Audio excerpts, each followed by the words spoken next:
Hello. Bom dia. Hola. Bom dia.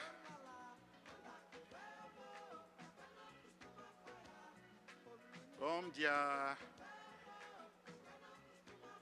Welcome, welcome participants. You're welcome to day 2 of our School Meals Coalition Summit.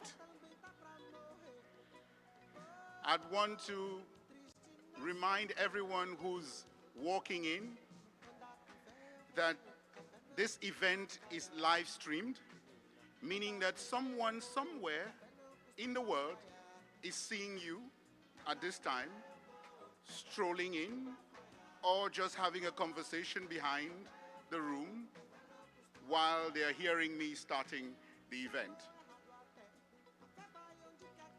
I hope that the President of the Republic of your country is not watching.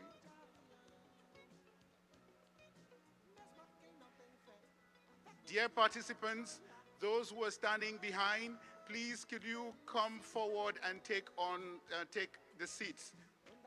If you can't understand because I'm speaking in English, make sure that you have picked up the earphones with the interpretation kits. Interpretation is available in Spanish, French, Portuguese, and Arabic.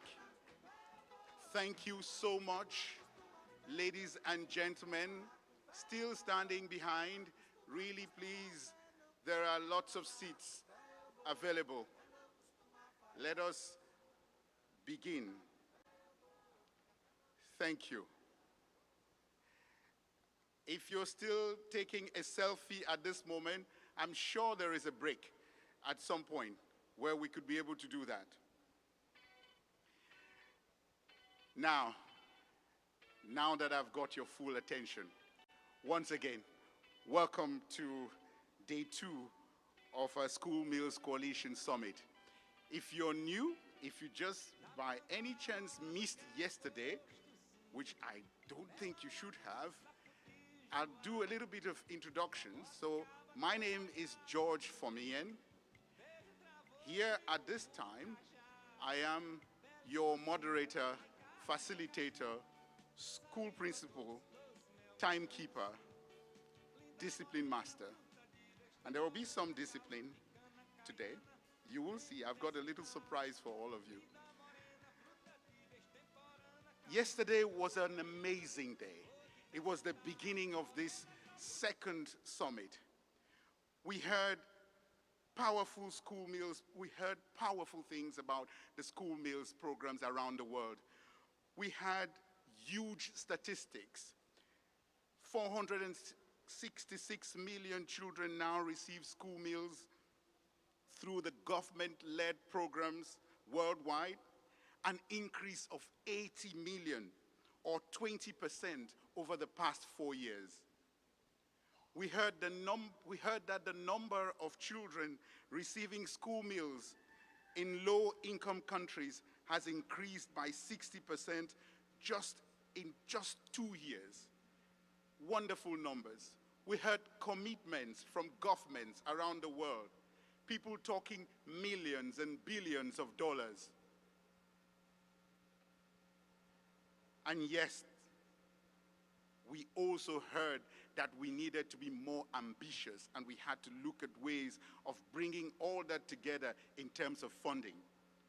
We heard about the importance of evidence, data, learning from what has been done and taking it forward in different places. It's just wonderful to have heard all of that. So, school meals are there for education, for nutrition, for health, and yes, also for our food systems, for what we eat, where the food comes from, how we cultivate it, where we buy it. The first session today, we'll be looking at some of that, how school meals are a catalyst when it comes to food system transformation. And I want to promise you this: you would have a fantastic and fabulous moderator with a wonderful panel.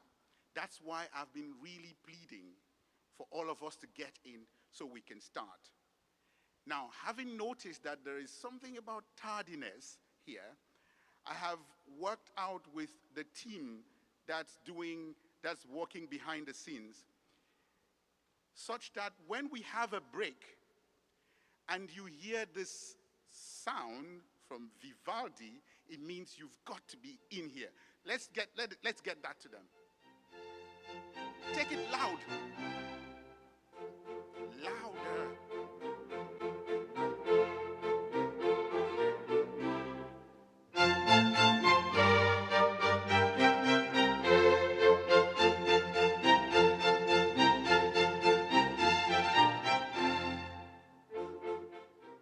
So when you hear that next time, please come in.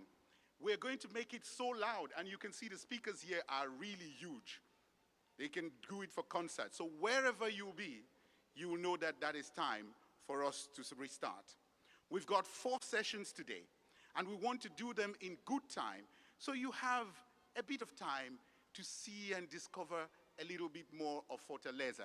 By the way, we want to thank our hosts of Brazil and Fortaleza for a wonderful evening reception yesterday. A round of applause for them.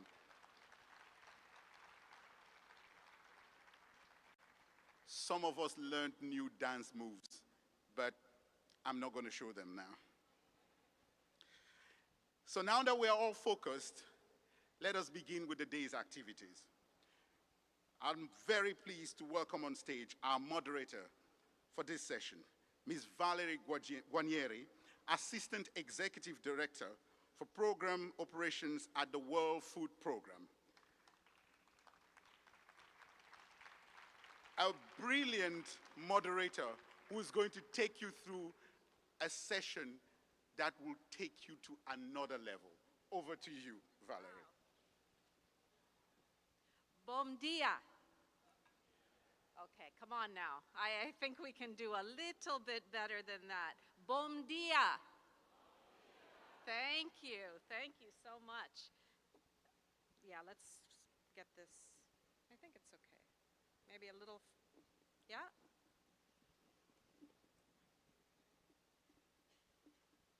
Well, no pressure, George, but I'm really looking forward to this session today. And I want to take this opportunity to welcome all of you. This is the session on preparing for the future, school meals, and sustainable food systems. And it builds very nicely on the discussions that we've been having. The way we grow, process, and transform and consume food isn't really working anymore, either for people or for our planet. Too many children are going hungry or eating poorly, while the food we do produce is harming the environment at times. Climate change, soil degradation, and biodiversity loss are making it harder to grow sufficient, nutritious food for all, especially in communities that already face vulnerabilities.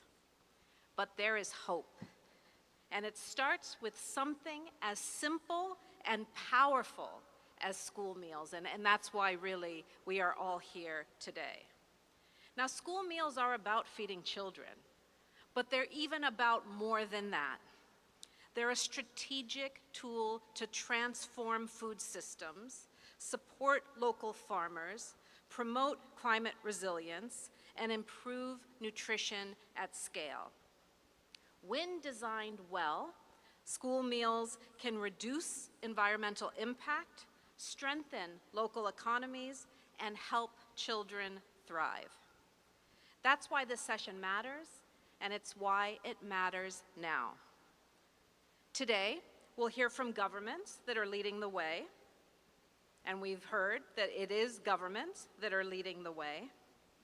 We'll also hear from partners who are aligning behind these efforts, helping scale and sustain national programs through strategic investment and collaboration.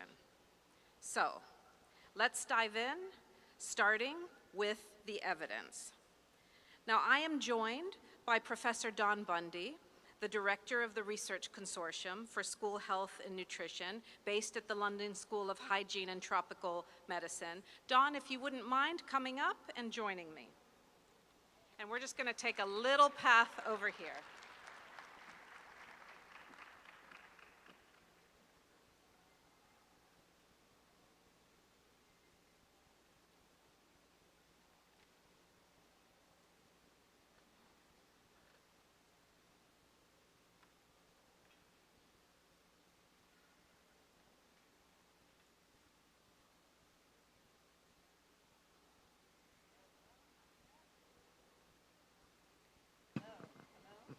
Hear me? Ah, there we go.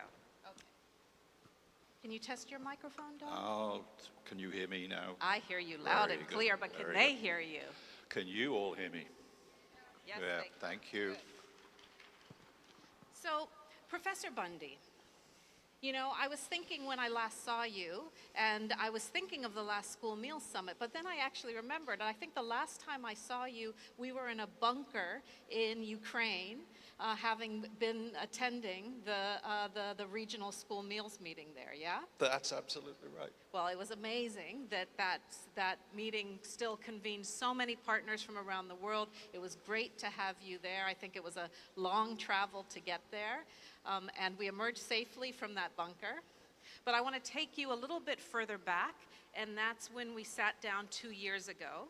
And at the time, the Research Consortium was working on what became the Planet Friendly School Meals White Paper. So can you take us back and really explain what is this conceptual framework all about?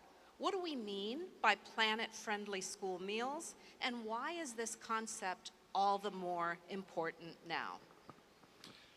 Okay, thank you, Valerie. And I heard yesterday that 1.7 million children are now being fed in Ukraine as a result of that meeting we were at.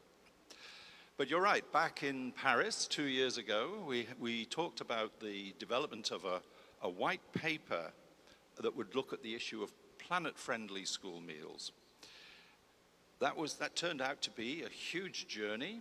It was a huge collaborative effort, and eventually we ended up with 160 authors from 87 different organizations worldwide supporting that paper. And we took it from Paris to COP28 in Dubai, and found ourselves, and I say ourselves because this was with Carmen, on the main stage talking about the role of school meals in climate change, in mitigating climate change. Subsequently, that paper's gone on to be part of a collection that we've now curated in Lancet Planetary Health. So if anyone wants any technical detail, there's several papers have been published there. But I think the big message I would take from that is that COP28 means 28 years. So for 28 years, there'd been this meeting about climate that focused on oil and gas and fossil fuels and their impact on climate. That was the first time that food had been full-on central in the agenda. And school meals were central in the food agenda. And that's really, I think, one of the interesting things that I'd like to talk more about. Thank you for setting the stage. So let's dig in a little bit more. Based on the research and evidence, what are you seeing as some of the more promising ways that countries can take, that we can take to make school meals more planet friendly? Maybe thinking both in terms of the short term, but also the longer term. So school meals are public policy programs. These are not external aid programs, they're public policy programs. That means that food purchased, procured by governments, dealt with by governments, is under policy control by government. And 70% of the food that governments procure is for school meals. You know, the rest is for prisons and hospitals and so forth. School meals vastly dominate the government involvement in school food. In food. And this means that the governments actually hold all the levers, the policy levers, to achieve change in this area. And we identified 4 areas where governments could have immediate short-term impacts. The first being to shift menus towards more diverse, local, and nutrient-dense foods.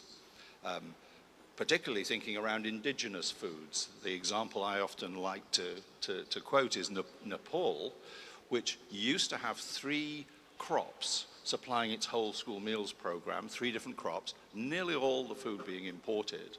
Now it has 18 crops, nearly all locally grown. And these are the kinds of changes you can think of on the menu side. And then the second and very important issue is clean and efficient cooking of food. It's still the case that across particularly much of Africa, but much of the world, 3 stone wood fires are how people prepare food. Cutting the wood for the fires alone is a major ecological problem. And then thirdly, the waste issue in food. Food is reckoned to be 1/3 of all greenhouse gas emissions. But 1/3 of those emissions are due to waste food. It's the food we throw away that is causing a major problem.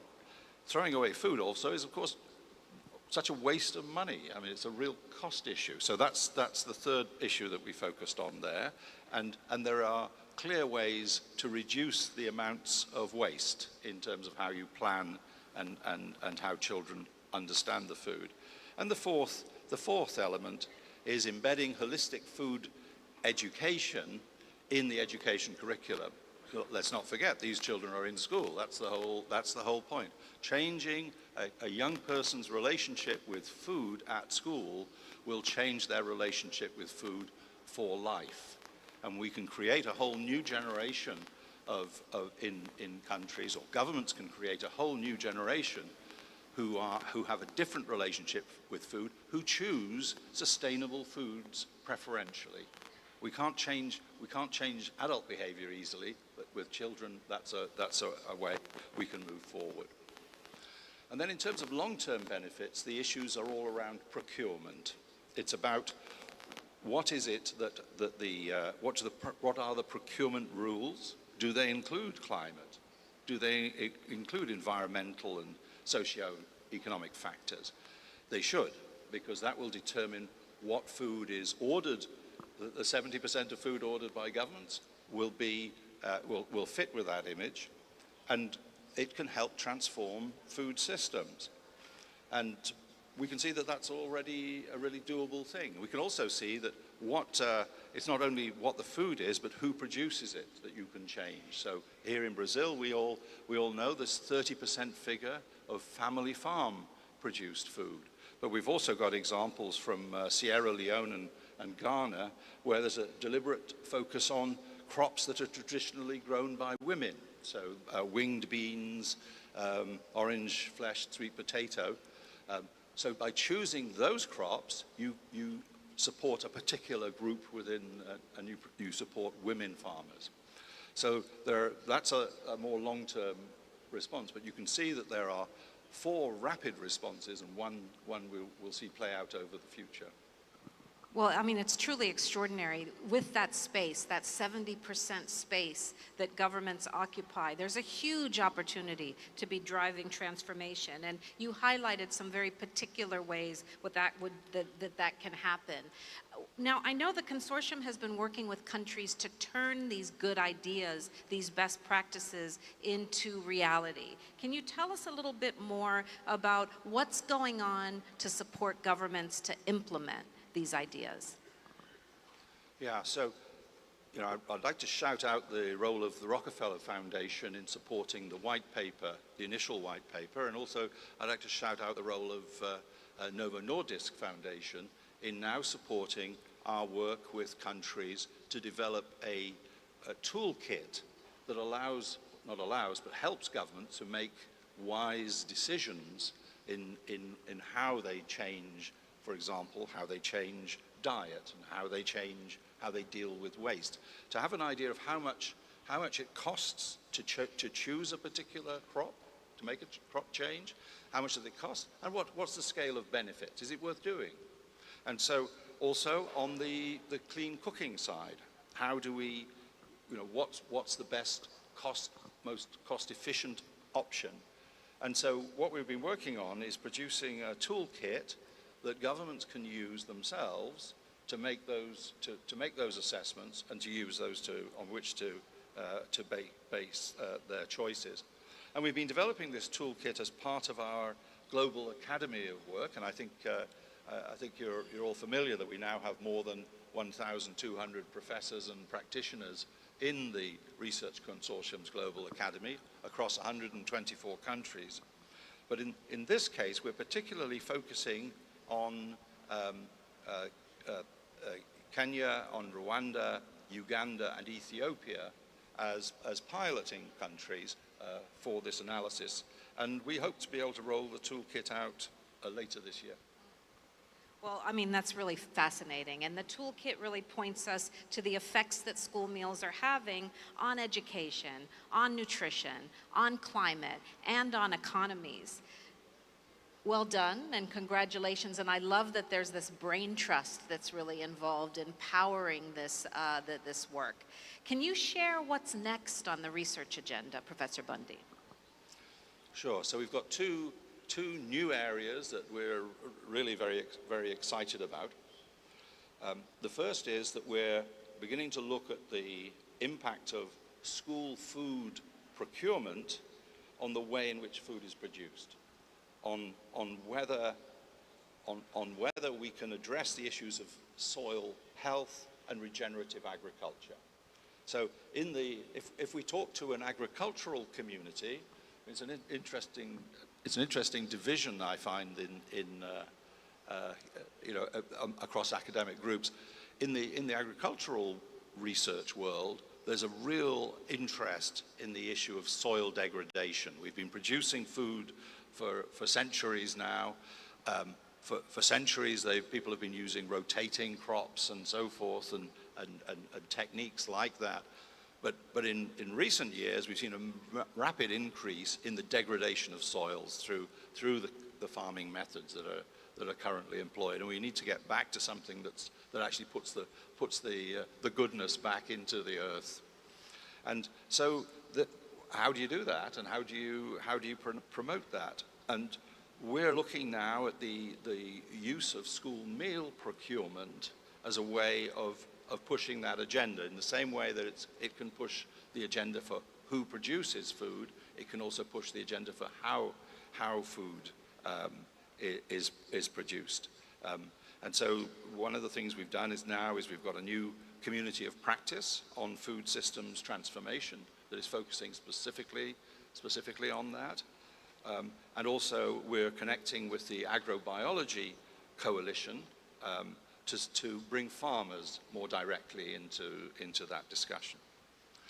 And the second new and again very exciting area, very important area, another mainstream area, is about long-term health. Worldwide, the leading cause of death is cardiometabolic disease. It's not cancer. Diseases like heart disease and diabetes. And managing those diseases is the biggest cost on health systems in all countries. And so trying to look at ways of preventing these diseases is key. And it's abundantly clear that diet is a key factor, that how we eat, how we metabolize, often determines how we develop disease in middle age. And so looking at the early manifestations of this, it looks like, again, if we were to change young people's relationship with food and change our own relationship with food lifelong, that could have very big impacts, very big and important impacts on health and, frankly, on the economics of healthcare. So these are really important areas that we're that we're now working on. And indeed, for that last area, we're about to launch a new white paper, the same principle, many authors, many organizations, and we hope to have the preliminary findings from that by June 2026. So, I've loved being in this meeting. I loved the first day yesterday hearing from the latest state of school feeding results, how school meals have continued to grow in importance and in coverage as government public policy.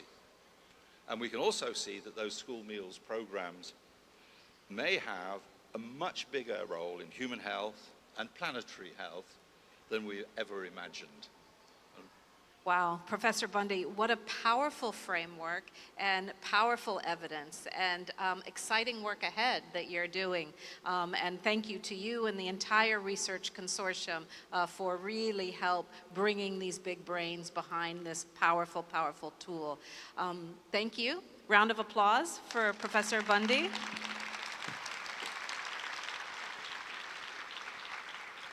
Thank you, Valerie. It's always a pleasure. I'd like to invite you to take your seat. And meanwhile, George, help me bring the next panel up on stage. Thank you.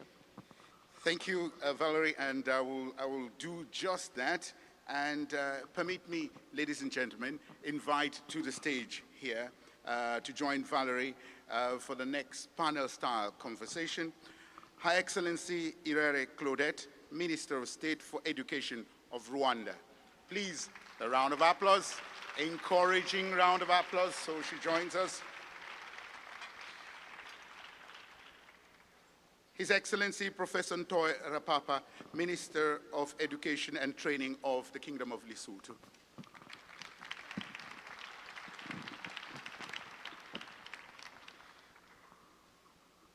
His Excellency Dr. John Chrysostom Muyingo, Minister of State for Higher Education of Uganda.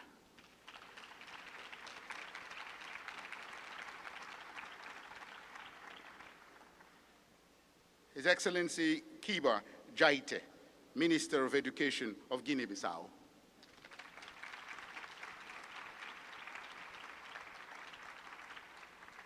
His Excellency Dr. Chan Sophia, Undersecretary of State, Ministry of Education of Cambodia. Round of applause, welcome them.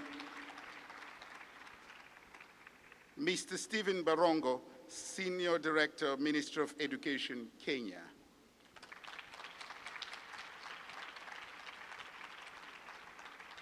And His Excellency Loiseget Tadeze Abebe, Ambassador Extraordinary and Plenipotentiary to Brazil for Ethiopia. You're welcome. And Valerie, that's your panel.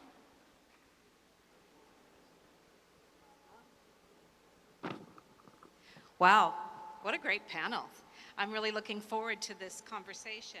And I really want to thank all of you for joining me. We've been hearing how planet-friendly school meals can be a powerful tool to improve children's health and drive food systems transformation. The evidence is compelling, and some countries are really leading the way, and we have an example of that right here on stage. You, Excellencies, are part of that leadership. We're excited to hear from you, how your countries are putting these frameworks in place, what's working, and what lessons you have learned.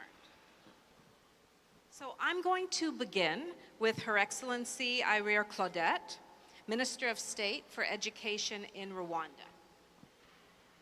You know, we saw in the first, the slides yesterday that really Rwanda has been making remarkable progress, and we're all very impressed with this. You've been scaling up national school feeding and increasing the domestic budget allocations to that. You've expanded the coverage up to 4.47 million learners just in the last 3 years. Congratulations, I think that deserves a round of applause. I wanted to ask you how. How is the government building on this momentum to strengthen food systems? how have you done this? And really, how are you including local supply chains and agricultural linkages as part and parcel of this effort? Over to you. Thank you, Valerie, for for the kind statement on Rwanda. The how. Just a few years ago, before COVID, Rwanda had started feeding the children, but we were only feeding about 900, or close to 900,000 children. And that was far from the number of children that needed this. Now, during the pandemic, when the world came to a standstill, we had this idea, why don't we use this time to tackle the many challenges that we knew we were going to face if the world opened up. And so we did two things. One, expanding schools and classrooms to reduce the long distance and overcrowding for students. And then two, we made a historic decision of now feeding every child, so making school feeding universal. Thank you. So today, every child that goes to school knows for sure that they are going to at least have one meal at school. And so these efforts have transformed both access to education, but also to child nutrition. Like you said, today, more than 4.4 million children across primary, pre-primary, primary, and secondary schools, they now benefit from the school meals. This is a 5-fold increase in the last 3 years. And this rapid scale-up is rooted in a simple belief. This is the how. That no child should have to go to school and learn on an empty stomach. And achieving this vision required commitment, national investment, not just waiting for, yes, support, which is good, which is helpful, but rooting and anchoring this vision into the national investment. So today, the budget for school feeding went from 6.2 million in 2020, so that is before COVID, to now $100 million for school feeding across the board. This is 132 billion Rwandan francs, and this accounts for about 18.1% of the education budget, not the national budget, just the education budget. And this is possible. Now, feeding children is only part of the story. We're also using school feeding to strengthen local food systems, like we've heard even from the research. And so we prioritize locally produced food. Everything that we give to children is locally produced. And then this helps create stable markets, helping farmers, but also it injects back into the local communities. With the Rockefeller Foundation, we also piloted the fortified whole grain food. And we tried it in a few schools, and we're looking at scaling this because we know that the nutritional quality of the food is equally important for children. A critical part of our approach is also raising awareness and involving everyone in the school feeding program that we're all a part of. And so we created something, a campaign that we called Dusangire Lunch, which means let's share lunch, where we used digital fundraising, and then parents, communities, people in the diaspora, they contributed. And that covers the 10% that the government is not covering, which is 90% of everything. While this shared responsibility is still growing, it is helping build a culture where feeding children becomes a national commitment. So everyone feels that it's their responsibility, that they can also contribute. One other thing where we're challenged, and I know because I also heard from the research, centralizing kitchen models. We know that they're effective. And for that, we partner with a local NGO. It's called Solid Africa. It's known for feeding patients at hospitals. And we partnered with them, and they started feeding children in schools that are closer to where the kitchen is. They started with 1,500 children. Now they're feeding 12,000 using their centralized kitchen. And this helps with improved food quality, safety measures, but also they also train school staff in how to handle food better. These models allow for consistent nutrition, better hygiene standards, reduced costs because they use what everyone uses and they use the economies of scale, and then they also help with the creation of local employment opportunities, demonstrating how scaling up efficient systems can strengthen school feeding nationwide. And at the same time, and I promise I'm going to conclude, we're still challenged with clean cooking. And today, about 94% of the schools in Rwanda, they cook using firewood. This poses health risks, deforestation, and it increases costs as well. And so right now we're looking at banners. We started what we call a clean cooking task force to bring and convene all the partners to help us tackle this challenge, but also come up with innovative solutions that place efficiency and clean energy at the center. This helps protect the staff, the people that help cook, protect the children, but also the environment. And when you put all these elements together, so investment, national investment, agriculture, prioritizing local farmers, community engagement, making sure that everyone feels that this is their responsibility, that every child that goes to school at least gets a meal, and then strong partnerships, ensuring that we rally everyone to feel that this is a shared responsibility, and then clean energy solutions, then school feeding becomes more than just a meal. It becomes a powerful engine for learning, economic growth for the communities, environmental protection that is strengthened, and then it gives every child nourishment and dignity that they need to thrive in school. And in conclusion, because I don't know if I'm coming back, I would like to thank very much the government of Brazil for their leadership in school feeding. A few months ago, we sent a team from Rwanda to come and learn at how Brazil does it, because they're doing it and they're doing it differently. And we're all taking notes. So the innovation inspires us and we're taking careful notes. But I'd like to also thank the World Food Program, because long before we started, long before school feeding became universal, World Food Program partnered with us to even start. And even today, they're still supporting us. So on behalf of Rwanda, I'd also like to thank you.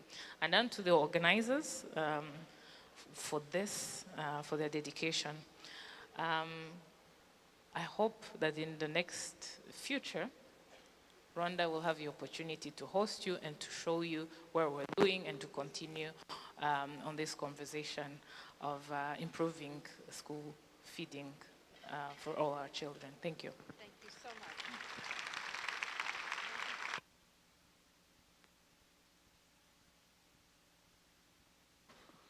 Thank you so much, Excellency.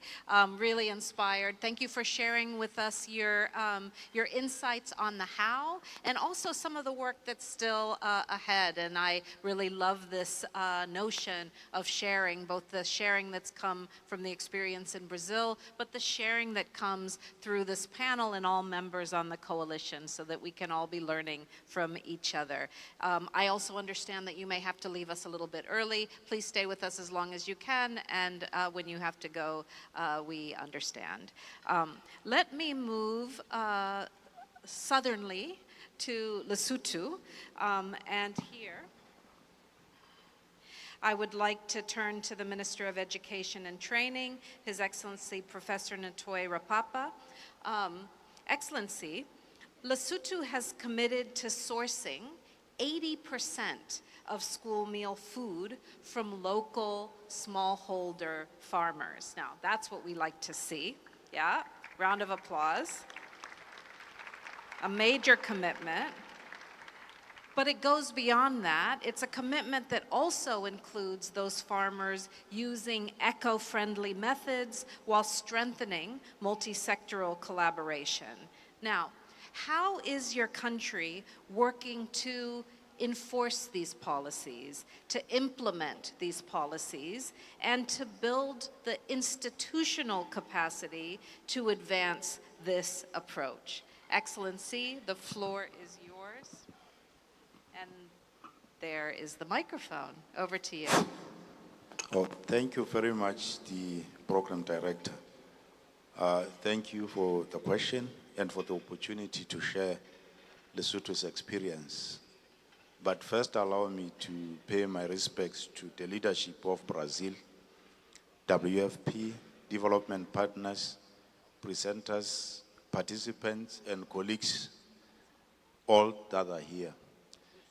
In Lesotho, we recognize that school feeding is not only a social protection, but it's also a driver of sustainable agriculture, nutrition, and rural development. And for the education sector, it directly improves enrollment, attendance, reduces dropout rates, promotes equity, and enhances concentration and learning. Our recently revised school feeding policy, whose development and revision was supported by World Food Programme, both financially and technically, prioritizes a homegrown schooling feeding model. And in this revised policy, the goal is to source at least, like you have mentioned, 80% of school meals from local smallholder farms using sustainable and eco-friendly methods. In order to implement this, I'll list a number of initiatives that the government has done. We have established school feeding committees. That means every school has a committee, and the work of the committee is to oversee and ensure that the service providers contracted to supply meals source food locally, particularly from local smallholder farmers around the schools. We have also established advisory board, which is multi-ministerial. It's made of senior officials from Ministry of Agriculture, Ministry of Finance, Ministry of Social Development, Trade, local government, and the Office of the Prime Minister. We have also established food basket and menus that are flexible to integrate food commodities that are produced around the schools. We also train on a continual basis farmers and also assist smallholder farmers to construct greenhouses to ensure regular supply of vegetables. We also have regular or a monthly dialogue with farmers associations to hear their concerns and address issues such as timely access of the agricultural inputs. These initiatives make sure that we procure from local farmers around the schools. In addition to that, I must mention that the route that we have traveled to have a universal coverage in basic education for school meals supply in schools was done in collaboration with WFP. Initially, WFP was also involved in the provision of meals. But eventually there was a transition and time to transit to the level where now we are 100% using our domestic government budget to support the school meals. However, WFP is still playing a major role for the preschool, what we call ECCD centers, where in collaboration with other development partners, they are still providing the school meals for the preschools. And we have started initiatives in that regard also to move into the transition where the government will take full responsibility of school meals for the ECCD centers. Finally, but most importantly, is that our king, who is the head of state, is also the African Union nutrition champion. And he personally plays a powerful advocacy role in Africa and both locally in our country. He normally meets the principal chiefs and traditional leaders and encourages them to provide and promote these smallholder farmers. The king has also directed that the value chain of agricultural products be strengthened, a measure that is expected to yield far-reaching benefits such as enhancement of food security, stimulation of small agro-processing plants. With all this progress that we have made, we still face some challenges, mostly coming from climate change impacts. Recently in our country, we are experiencing erratic rainfall, heat waves, storms, cold spells, as well as a land tenure arrangements where land passes through inheritance, sometimes to beneficiaries with little interest in farming. These realities demand continued innovation, resilient building, and stronger cross-sectoral collaboration, which we are undertaking. Despite all these challenges and successes that I have highlighted, Lesotho remains committed because we view school feeding, starting from the ECCD centers, as a national investment in our children's development, our food systems, and our rural economies. Recently, last year, we increased the price for the school meal by 57% to make sure that when we procure from local smallholder farmers, it's sustainable for them. Thank you very much. Thank you. Thank you so much. Your Excellency, you can pass the microphone to the left. And just to highlight, I was in Lesotho last year at the invitation of His Majesty and was very impressed with the vibrancy of the agricultural sector and the commitment towards smallholder farmers and procuring from them for the school meals program. Well done, Lesotho. Now, let us hear from Uganda. And we have Dr. John Chrysostom, the Minister of State for Higher Education from Uganda. Now, Uganda is in the process of launching its first national school feeding policy. We're very excited about this. I hope you're excited too. Can I hear some excitement? A little bit of excitement?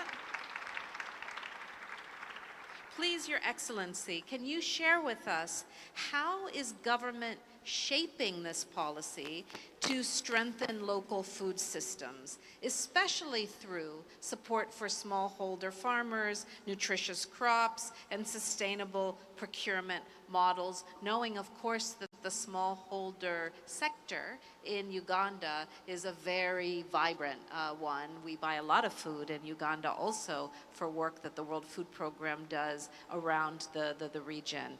Your Excellency, let us hear from you. Thank you very much, Madam Moderator. Even Ugandans are excited about this policy coming. Muyingo John Chrysostom is my name. I'm the Minister of State in charge of higher education in Uganda. I carried very warm and prayerful greetings from the government and the people of Uganda to you all. Maybe I should also use this opportunity to thank the government of Brazil and the organizers of this function, first of all, for the invitation. Secondly, I want to thank them for the care, the way they have looked after us so well. And I enjoyed whatever took place yesterday, especially the meal, the students' meal in the schools we visited. Thank you very much, Brazil. Thank you very much, everybody. Madam Moderator, before we appreciate what's happening in Uganda, I think I have to remind you about only two facts about Uganda. You know, one time I went to the US and made a very wonderful presentation. But at the end, when people were asked to respond, somebody asked me whether I'd traveled by bus to the US. But these are facts. I want to share these two facts with you. First of all, Uganda, which is a country in East Africa, small country in East Africa, is blessed with big, abundant, fertile soils, where if you decided to put whatever you would plant would grow into what you want it to be. We are a food secure nation, even exporting a lot of what I would call a surplus to the neighboring countries. Kenya, Tanzania, Burundi, Congo will testify to this, that Uganda is a food basket for the region. But yet, in a very painful paradox, over 60% of our learners, 60% of our learners do not have a meal when they go to school. They study on an empty stomach. Yet God has blessed us with a country that has a lot of land, useful land. But anyway, that is the situation. And I think we should appreciate why we have started with the policy. Very seriously, very soon, this policy will be launched and we shall swing into action. Of course, this underlines the urgency of transforming school feeding from a charitable act into a strategic investment in human capital and local economies. Uganda, of course, will soon launch its national school feeding policy, very soon, because we are almost at the end. This policy is deliberately designed to shatter that paradox. We are not simply creating a framework to deliver food. We are designing a system that connects the classroom directly to the farm, transforming schools into steady, ready, and stable markets for our agricultural communities. This vision is powerfully reinforced by our government's flagship parish development model, which channels financial resources to the lowest administrative level. Every financial year government puts their money. And of course, 30% of these funds are earmarked for agriculture. Our strategy in this direction is to directly link this expanded production with the predictable demand generated by schools.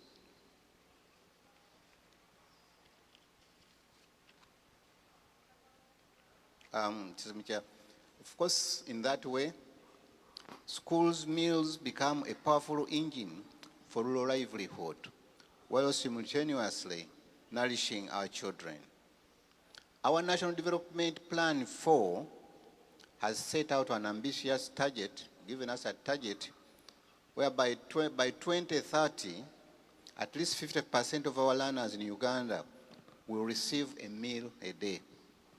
We believe we are firmly on course to achieving this milestone through coordinated government action, engaging community, and strengthening partnership.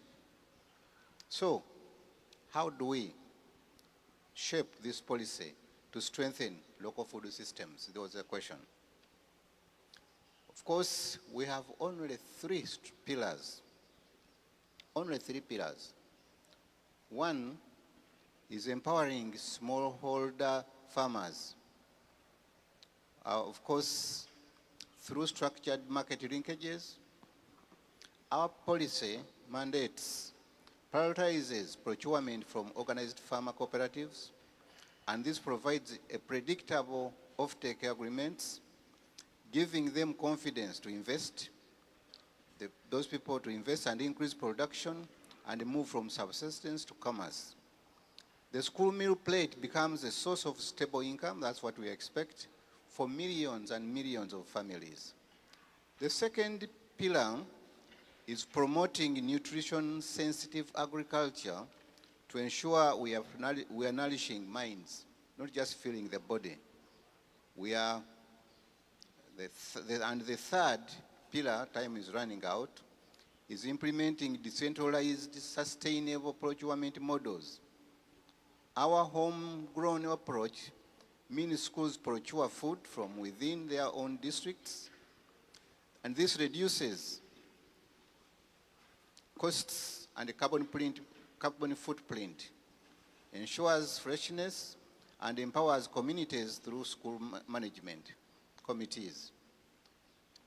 It keeps value within local communities, local economies, and builds resilience from the ground up. Your Excellencies and dear coordinator, our approach is going to be country-led and government stewards. But it will also be community-owned and partnership, because what we are having right now, we've developed into a policy, has been piloted in one of our regions called Karamoja, and the results have showing very good results. They are coming out very well. More people are now able to go to school. People are producing with a lot of seriousness. So, colleagues, that's what's happening in Uganda, and I'm praying that you support us so that when we go into action, we really mean it. Thank you. Thank you so much, Uganda, Your Excellency, and I really like the way you highlight how schools are stable marketplaces for farmers to grow, to supply, and the economic impact that has, in addition to the clear benefit to the schools and to the learners. Very excited to hear about what comes ahead in Uganda. If you can pass your microphone to the left. Thank you.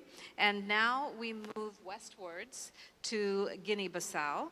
And we have His Excellency Quiba Jate, the Minister for Education, Higher Education, and Scientific Research from Guinea-Bissau. Welcome, Your Excellency. I understand that Guinea-Bissau is introducing local food and school meals as well. What kinds of innovations are helping you to overcome barriers and expand these programs, especially in rural and island communities that you face? Please, Your Excellency, you have the floor. Bom dia a todos. Em primeiro lugar, gostaria de agradecer a organização deste evento pela calorosa recepção e saudar igualmente em nome do povo da Guiné-Bissau, o povo do Brasil, concretamente o estado de Ceará, cidade de Fortaleza, que nos acolheu para este grande evento. A coalizão é uma organização dos países que entenderam que devem afirmar a sua posição para garantir, com certeza, uma segurança alimentar às nossas crianças. To our children. No entanto, However, não pode ficar de fora. Guinea-Bissau could not be left out. We are in these challenges, and as soon as I took my administration, I met with the representative of the World Program in Guinea-Bissau, where I showed my concern with respect to the works that were being done. And this initiative showed me concretely how we can manage to reinforce local production to bring more food internally rather than import food, because we know that the treatment of the food starts at the production, harvest, and in its conservation as well. And Guinea-Bissau, for those of you who are not familiar with, is a country situated in the west coast of Africa. We have 36,000 square kilometers and a small territory, but we have more than 88 islands. We have very good water resources, groundwater, and very fertile soil as well for our crops. However, in our talk, I told to the representative that my concern, we had to create conditions for local production, because the main mistake is that sometimes our partners do not ask us what we want. What should we do? Many times we're going to fund this and that, they say, and surely there's not going to meet our needs that we have in our country. That's why I told them, despite I am the Minister of Education, as the Minister of Education speaking to the Minister of Agriculture, we have to support local farmers, local agriculture, reinforce our production through a mechanized agriculture. This will allow us, with the fertile soil that we have a better production, more production, and with this bigger production, we will be able to supply not only for our market, but also the guarantee that we can bring this food to the schools, to the hospitals, and in other states' facilities. He agreed with me upon this. In the next phase of our relationship, of our partnership, we're going together to try to find the concrete projects as a way to be able to fund co-ops through mechanical machineries in these regions to increase the local productions. And with respect to this case, the bank is still our main partner that helps us with the funds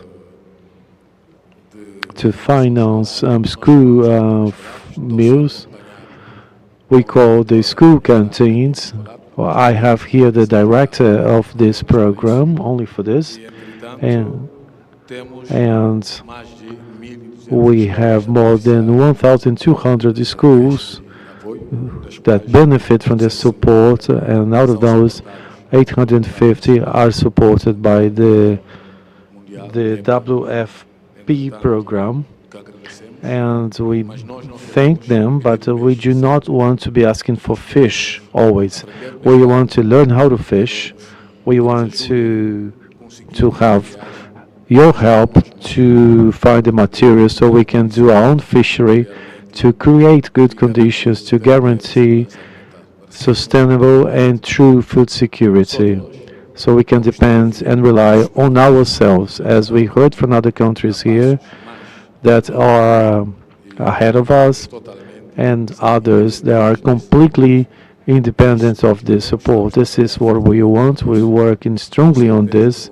Surely, with the projects and resources that we have, some commitments that we are going to take here, when we reach the right time, we will be able to be similar conditions as the other countries that are ahead of us now. Looking at the future, as it is, the World Bank program and the West Africa Bank, we have a possibility of finding some financing there that will be able to make us able to buy tons of rice so we can supply our school system. We are aware that school is important. School is really important. One of the main ministry of the country is the Ministry of Education. No countries in the world can thrive for the development, for security, without a very good quality in education. However, we need to invest in education, invest in our children, so that they can be in healthy conditions to be able to thrive in their future, the future that the world puts on us right now. And to guarantee the sustainability of the school programs, definitely we're going to carry on strengthening contacts with our partners. So we have a great partnership, which is also very important.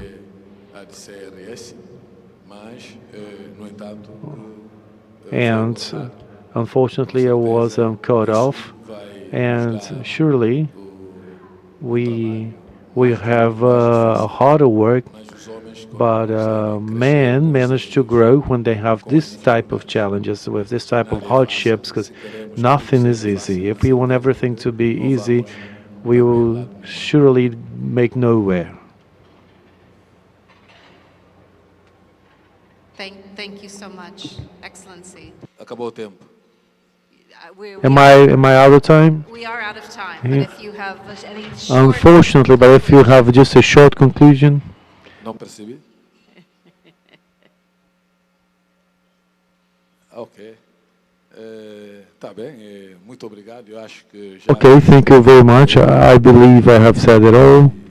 garanto que Guiné-Bissau, com certeza, And I can guarantee that Guinea-Bissau, vamos dar in the near future, we're going to be giving our best, as we've been doing, so that food security is a reality in our schools. Thank you very much. Thank you so much, Excellency.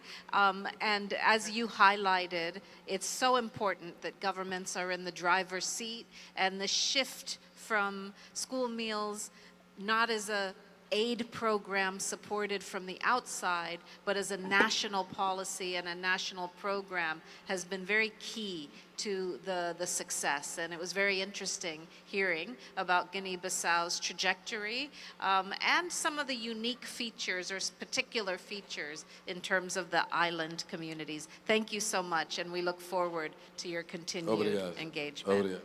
Good.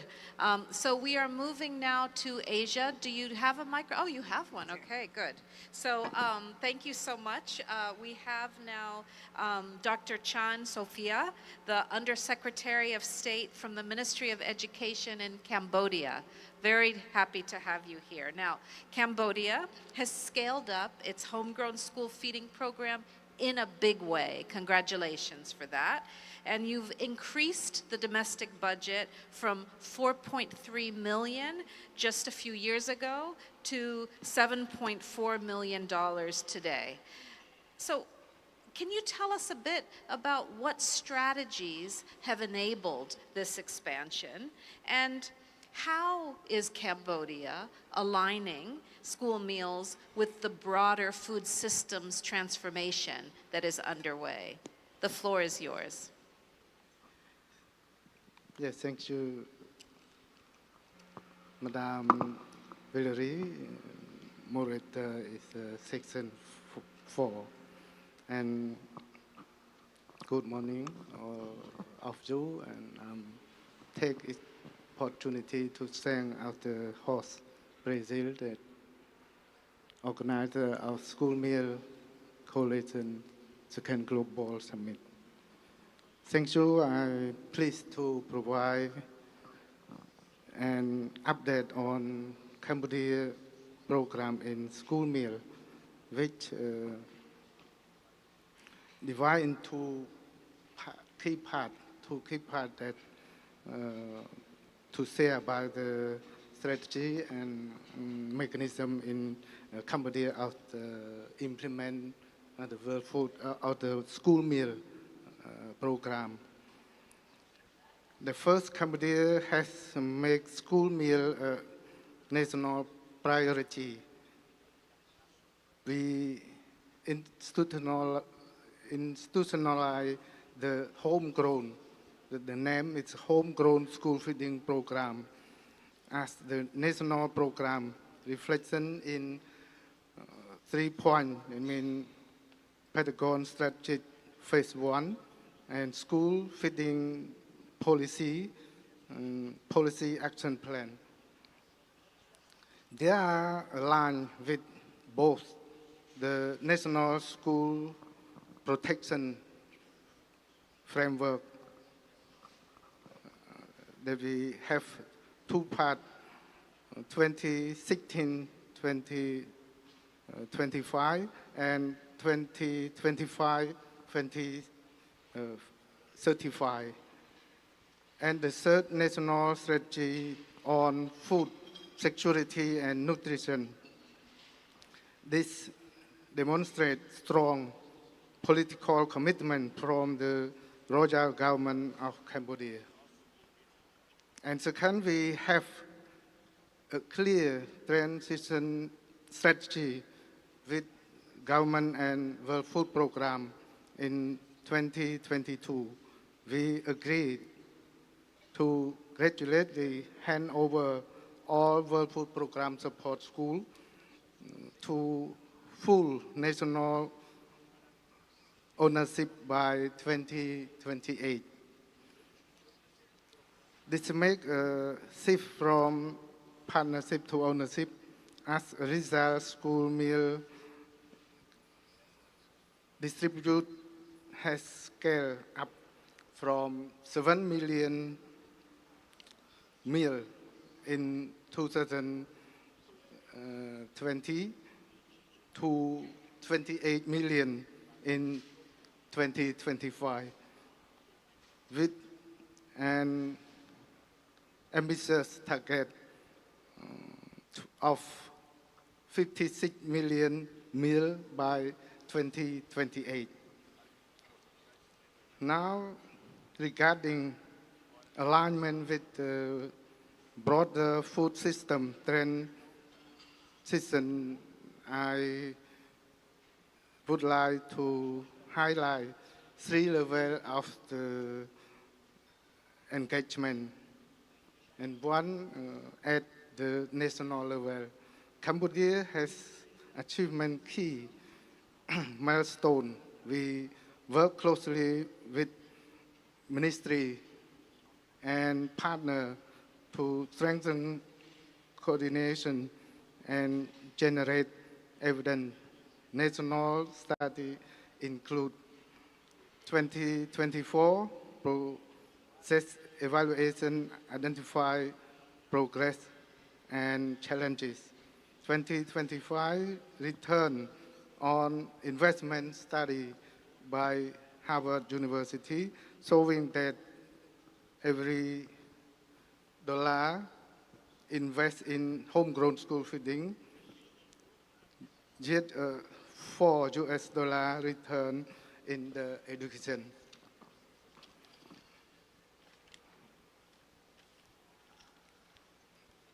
And on food system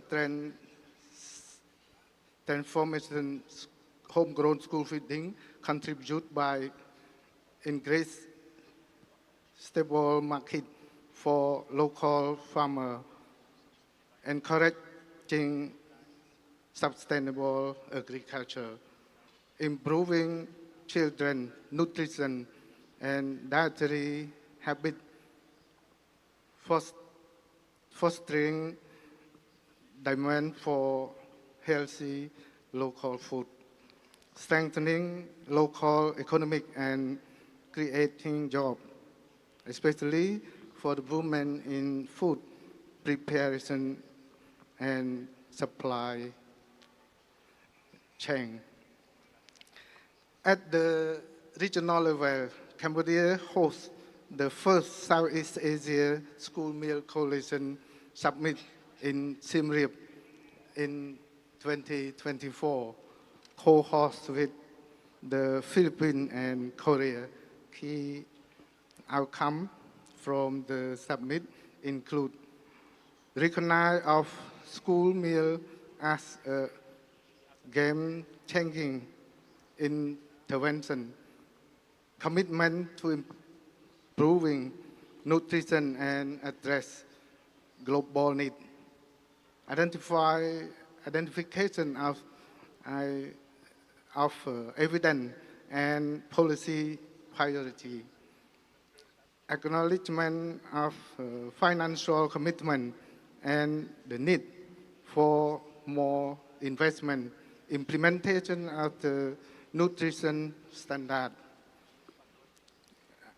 agreement to sustain momentum with the Philippines hosting the next summit in 2026. And finalize at the global level, Cambodia is a proud member of the Global School Meal Coalition. We commit to share best practices tailored to national context, investing in research, financing, and advocacy, collaborating across sector and level to achievement share global. This initiative reflects Cambodia's strong commitment to improve school feeding and alignment with its broader food system transition. We believe our experience can contribute meaningfully to regional and global efforts. Thank you. Thank you so much. Thank you, Cambodia. And really, in addition to the impressive progress that you've been making in Cambodia for the leadership at the regional level and the partnership at the global level, very, very encouraging. I would now like to move to your left, if you can pass your microphone. And I will move to Kenya. And here, let me welcome Mr. Stephen Borongo, the Senior Director from the Ministry of Education in Kenya. Now, Kenya's really been leading the way, Mr. Borongo, in leveraging school meal programs to drive food systems transformation as part of your national commitments. And we've all been very impressed by the trajectory. In the past few years, the number of children receiving meals has increased from 1.8 million to 2.6 million. And where WFP was for many years supporting directly delivering meals in Kenya, the country has over the past decade taken full over the management and leadership and ownership of the school meals program, and that's very impressive. Could you please share with us what are some of the key elements that you are introducing to make the program more sustainable and planet-friendly, a space that Kenya is also now leading on? And what lessons have you learned so far? Over to you. Thank you so much, Moderator, for this great opportunity. Your Excellencies, the Ministers of Education, the partners, heads of delegations and members of those delegations, ladies and gentlemen, I am privileged today to represent His Excellency, Honorable Julius Migos Ogamba, the Minister for Education in Kenya, in this panel this morning. And I want to, on behalf of the Kenyan delegation, to join the other colleagues in appreciating the government of Brazil and the Fortaleza Fraternity for the warm reception and your generosity. I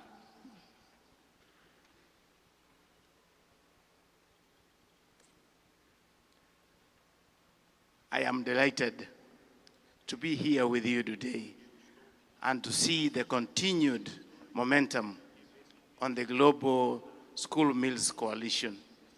Last year in Kenya, we proudly hosted the second ministerial meeting of the School Meals Coalition.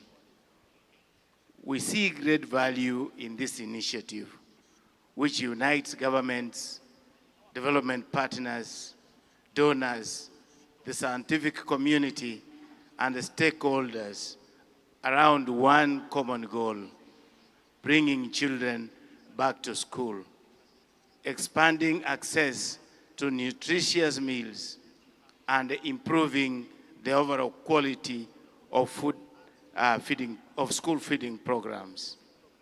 For us in Kenya, the school meals program is firmly enshrined of the heart of the Kenyan people because it is one of our longest standing safety nets supporting children and their families. With the steady support from the World Food Program since the 1980s, the program has grown into a Kenya self-managed and financed. As you may know, every year we have a line budget, ring-fenced, and over the years, this line budget is growing so that more children are brought on board. School feeding in Kenya today also builds on the combined strength of the national and local government provided meals. As you know, in Kenya, we have 48 governments. The 48th one is the national government. And we have the devolved governments that we call county governments. The national government leads the way in feeding her children. And at county level, that is given a responsibility of dealing with the young children in early ages. They have started also their strategies of feeding those young children. And in major cities like in Nairobi, we have the leader of that county government, the governor, leading the way in feeding all the children in so-called the centralized kitchen, where food is cooked centrally, and then leveraging the developed infrastructure, road infrastructure, it is transported in whichever means to schools around there. In so doing, we make sure that the school is cooked in a clean way, the food is meets the standards, the nutritional standards, and that there's no much cooking everywhere by use of firewood that emits a lot of carbon in the city. So this reduces the carbon emission, and the food is served hot and nutritious to all children in time. In Kenya as well, we have the community-led initiatives where parents come together in areas that are not targeted by the two governments and contribute in kind in the school-based school feeding program, where parents personally contribute and make sure that their children eat in school and the food makes them equal. Because when you eat one food cooked the same way, then children see themselves as equal to one another. And many other models that are being employed in Kenya. Ladies and gentlemen, in Kenya, we have also proudly championed the call to action for climate-friendly school meals, which was pronounced during the 2023 African Climate Summit, which set the strategic direction that school meals are not only about feeding children, but also about shaping resilient local food systems and helping local communities diversify their livelihoods in the face of climate change. The pillars of reducing the environmental footprint of school feeding, sourcing locally, promoting healthy and locally sourced diets, and shifting from 90% use of firewood to cleaner sources of energy for cooking in schools all guide our strategies and models today as we scale up. In line with our commitments to expand coverage to 10 million children from the current 2.6 by 2030, and with the steady support from the World Food Program and other partners, in the National School Meals Coalition, we have launched a national scale-up plan that drives food systems transformation through the following pathways. One, a strong revised national school meals policy, which anchors the shift away from imports to locally grown foods within a clear policy and legal framework.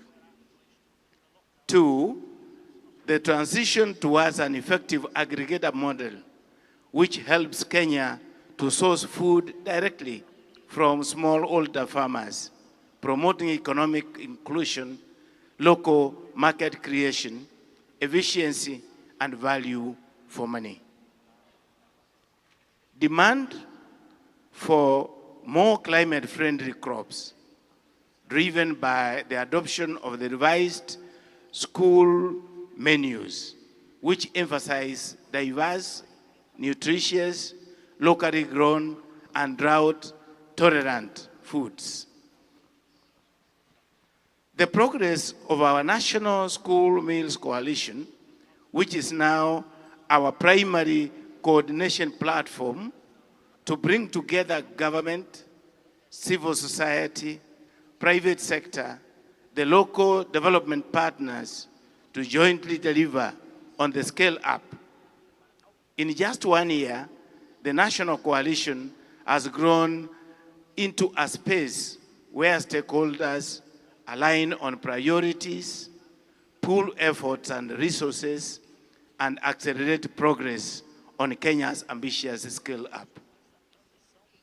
Transition towards green growth agenda by contributing towards the reduction of reliance on the wood biomass for cooking in schools and reducing carbon emissions from schools.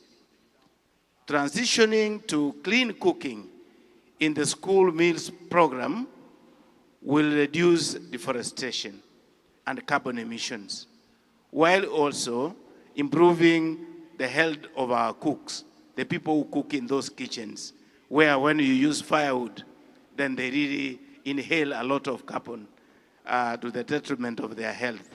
So once we move totally into clean cooking, I think we are seeing their lives improve. This will enhance the resilience of the vulnerable learners to the impact of climate change by promoting access to nutritious school meals, which will promote access to basic education. The carbon financing harnessed from this initiative will go a long way into enhancing the sustainability of the program. We also recognize that scaling up cannot happen if we walk this journey alone. We are calling out today for more partners to join us on this journey and to help us tap into more innovative and more sustainable financing options. Mr. Barongo, if we can bring this to a close, thank you so much. Thank you so much. Just about, according to our latest evidence, the cost of a school meal in Kenya, a basic meal for children costs about 20 Kenya shillings, which is equivalent to 15 cents dollar to feed one child per day. So to feed 10 million children every school day, we will need around 280 million US dollars per year. We will need new mechanisms and partners who are ready to co-invest with us so that we can purchase more meals and therewith push the needle forward on the number of children accessing meals. While the government of Kenya is committed to continue prioritizing and investing domestic resources into school meals program, we need to broaden the partnership so that we can achieve this transformation together.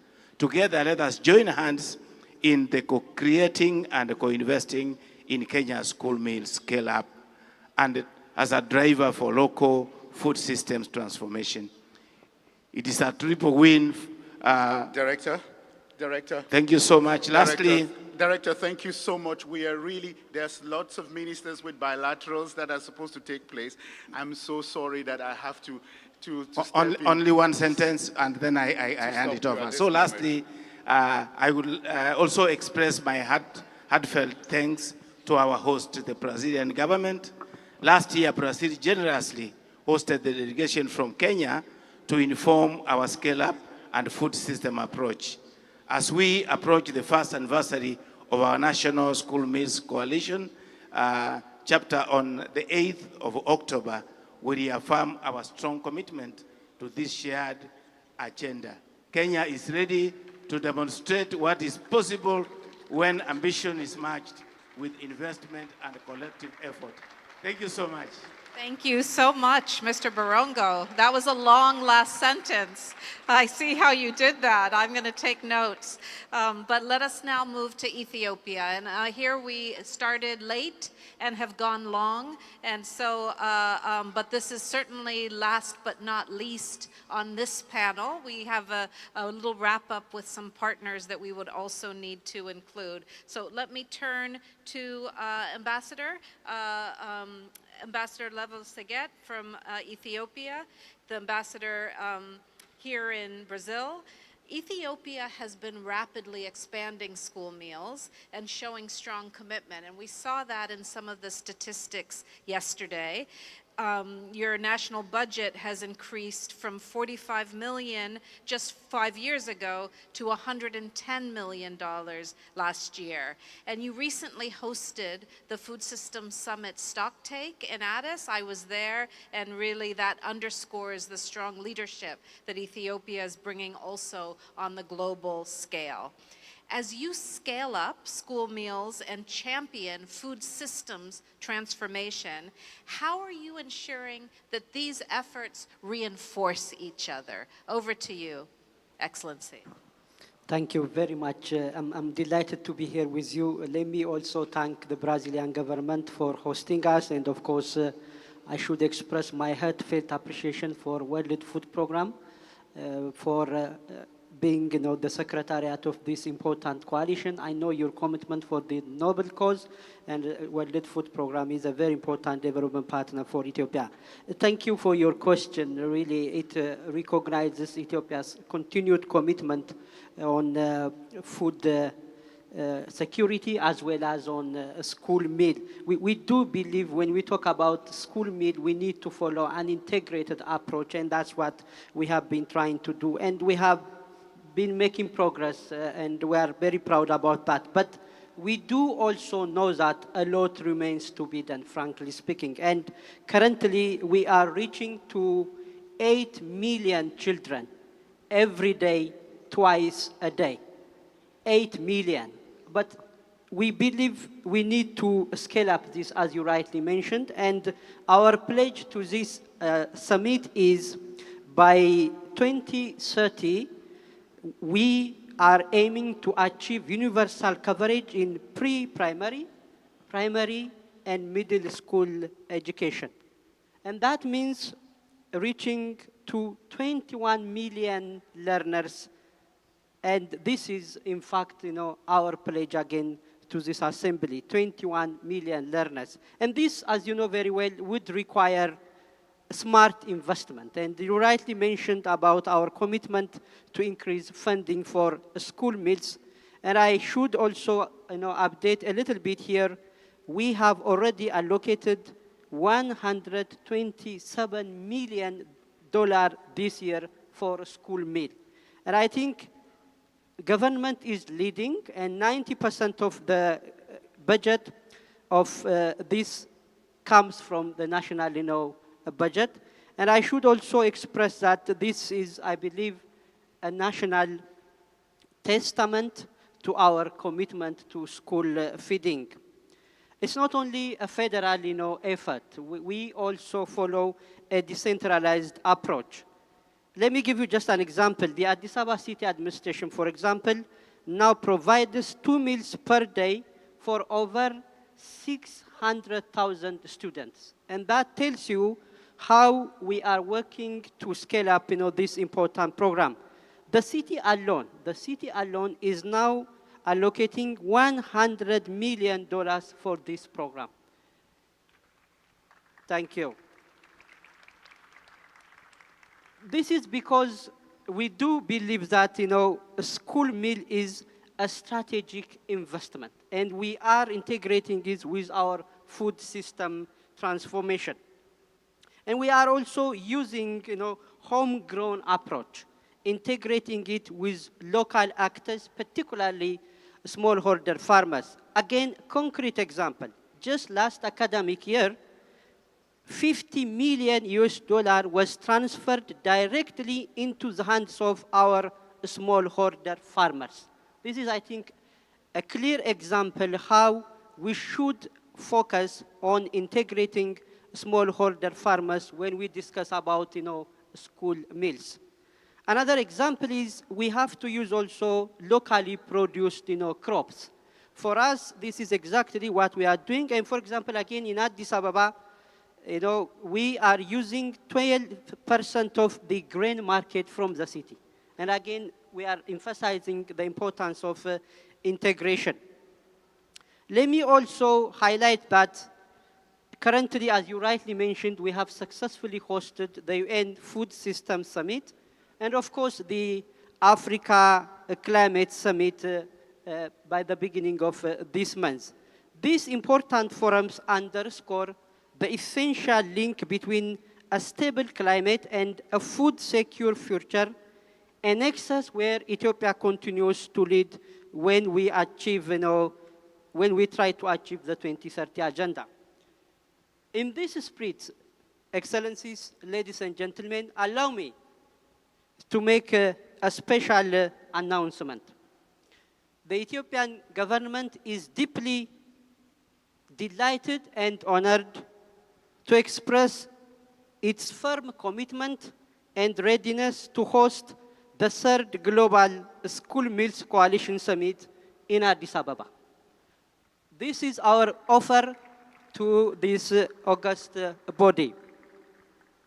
This will be the first summit in Africa. Yesterday, we talked about the importance of scaling up programs in Africa, and I think a lot has been done in our continent, but more remains to be done.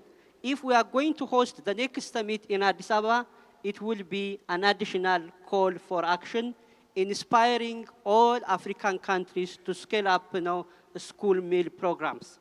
So I look forward to welcoming you to Addis Ababa, and I can assure you this is a noble cause that, as you rightly mentioned, governments have continued to lead, but governments alone could not make it happen.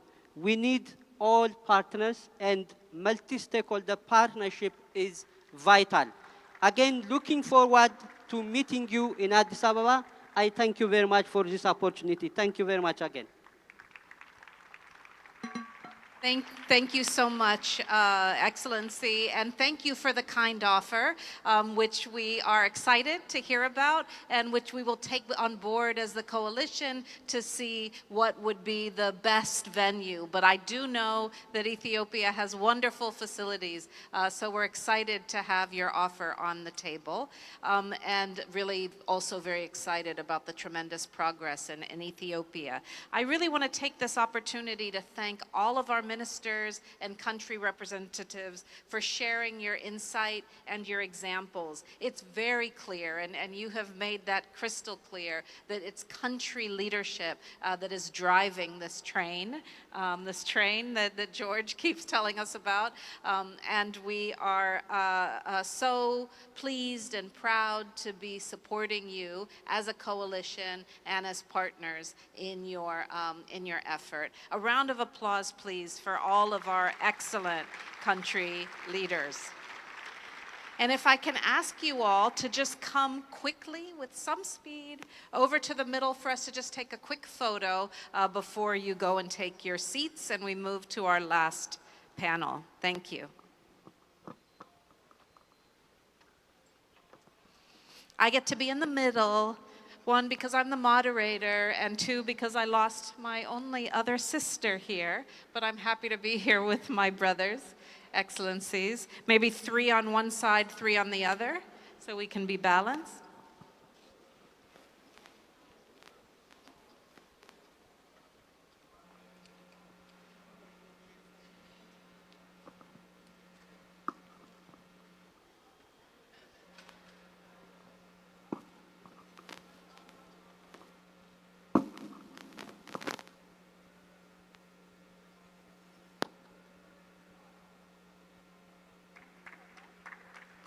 And another round of applause as you take your seats. Thank you so much.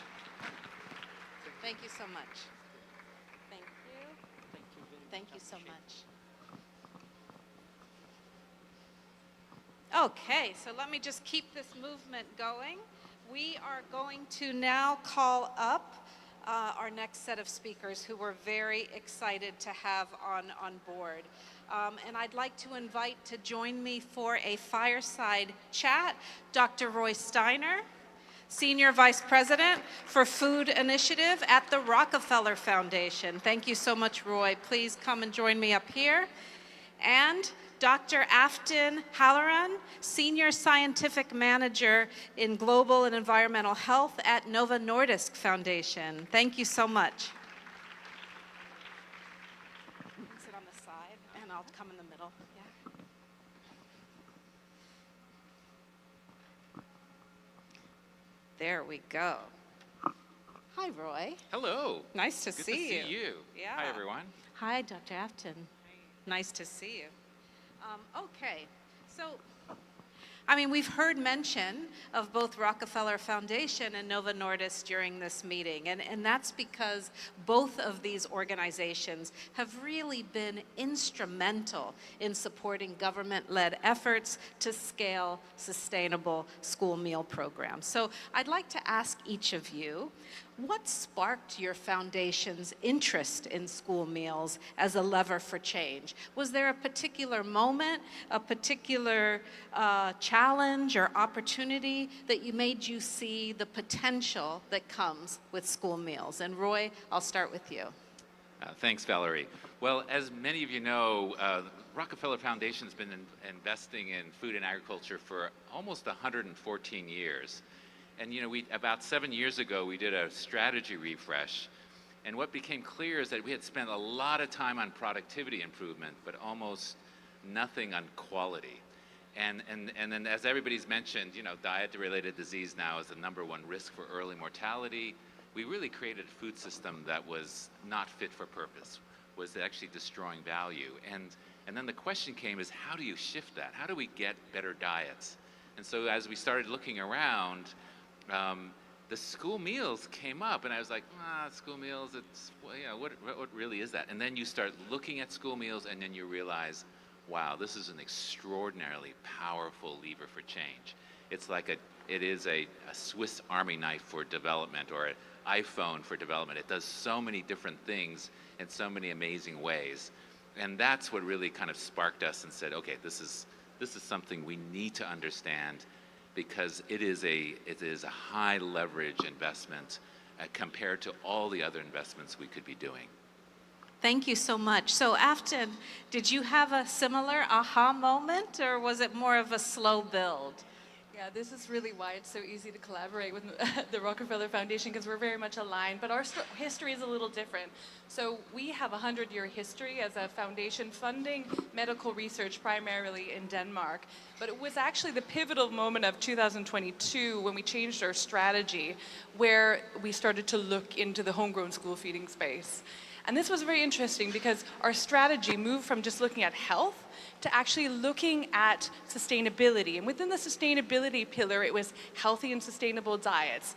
It was sustainable agriculture. Within health, it was the prevention and management of cardiometabolic disease, a fancy term for type 2 diabetes, for heart disease, for overweight and obesity. And also health equity. So when we tried to understand what is a single intervention that could address all of these things single-handedly, where research could be involved, where innovation could fit in as well, we turned to the Homegrown School Feeding Program, and that ignited a conversation with World Food Program, and the rest is history, really. And this has allowed us to come into this community as a newcomer without that history of funding within the space. Great. So maybe just staying with you a little bit still, Afton. As you've deepened the collaboration with governments, how has your approach evolved? And I mean, what impact have you seen advancing food systems transformation, especially through more sustainable local models? Yeah, so it's been an evolution. So again, 2022 was our starting point, and we started small. And so how it all started was really looking within the humanitarian settings. In particular, we're working in East Africa, and for us, it started with looking at how do you connect smallholder farmers, and very much in line with also government priorities. How do you create the markets? How do you improve the quality of the meal? Because for us, it's not just about filling stomachs, because we have that long view on health. We have that view on children in their adult lives, that we don't want them to move from undernourishment to overnourishment. We want to set them on that healthy trajectory. And then also, it was a no-brainer for us to look into clean cooking, because that was also, of course, something that was already being done on the ground. Then we moved from just looking at humanitarian settings to now looking at the national context. So this is kind of the new phase in our relationship to this topic. How do we basically support governments to reach scale? The great thing about philanthropies is that we want impact, we want scale, and this is a fantastic platform to do that. And so in the context where we are working, Eastern Africa, also in India, which is a slightly different context, of course, we can see that these programs, when we work at a national level and not just in the humanitarian context, that we can achieve scale, but it takes a lot. It takes that all hands on deck approach. It's not just government. Of course, the priorities are being set, but we're there to support, to fill in the gaps when it comes to research, when it comes to innovation, and also when it comes to the implementation. So how do you really refine things to make sure that you have the best design possible? That's where we are now. And Roy, I mean, you lead the food initiative. Was this issue of sustainability and local sourcing, was that baked in from the beginning, or did it evolve over time? It was baked in from the beginning, because we are a food and agriculture initiative. But you know, this idea of using school meals to drive food system transformation is a very powerful one, and that comes in many different ways. One is you know, the fact that you can introduce new types of crops. That was mentioned. You went from 3 crops to 18 crops. Where that was in was it Cambodia? Or one of the, sorry, I didn't have my notes, but the fact that you can do that is a very powerful driver. The other is, you know, it's not, we spend a lot of time, a number of kids fed, but it's the quality of the meal that's actually really important. And 7 years ago, there was no way to measure that quality. We now have menu quality measures. I think all countries need to be looking at that, and we can actually improve the quality by creating the increased diversity in our diet and shifting the kinds of menus that we have. As the Minister from Rwanda, Minister of State from Rwanda has mentioned, this fortified whole grain approach where you shift from refined grain to whole grain. It is by far the simplest way to improve your quality of a meal. The most meals are they underserve fiber almost everywhere in the world. And by the way, the best country in the world that has made that shift is actually Denmark. Afton's country went from 10% refined grain to 80 to 90% consumption of whole grains. And that's such a, you can do it at actually cheaper cost than providing refined grains. So if you're thinking about menu engineering, fortified whole grain is really the way to go, and it is can be budget neutral. So it's looking at these substitutions and shifting the food system. There's so many opportunities with school meals. So sticking with you, Roy, for a last question. This emphasis on quality also led to an emphasis on sustainability. So how as you look ahead, how is your foundation working with governments to really scale up this implementation of planet-friendly school meals? Well, we really love school meals because at the end of the day, this has to be driven, paid for, and managed by governments. And as Christina said yesterday, this is about building state capability and also community empowerment. And one of the things that, there are these amazing programs using school meals to develop community connection and empowerment. And we are really interested in school-based demonstration farms connected to this. Turns out that when you have school-based demonstration farms or gardens, your extension system can be 2 to 3 times more effective. Right? So this is a win-win. You're creating education, you're providing maybe a little bit of food, but in fact you're shifting the knowledge of farming in that area in many cases. And we have really good randomized controlled trials showing that if you want to improve the extension system of a country, school-based demonstration farms or gardens are a powerful lever. So there's all of this synergy going on to make the school meals more sustainable. And finally, I think at the end of the day, we really want to build the capacity of governments to do this, and we are planning and helping to do that through a number of mechanisms. One mechanism, I think, I was talking to a number of people. We all know that there's, for example, corruption and leakage going on in various systems, but there are best practices out there. We need to be sharing. We all know this is an issue, and so many people want to address it, but we don't know often the best way to do it, and this is where this collaboration and best practice sharing can be extremely helpful. Well, thank you so much, Roy, and for bringing your leadership to this issue. And maybe, Afton, just looking to you from Novo Nordisk, how are you working to help governments to scale up this notion of planet-friendly school meals?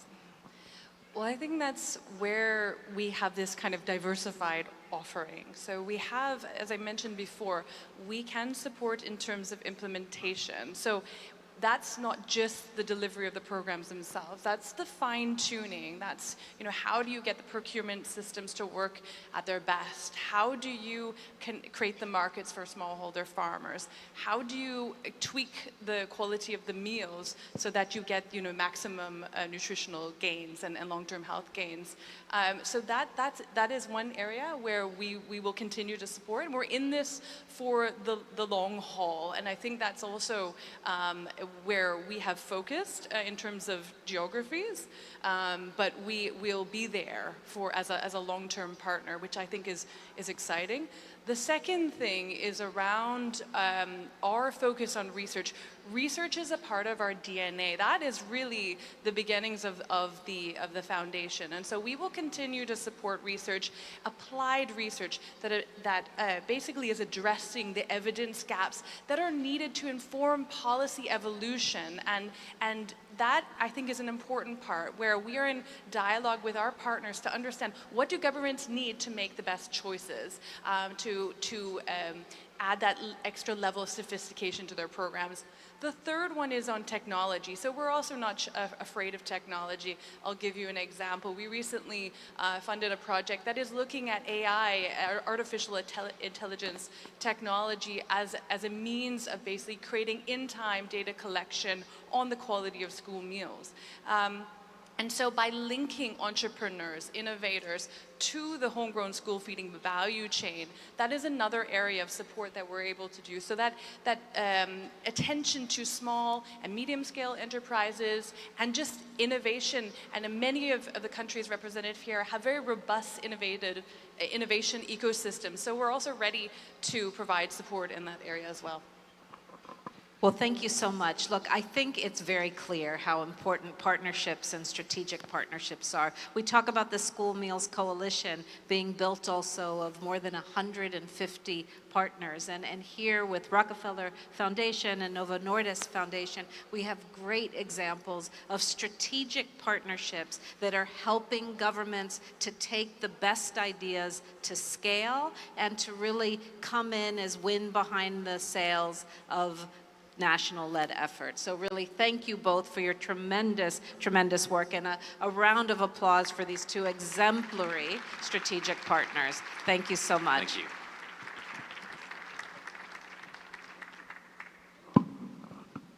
Okay, so this brings us to the close of our session. George, don't worry, I'm wrapping it up. Let me turn that down. And I really just wanted to say as we wrap up, just a huge thank you to all the panelists and speakers that we've had for being part of what has been a very important conversation in this room, but that really resonates far beyond this room. Today's session clearly confirms country commitment is the engine driving that real change. And we've seen how governments are using school meals to feed children, strengthen food systems, improve nutrition, and support local economies. And we, everything from Kenya's clean cooking initiatives and Lesotho's local sourcing commitments and Ethiopia's leadership on the global stage, all of these are deeply rooted in national priorities. But countries can't do it alone, and we're really looking for partners to rally around these efforts, and we heard some great examples of that in this last chat. And partners help bring the right support, financing, technical expertise, long-term collaboration. This is really how it all comes together, enabling and amplifying what countries are learning and what countries are doing. So really, thank you all for this great conversation, and looking forward to the rest of the day. Thank you so much. And back to you, George. Thank you so much. Thank you so much, Valerie. Please, a round of applause for Valerie, because that was the session. You needed Valerie Guarneri to be there in charge of that particular session. Thank you so much. Now, if you take a look at your watch, if you look, and then you take a look at what you've got as our schedule for the day, we are almost 45 minutes behind time. And I just want to think about it. I just want all of us to think about it. Just imagine you had to catch a plane and you arrived 45 minutes after the departure time, or boarding, or the time when boarding was supposed to be closed. Would you fly anymore? I don't think you would. And so it all started this morning when we had extra time to have our coffee. So we spent a little bit and we started 30 minutes behind schedule. So as a result of that, we do not have coffee. That's the thing so if you have coffee break on the schedule, we don't have the coffee this time. But we do understand that we are all human beings and we need a wellness break of 15 minutes such that we can be able to continue and catch up with the next session that comes right after that. And that session is on school meals as a strategic safety net, building resilience and human capital. We are going to try as much as possible to get into that session and then move into the section that follows after. Now, 15 minutes and you will hear Vivaldi, so you can come back in here. Have a wonderful time.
We'll have to begin at this time such that we can be able to catch up with time.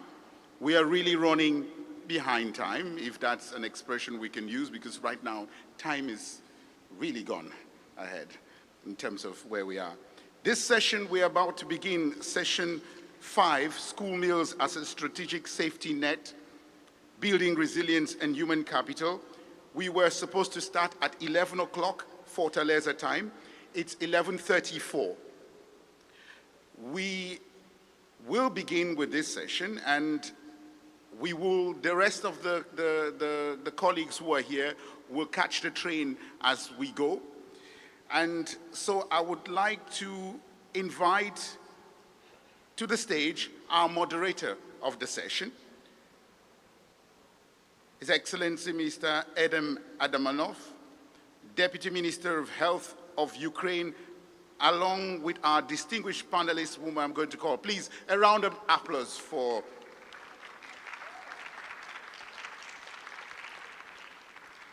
Thank you for your patience, sir.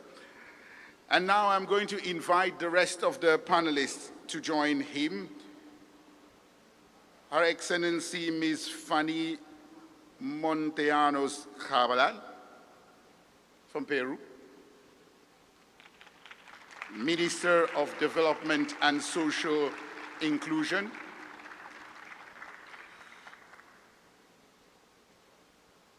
Her Excellency Ms. Farah Sheikh Abdul Qadir, Minister of Education, Culture and Higher Education from Somalia. It's His Excellency.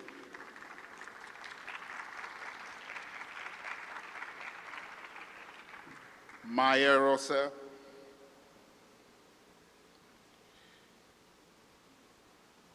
His Excellency Mr. Oscar Requena, Minister of Education, Science and Technology of Belize. Please encourage them as they come to stage. And again, thank you so much for your patience, time, and understanding. Son Excellence, Monsieur Jacques Sostin Dingara, Minister of Basic Education, Literacy and Promotion of National Languages from Burkina Faso. Monsieur le Ministre, bienvenue. Her Excellency Ambassador Cindy Larissa Rodriguez, Vice President of the International Cooperation and Promotion. Welcome. And now I will leave the stage and the moderation will be taken over by the Deputy Minister of Health for Ukraine, Mr. Edem Adamov. And I am being told that there was one panel member that I do not have. If you may want to share that with me, I do not have it here. If you have the name and title, I will just come and share. Just come up.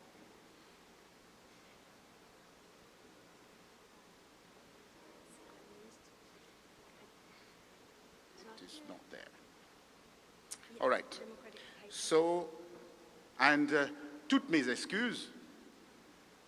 Voilà, c'est Madame le ministre de l'Éducation nationale et de la nouvelle citoyenneté de la République démocratique du Congo, Son Excellence Raissa Malou, avec tous mes respects, Madame, Excellence, my excuses. Et maintenant, on va commencer. And at this point, we will begin, and I'm going to hand over then to Mr. Edem Adamanov. Over to you.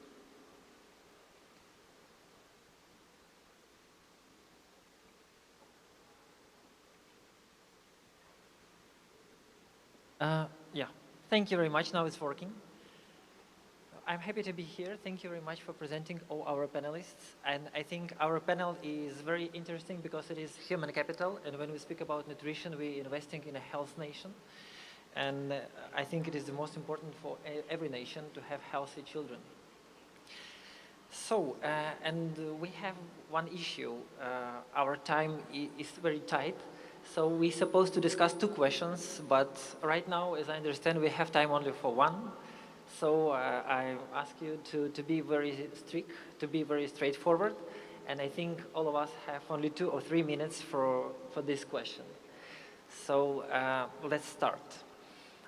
Our questions and our tracks is about our country's experiences in the school nutrition reform and our opportunities and challenges that we are looking forward. So in Ukraine, our reform started only 5 years ago under the leadership of our First Lady, Olena Zelenska. And I think that united different ministries such as Ministry of Education, Ministry of Health, Ministry of Agriculture to work together on this reform. And now we have very good results.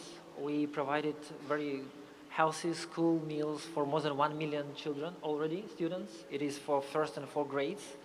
And we are going to expand this program in the next year. In our budget for 2026, we are going to cover 3 million students in all grades. So we're very proud of it. And for us, it is human capital investment, as I mentioned. We have very difficult times right now. Our country is in war with a very big neighbor. And of course, we are building schools underground right now, but still, after the Soviet Union, we have a lot of schools. Some of them are very old. And we have to change these food blocks. And you just can imagine that in one hand, we have to build our schools under the ground in order to protect our children from the rockets. In other hand, we have to renovate our food blocks in order to put new equipment there, in order to prepare healthy food. The next challenge is the people. We don't have enough cooks, so we have to train them. We have to train, I think, in two next years, we have to train 6,000 chefs and cooks in order to prepare this healthy food for our children. It is also a challenge because a lot of people going to frontline, and it is very challenging to find proper people to cook food. Of course, it is new standards. But new standards, it is not a problem when you're speaking only about the children. Children are very clever. The main challenge is to change mindset of the parents, because if you start to eat healthy food, you have to continue to eat healthy food at home with your parents. So this change of a mindset is a big investment in communication strategy. And I think in each country, it is the biggest challenge. And again, this is cultivation of the healthy nutrition. It is important for each person, each family, and we hope that all together with our partners who are helping us a lot in different ministries, in different organizations, in different countries, will help us to succeed. And as I mentioned, the challenges for the next 2 years, it is modernization of our food blocks, it is training of our chefs, and I hope that we will have peace and it will help us to succeed very quickly. Thank you. So, right now, I want to pass the microphone to Her Excellency Mrs. Carvajal from Peru. And the same question, what is the experience of your country and what are the challenges you are looking forward? Muchas gracias, ministro. En primer lugar, yo quiero agradecer mucho a la organización de este evento por haber considerado la participación en este panel de Perú. Y atendiendo a la pregunta que me hizo el ministro, creo que es importante aprovechar los minutos que yo tengo para expresarles y decirles que en el Perú ha avanzado mucho en el diseño de políticas, implementación de estrategias, ¿no? Y el gran reto y el gran cambio que fue tener un programa de alimentación escolar fue en el año 2012. Antes de ello había un gran programa de asistencia alimentaria. Pero tener un programa nacional de alimentación escolar que en esa época alimente diariamente a más de 2 millones de niños requirió voluntad política, requirió presupuesto y un modelo diferente a lo que en ese momento se estaba dando en las escuelas, ¿no? Sí es cierto de que es importante tener claridad en las políticas. Actualmente, este programa pertenece al Ministerio de Desarrollo e Inclusión Social de Perú. Ustedes dirán, pero ¿por qué no pertenece al Ministerio de Educación? Porque precisamente en este sector se lidera una gran política de desarrollo e inclusión social al 2030, que no es una política de gobierno, es una política de Estado donde el programa de alimentación escolar tiene un reto más allá de solamente ofrecer dietas nutritivas, sino tener una definición mucho más integral y holística donde hay que dar bienestar para ofrecer una ventana de oportunidades a todos los niños, niñas, adolescentes, estudiantes de escuelas inicial, primaria y algunas de secundaria. Actualmente atendemos a 4 millones, más de 4 millones de estudiantes diariamente en el Perú con varias modalidades, porque el Perú tiene ámbitos rurales, ámbitos urbanos, atendemos comunidades indígenas, comunidades que son zonas de frontera. Es por eso que el enfoque territorial es muy importante. Hay que territorializar nuestras intervenciones.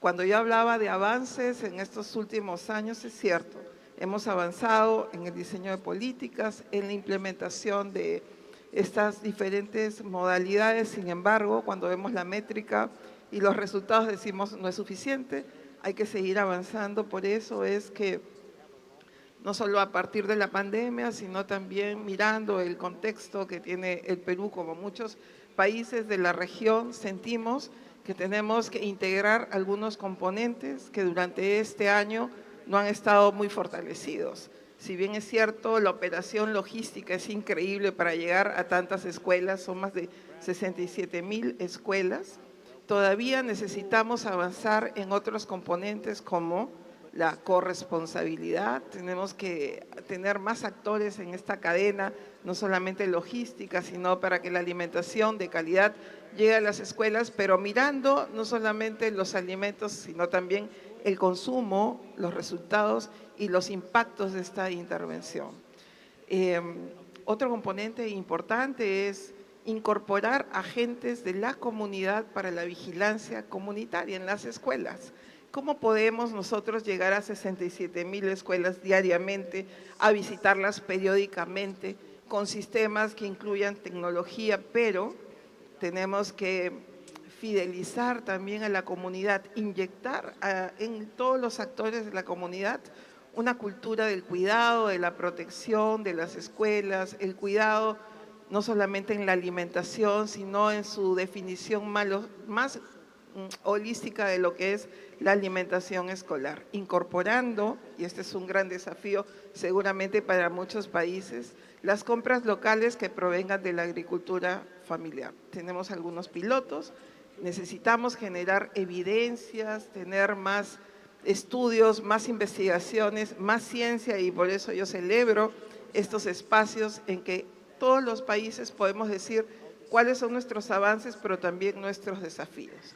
Tenemos que tener la participación de muchos sectores, no solamente de este sector, sino educación, salud, agricultura, producción, incluso la representación de los padres de familia en la toma de decisiones. Esto es lo que hemos aprendido durante estos años. Nuestros retos y desafíos todavía son muchos, pero sabemos que con voluntad política, con presupuestos, con esos elementos de sostenibilidad que hacen que se fortalezcan los programas de la alimentación escolar, podemos superarlos. La pandemia también nos enseñó mucho a cómo tenemos que adaptar nuestras intervenciones. Ahora tenemos un sistema de protección social adaptativa donde la alimentación escolar es un servicio muy importante. Adaptarnos ante estas emergencias, al cambio climático, también hace que se fortalezcan nuestros servicios y tener claridad cuál es el objetivo pedagógico, nutricional, dinamizar la economía local y además tener evidencias de que día a día tenemos que seguir innovando para llegar a las escuelas, para llegar con oportunidad, celeridad, sensibilidad a cada uno de estos niños y niñas. Ayer escuché en una de las presentaciones que los niños con la barriga vacía no aprenden, y es cierto, nosotros los podemos ver, pero además la alimentación escolar es universal, es un derecho. En el Perú es la mejor expresión de la alimentación adecuada. Queremos mejorar estas situaciones que tienen a los países en estado, por ejemplo, salir del mapa del hambre o de la inseguridad alimentaria. Alimentación escolar. Miremos esa ventana de oportunidades que son para los niños. Yo quiero resaltar también que Perú fue mencionado en el último informe del estado de la alimentación escolar en el 2024 como uno de los programas que pudo atender con oportunidad, celeridad, en medio de la pandemia, pudo adaptar sus servicios.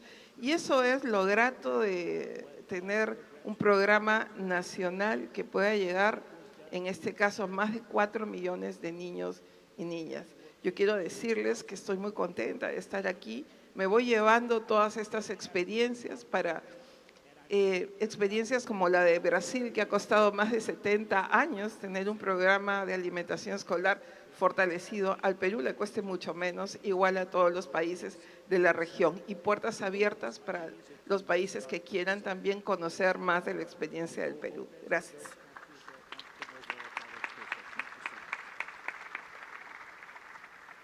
Mrs. Carvajal, thank you so much. Actually, you mentioned a very important thing that your local farmers, they can provide food and they can provide vegetables and all the stuff for the schools, for example, and schools can procure from the local businessmen.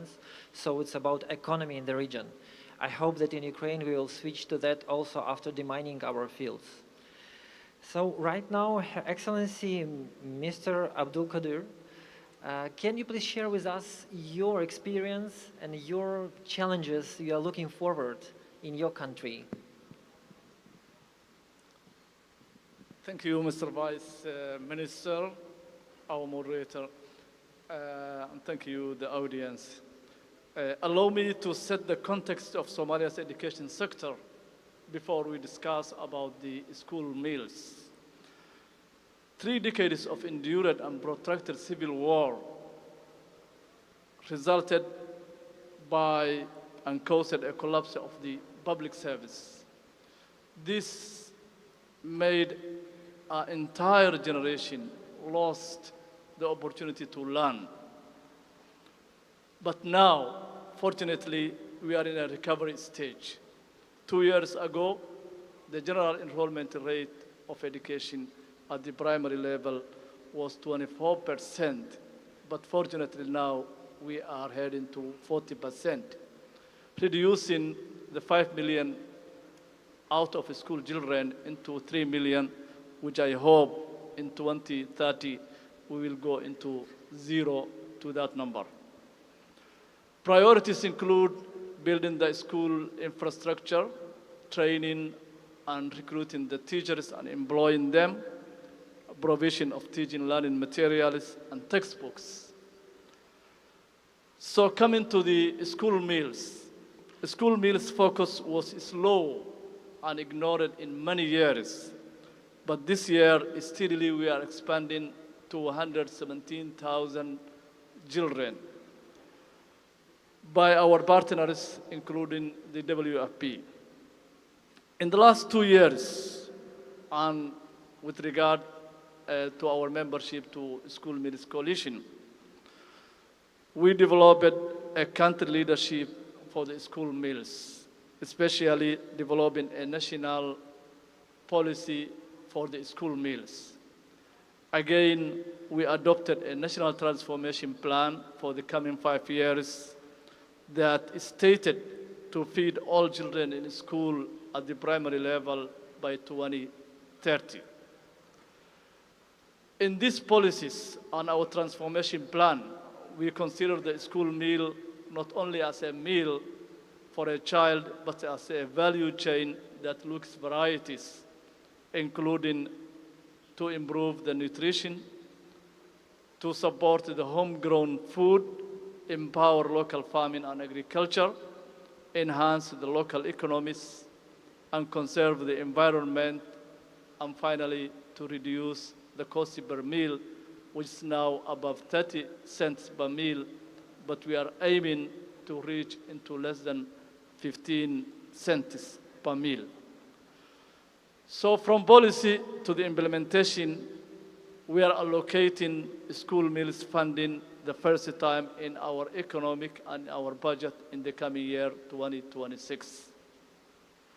And we are mobilizing multi-stakeholders, including interministerial, the finance, the agriculture, and also the community stakeholders, including the parents, local administrations, business community, and our international parents to participate in financing the school feeding programs.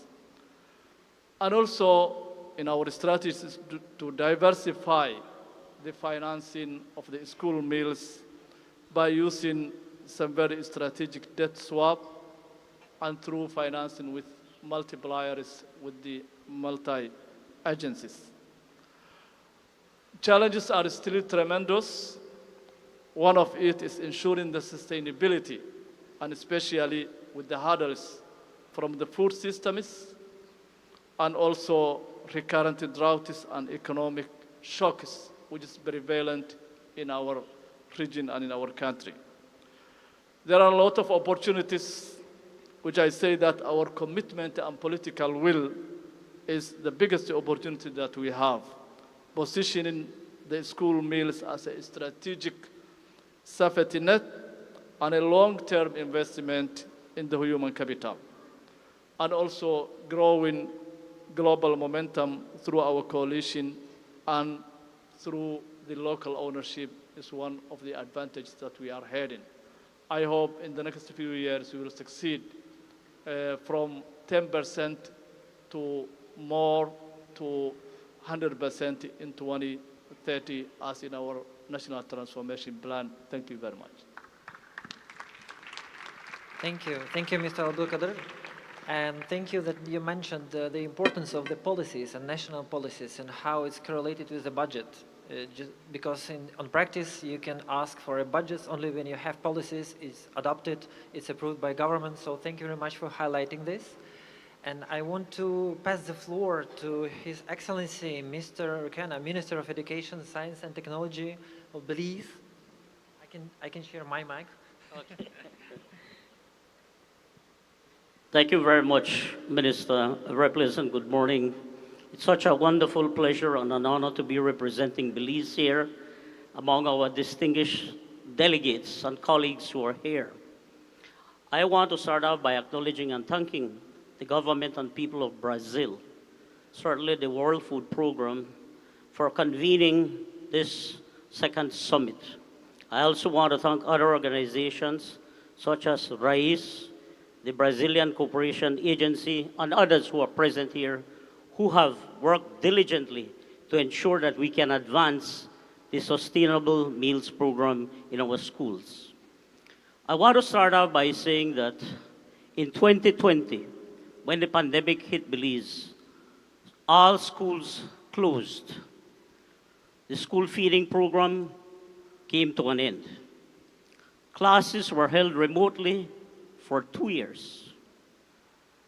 After schools reopened, the government of Belize transformed school feeding into the National Healthy Start Feeding Program. What started as a pilot program with 900 students has over the last 2 years expanded rapidly to over 15,000 students countrywide. Belize has a population of 410,000. 30% of this are students who are below 14 years of age. Currently, 12% of primary school students and 33% of secondary school students benefit from the program. The government of Belize provides $3 Belize per child per day and reaches out to 78 schools countrywide, ensuring that children at the primary and secondary school levels receive a free meal daily. This program follows the sustainable school feeding model. Menus are developed to a standard to ensure healthy local foods are used in schools. Capacity training, such as gastronomy training, are provided for cooks who have the opportunity to be able to create and to serve flavorful meals for our students in schools. In collaboration with the Ministry of Agriculture and the Ministry of Health and Wellness, we have the school garden program, and we're also advancing nutrition education across our schools. I also want to take the opportunity to thank organizations such as FAO, the World Food Program, UNICEF, and PAHO for also supporting this wonderful initiative. In collaboration with the Ministry of Health, the Ministry of Education is committed to reducing and eventually banning the use of sugar, sweetened drinks, and ultra-processed foods in our schools. The target is to reduce the risk of non-communicable diseases in our school-age children. We also want to say that we consider that this program is a safety net in various ways. First and foremost,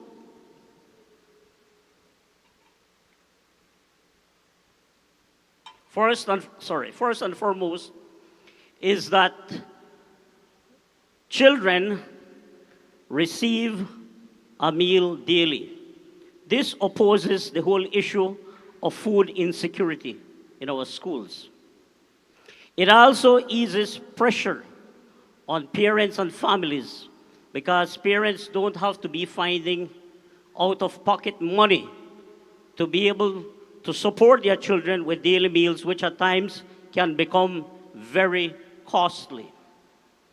Thirdly, it provides an employment opportunity. Currently, we have over 300 cooks, most of whom are mothers. They are paid a stipend, and their social security is also paid. And they form a part of the formal labor force. At the same time, they are with their children, being able to support them. The decentralization of the school feeding program has also allowed for our schools to be able to work directly with local businesses and farmers. We encourage this because it creates an opportunity to be able to support the local economy in our countries.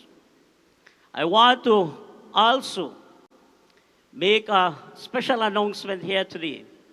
And I want to say that in August of this year, Cabinet gave its approval to the first ever school food and nutrition policy.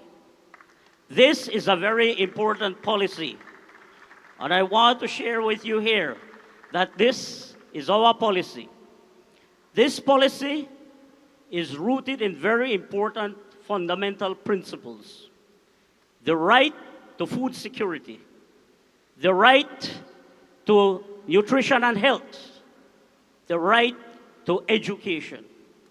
I also want to say that it signals our government's commitment to creating an enabling environment where children have the opportunity to be able to make healthy choices in relation to the foods that they eat in schools. And it also creates an awareness so that when they go home, they can also pass on this very valuable information, because it is not sufficient only to practice in school, but we want to ensure that parents and families are exposed to the importance of healthy nutrition and meals to ensure that we have growth and development in our children that is going to be conducive to their learning. And finally, I want to say that we are very proud of this policy, because what it does is that it creates a roadmap as to how we want to ensure long-term sustainability in our programs. Finally, while we are a relatively new participant in this program. We're not very old. There are many great experiences that we are learning here, such as this World Summit here today. They are valuable experiences that we can take back to our country. For example, here in Brazil, Brazil has been a leader for years. And what we have seen is that they have deliberately developed policies and legislation to ensure that the feeding program is supported. They also have legislation where it is mandatory that local farmers are able to benefit from this. These are great ideas, and I'm certain that we have great ideas that are also being carried out in other countries. So we welcome this opportunity. I also want to say that we look forward to the continued collaboration and support from the various organizations that are present here. We want to strengthen our school feeding program, and we look forward to support in developing consultancies and other related important information that can help to advance our school feeding program. For us, the goal is to ensure that we move away from zero hunger, where we move towards the right to health and nutrition, the right to food security, the right to building a world of peace for all of us. I thank you. God bless you.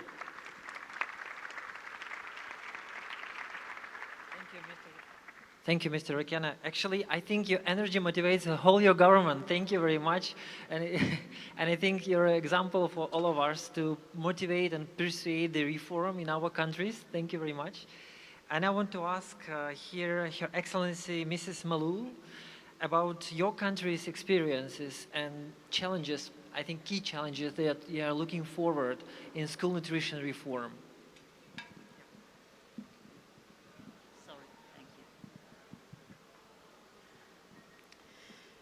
Merci beaucoup. Je voudrais commencer par remercier le gouvernement du Brésil, de la province de Ceará, et en particulier les autorités de la ville. And the state of Ceará and the local authorities, the Fortaleza, the mayor, for the welcoming reception. And Congo Democratic Republic has become, has turned this as a social pillar. So we have a very strategic that comes from a very shocking, alarming, and strategy that our children that they are 5 years, they have malnutrition, chronic malnutrition. So the state decided to tackle this and validating this year our national strategy for school feeding 2025 that is going to last until 2030, and that will put us in this route and to transform in a network that will be particularly a safety network. This will show us a multiple sector approach that is going to involve our education ministry and healthy and agriculture ministries, and also the budget and finance ministry. That's very important. All of these will help us to adapt the needs of the students and our territory, and always thinking about the challenge that we have as our country. Recently survey and that we have had with the World Program. In 2023, we were able to feed 900,000 in many different schools.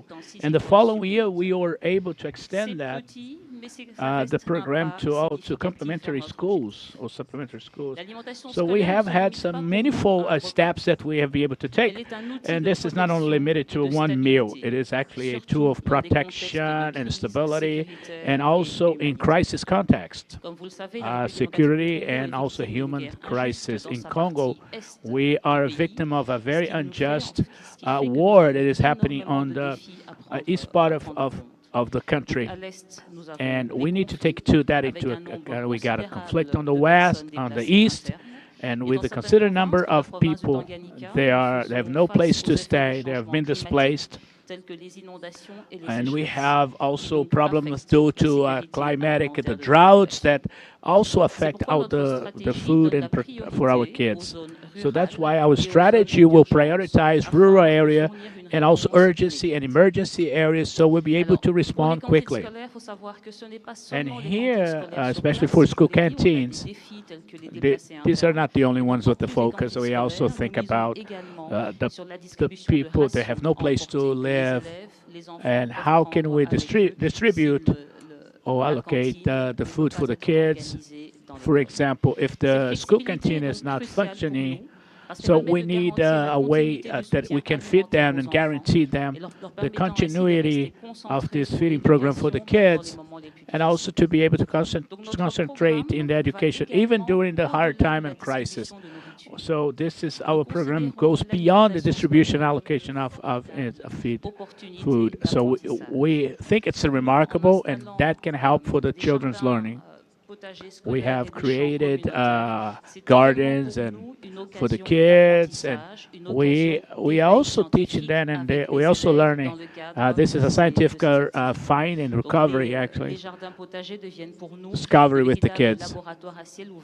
And this like small labs that helps the children to learn life skills, and especially in the scientific field. And so they can learn about nutrition, sustainable hygiene, and also how to manage, especially the waste, this food waste. And that will help the students to learn and the cognitive approach. And when it comes to the future, one of the biggest challenge is the financing. And how can we scale this up? We have this strategy that we have today, nowadays, is the feeding program, national feeding program. But we also want to make sure that we reinforce and that will be transparent and collective management and public managers. So we try to mobilize the participation of the community, the parents, association, women's association. That dynamic actually favors solidarity, and we try to create a synergy between the schools and the environment. And the second challenge is when it comes to the source of financing to maintain the sustainability of the product of our programs. We try to explore new ways of finance this. We try to diversify the sources. And we always welcome the private sector and the groundbreaking initiative that will be able to have new mechanisms nationally and internationally. So our idea is to make sure that every canteen will be an equality engine. And I'm always supporting this proximity agriculture and this opening that will be able to guarantee education, economy, and nutrition, and that will be able to reinforce that and scale this up, especially for the food, the resilience. We also increase the human capital and also promote peace and for the development sustainability of our nation. Thank you.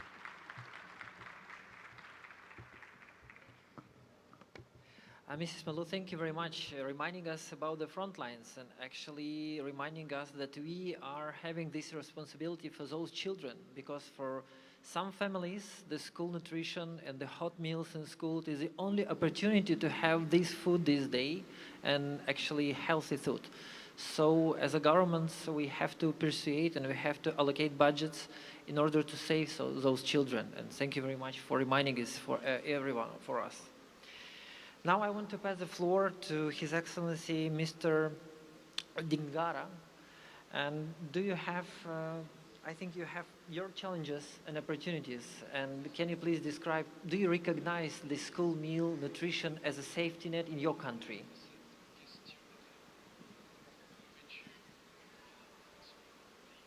Merci beaucoup. Je voudrais, avant de répondre à votre question, traduire les salutations fraternelles du peuple burkinabé au peuple frère du Brésil pour cette opportunité qui nous permet de pouvoir nous retrouver ici, et aussi traduire nos remerciements aux organisateurs, au PAM et l'ensemble donc des acteurs qui nous permettent de nous retrouver ce matin ici. Et je m'en voudrais aussi de ne pas vous présenter mon pays. Ce matin, la conductrice qui nous menait donc à cette session. Ne savais pas le Burkina c'est où, le Burkina c'est quoi. Donc je m'en voudrais de ne pas vous dire que le Burkina c'est un pays de 22 millions d'habitants situé en Afrique de l'Ouest.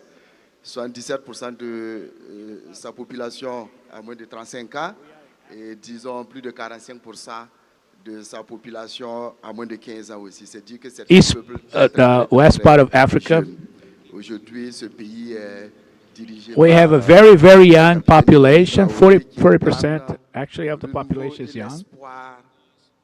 And our government try to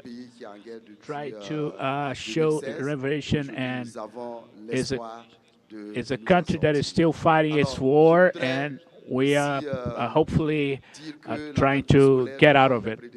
And the school canteen, as my predecessor said, it's a way of protection, social protection, that allows us to reduce the inequalities among children, especially the low-income children, the poorest ones, because feeding is a fundamental element for the school, especially for the quality of the special educational system devised. We also, this also helps us to make our results better, especially educative.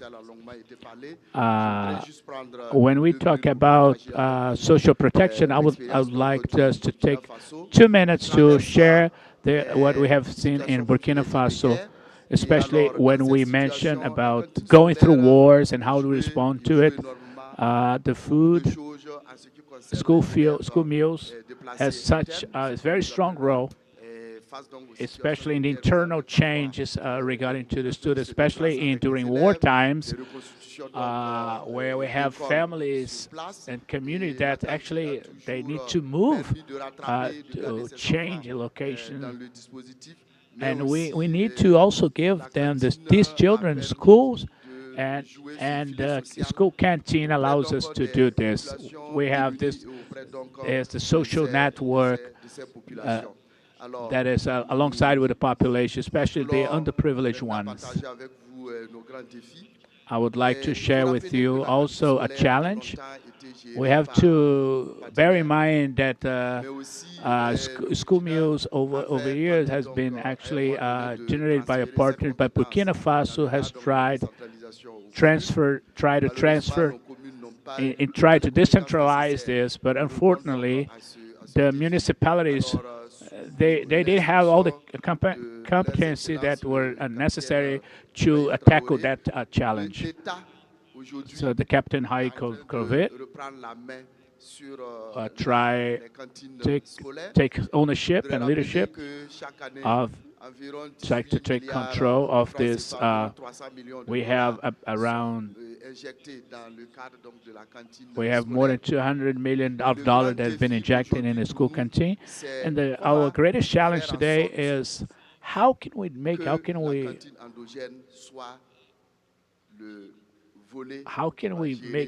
local canteens be managed and driven in a level, scholar level. Our colleague from the Congo Republic was talking about, we have developed our slogan, one school, one crop, and one school farm. This is our greatest, when a school, with a garden, a field, and a school farm. We need to, of course, water for the drinking water. We need this garden for the kids. This is the first aspect for the local canteens. So the children themselves will be able to feed, and they learn about nature. They learn how to take ownership of their own food. And so our hope is that every community will be able to feed the kids. We call it the school council, where all the community, they get together in this council for a meeting, maybe the principals, the parents, religious people. And we want to help the future of our kids. It's a challenge for us.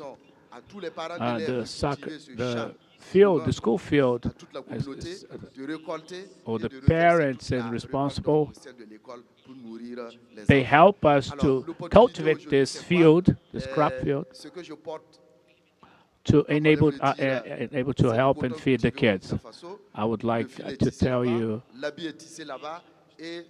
so the network has been woven and by hand, and this is an internal development that it comes from inside. We're trying to teach the school to feed the kids, and I would like to finalize by saying, to wrap it up by saying that a lot of the schools have actually been using their own local food to provide the food for the kids, and allowing every single child to be able to have the meal every single day.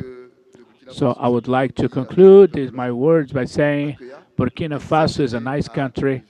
It's very welcoming, and I would like to invite you to come and visit us very soon. So thank you very much. Thank you, Mr. Dindara. Now I want to pass the word to Mrs. Rodriguez.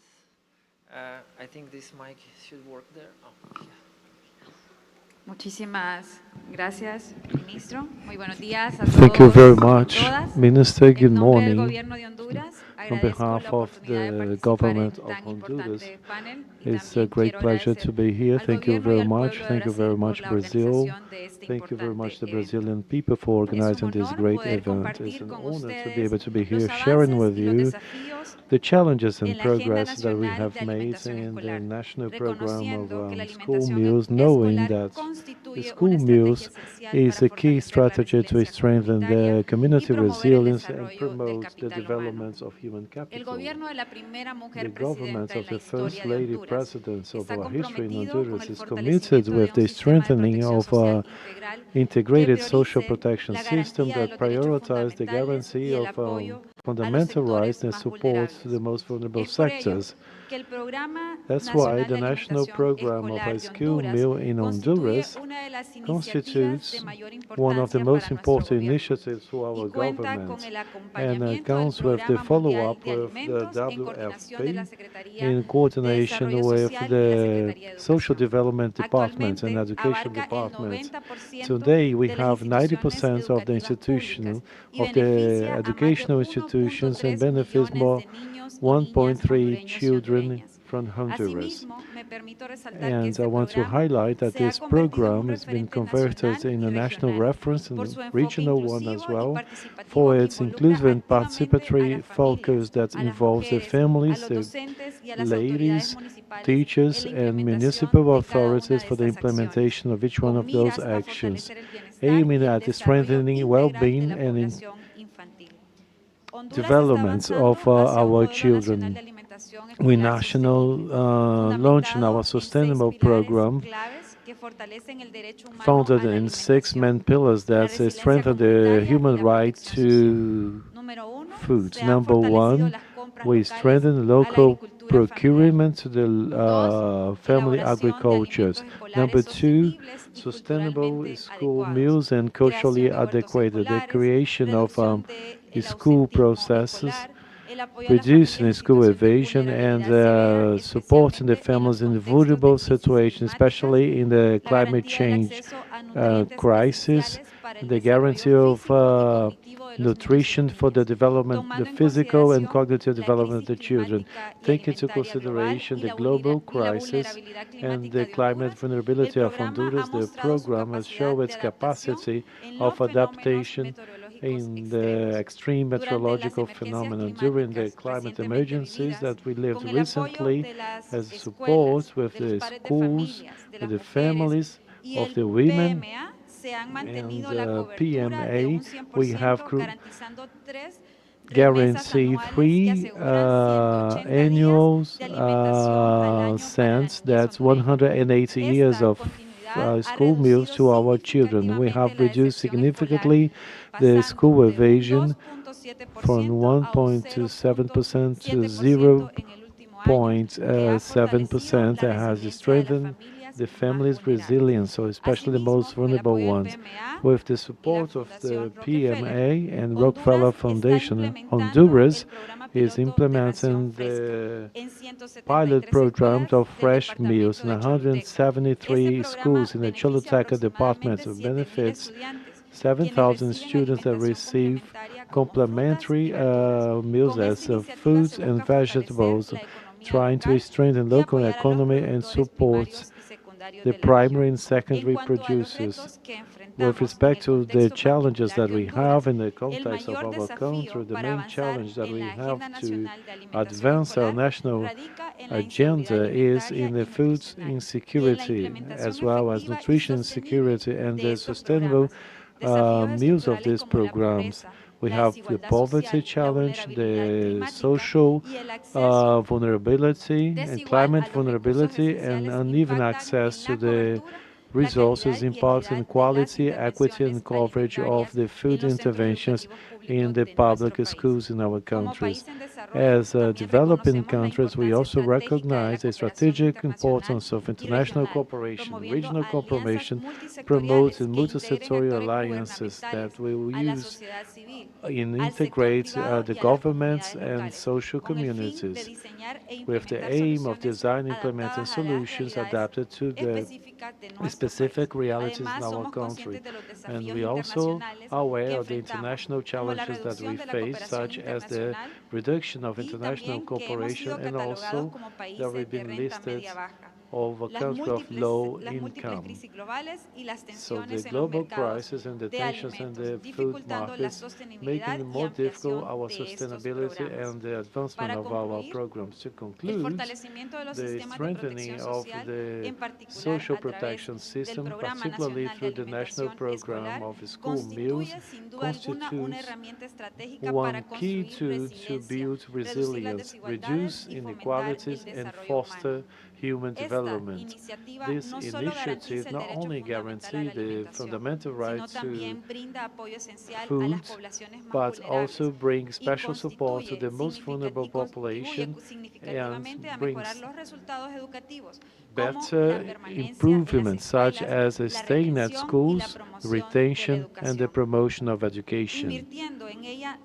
Investing in it is not only a necessary immediate response, but a bet in the communities so that they are more inclusive and better prepared to face future crisis and with the conviction to a sustainable development, fair and equanimous for everyone. Thank you very much. Thank you very much. First of all, I want to thank my panelists because we are right on time. I think we are the first panel which are right on time, so applause please.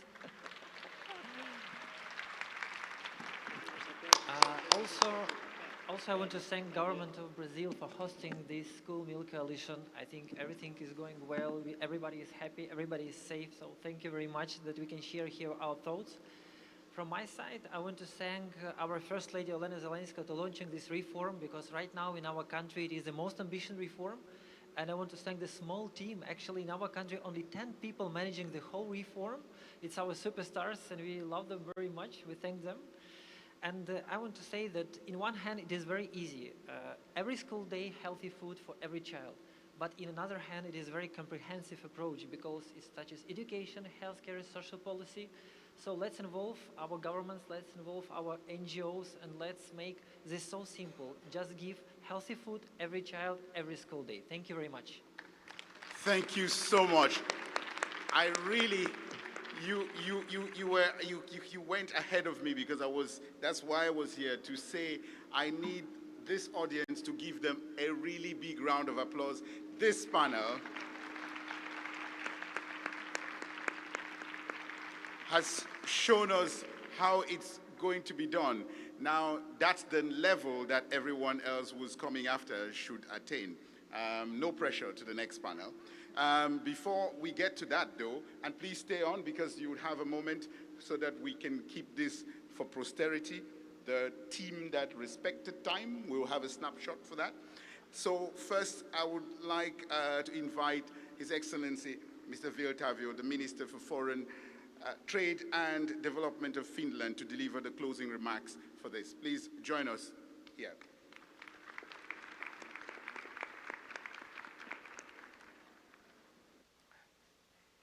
Thank you. It's my honor to close this panel, and it was a powerful and inspiring session. Today we have heard how countries and continents are using school meals as strategic safety nets to protect children, build resilience, and invest in human capital. Finland's own journey began in the aftermath of war. We made a bold decision to provide free school meals to all children. Initially, the school meal program was created to combat malnutrition and support displaced populations. It was a transformative social innovation that helped build a more equal society. Still today, every child in Finland receives a nutritious and publicly funded daily school meal. They are a cornerstone improving child health and academic outcomes while fostering equity and economic growth. School meals are more than a national success story. They are a global recommendation. In many countries, they are a lifeline for children and families. Today's discussion reaffirmed that their central role in building resilience and human capital. We've elevated school meals as a cornerstone of social protection, supporting child development, education, health, and food security through coordinated multi-sectoral action. We've seen how countries are safeguarding children's rights and how school meals foster social cohesion, peace building, and protection from poverty and exploitation. This session has shown the strength of national leadership when school meals are embedded across sectors. Ukraine reminded us that in war, school meals can be a stabilizing force. Your investment in infrastructure shows how school meals can adapt to crisis and still deliver dignity and nutrition. Peru demonstrated how placing school meals under the social protection sector with strong legal framework and community co-responsibility can make programs more sustainable and inclusive. Somalia showed that school meals are not only a lifeline during droughts, they are a tool for peace building and social cohesion. The Democratic Republic of Congo shares a bold new strategy to institutionalize school meals aligned with national development plans and emergency preparedness. Belize emphasizes nutrition-sensitive programming, linking school meals to national health goals. Your multi-ministerial collaboration and rights-based approach are paving the way for healthier generations. The Gambia showed how, even under fiscal constraints, strategic investment in school meals can restore coverage and empower local farmers. Burkina Faso showcased the power of homegrown school feeding and community engagement. Your innovative canteen model and local procurement are driving both educational and agricultural transform. Saint Vincent and the Grenadines offered a compelling example of how school feeding programs can serve as a stabilizing force in times of natural disasters that helps communities recover and ensures children continue to receive nutrition. To support all these national efforts is why we are happy to co-chair the School Meals Coalition, and it was launched in 2021 alongside, of course, with France, Brazil, and other partners. And we must now unify our efforts and build the momentum we've created. Finland remains deeply committed politically, socially, and economically. We will continue to provide technical expertise, share tools and resources, and lead by example. From 2023 to 2025, we have allocated 12.5 million euros to this mission in multiple countries. Let us leave this session with renewed energy and shared purpose. Let us continue to champion school meals, not just as a program, but as a promise to every child everywhere. Thank you. Thank you, Minister. Please don't go away. I would like to invite the panel. Please come on. Let's have an official picture to remember this moment. And so I'll just remind you of those who made up this panel. So they come together for this picture, which is quite an important moment for us to remember. So you had Mr. Edem Adamanov, who was the Deputy Minister of Health of Ukraine. You had Her Excellency Ms. Fanny Monteanos Carvajal, the Minister of Development and Social Inclusion from Peru. His Excellency Farah Sheikh Abdul Qadir, Minister of Education, Culture and Higher Education of Somalia. His Excellency Oscar Kema, Minister of Education, Science and Technology. Everybody really enjoyed when he spoke, from Belize.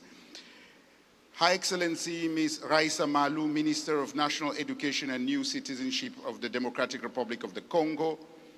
Thank you so much for your experience, as well as His Excellency Mr. Jacques Sosten Dingara, Minister of Basic Education, Literacy and the Promotion of National Languages in Burkina Faso. We also had Her Excellency Ambassador Cindy Larissa Rodriguez, Vice Minister of International Cooperation and Promotion of Honduras. Thank you so much. And now we move to the next panel.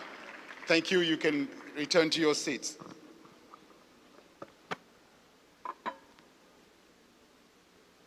So it's going to be a quick switch now to the next, because we are making sure that we can catch up. And I'm very, very certain that this panel and this session is going to respect everything and even be better in terms of keeping to time than this one that we've just had. So it's going to be cities and how they are working in the area of school meals. And it's the power of cities and municipalities driving innovation and accountability at local levels.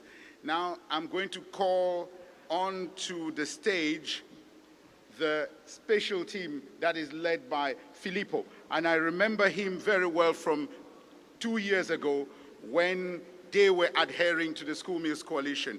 Now he is the director of the Milan Urban Food Policy and Cities Feeding the Future initiative. He's joining us here and he is going to be leading this panel. And I have Darlene Rodriguez, Secretary of Food and Nutritional Security, Belo Horizonte. Please, I'm not hearing the applause. Thank you, Carmen, for reminding everyone. Yes. And I'm also inviting Ms. Serena Duracio, Officer of the Milan Urban Food Policy Pact Secretariat. Please, I need to hear that encouragement for them to join us here on stage. And Ms. Ottavia Pieretto, Officer of the City of Milan as well, joining in at this moment. Just in the event where there are 4 other members who will be coming, I will let you know. But right now, I'm handing over to you, Filippo. You have that task of beating the record of the previous panel. Okay, so good morning, everyone, and thank you, George, for the introduction. Excellencies, ladies and gentlemen, distinguished guests, welcome to this session, The Power of Cities and Municipalities, Driving Innovation and Accountability at a Local Level. I'm Filippo Gavazzeni, Director of the Milan Urban Food Policy Pact and of the Cities Feeding the Future initiative. So the Milan Pact is a thriving community of more than 330 mayors all around the world committed to transforming their urban food systems. So from urban and peri-urban agriculture to the management of wholesale, food aid and from food waste prevention, mayors have multiple levers that can enable food system transformation. However, the most tremendous one, the one that can achieve multiple objectives at once, is indeed school meals programs. That's why the majority of cities of the Milan Pact have a stake on it, so manage different aspects of school meals programs. So the Cities Feeding the Future, as George said, was launched in October at the first School Meals Coalition Summit and has 3 main areas of action. The first one is advocacy. So through champion mayors And through Champion Mayors, we are able to give the examples to other cities that want to improve their programs. And at the same time, we also promote national dialogues to advocate about the role of cities towards the national government and the international organization. The second one is the exchange of best practices from the cities in the network. So we are doing this through technical workshop and field visit, while the third one is research. So we support cities with their specific learning needs through tailored training and through the development of feasibility studies.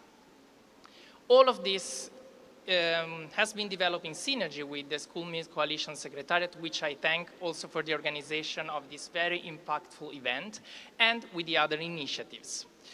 So you can have some insight of the role of cities also in the state of school feeding and in the global database that was presented yesterday. And in there you can see, for example, what the first cohort of Champion Mayors have been doing, starting from Addis Ababa, Bangkok, Copenhagen, Nairobi, Milan, Montpellier, Seoul, and Sao Paulo. We are confident that by combining data and best practice at the local level and the national level, we are able to achieve our objective sooner. So we have conducted many activities, but I would like to focus our attention on the three main, let's say, new products that we have been developing to support our cities. The first one is the case studies, the city case studies. That is a very new product that we have been developing with the research consortium, which I thank.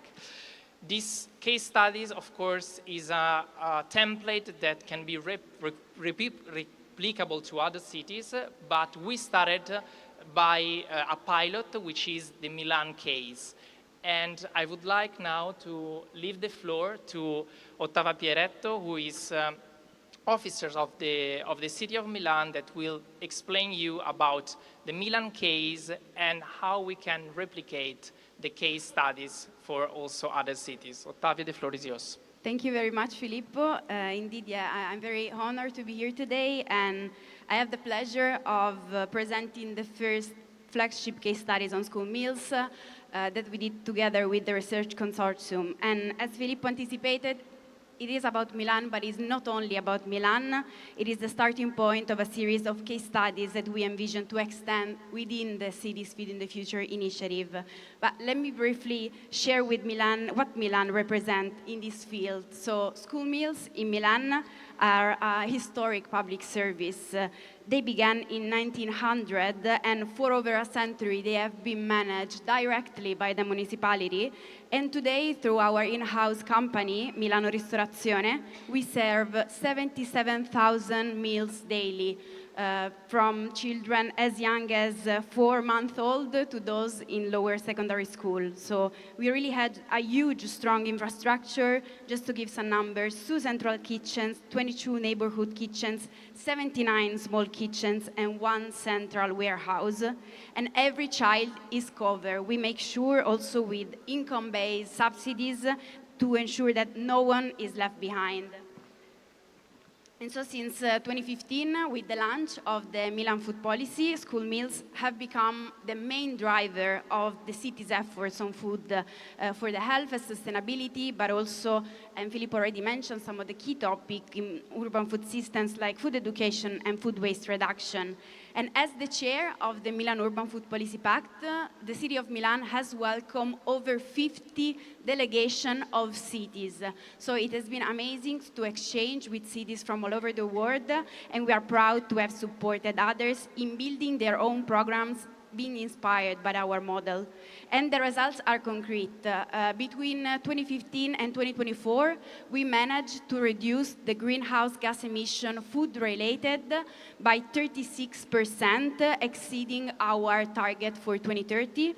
And we cut our red meat purchase by 81%, increasing plant-based protein 9-fold. And also now every meal has at least 64% of ingredients from organic suppliers. So in the case study, we show this and how it was achieved, so through a combination of innovation and collaboration. For example, we redesigned our menu with a clear protein transition towards more plant-based diet. And we used public procurement as a lever for sustainability, giving priority to local producer, organic food, and social and environmental standard. But also importantly, we redesigned our canteens, so where the children eat, with this behavioral nudging, as we believe where the children eat must be a comfortable environment, and is very important. And also, we launched initiative for, like, for example, fruit at mid-morning, and we engaged the families and teachers through school meals committee. And I mean, there are also challenges, of course, they remain. We want to increase the acceptance from children of legumes and new recipes that can be difficult sometimes. And also we want to strengthen the alliance among teachers, principals, and families, and continuing to improve the food environments.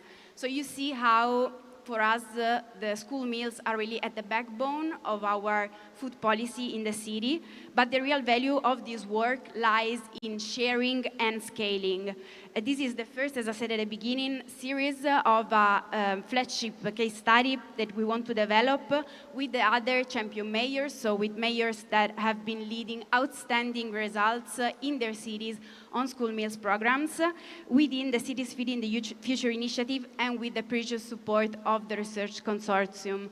And we think that sharing these stories of the cities first can inspire other cities, so other mayors that can then replicate. But then I think it was amazing yesterday hearing, and also today, about the amazing commitment from countries and what you're already been doing.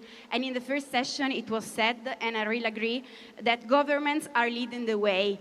And I think that they can't reach the destination without cities engaged. So we really see these case studies as that they can show to everyone that local authorities are the key driver of change. Thank you. Thank you. Thank you very much, Ottavia. You already said it all. So these case studies pave the future of collaboration among cities and also national governments. But now I would like to give the floor to George for a while for an announcement.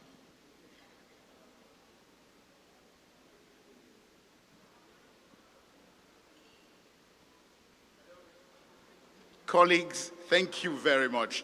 Let's all be attentive. So I am not interrupting you, and I'm not going to stop you, but I think that the fact that you're talking about cities is so important that the word is already out, and we have someone really important who is joining you, and I would really like them to join you. The mayor of our host city, Fortaleza, is here as well, and so I'd want to invite Mayor Evandro Letao to join you here. Please, a round of applause. Word is going out. We're discussing cities, and that's why he's here.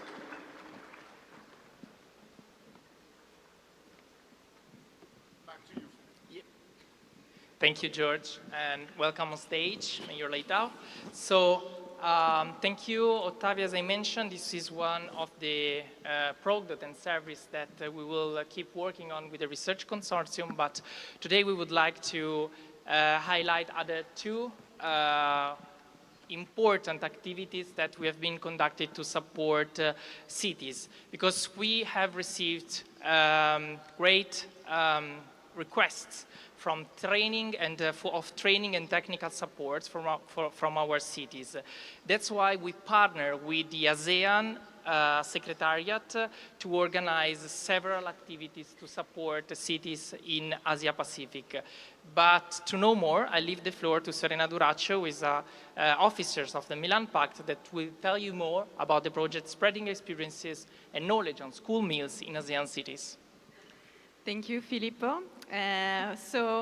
This project was a project that we developed with ASEAN, funded by the Italian Ministry of Foreign Affairs. Was a very long and complex project that lasted 1 year and involved 29 cities from 8 ASEAN member states. I won't go in details about all the different phases of the project, but I think it would be worth mentioning two key products that we provided to cities and that we felt like were very beneficial for them. So the first one is an in-person training, executive training that we provided to city officers last year in Indonesia. It was aimed at city officers from all ASEAN member states, and the aim was really to provide them with tools and knowledge about school meals programs. So we tried to cover all different aspects. So going from talking about food education to improving hygiene and food safety, and in other cases to talk about food waste reduction or all the aspects related to procurement. Of course, you can imagine that when you talk with different cities coming from different countries, this means different needs from cities. So they were all, let's say, at different levels of involvement. Still, we found that this was really beneficial for them. We had the great feedback from their side and also from the ASEAN Secretariat. And we feel like this is kind of a great opportunity for cities around the world to really work on their school meals program, and we hope to replicate this hopefully in the region, but not only in the region, also in other areas of the world. And I hope this can be of interest for countries here present today, because we really need to highlight how important are cities in this discussion. And then let's say that the second key product that we did still within this same project, we supported some of these cities with development of feasibility studies for them. And this was possible thanks to, as Ottavio already mentioned, Milano Ristorazione, which is a public-owned company from the city of Milan. That is the one that managed the school meals program. And so moving from the expertise of the city of Milan and of Milano Ristorazione, the engineers of the agency were able to support these cities and develop for them 6 feasibility studies for 6 cities. These focused on different aspects depending on the city's need. In some cases, we talk about the food safety. In some others, they were able to plan for them some kitchens. And we have heard this morning that this was another key interest from some countries. So some kitchens to be developed in their cities. So this also, of course, is a really tangible tool for cities and something that is basically ready to implement.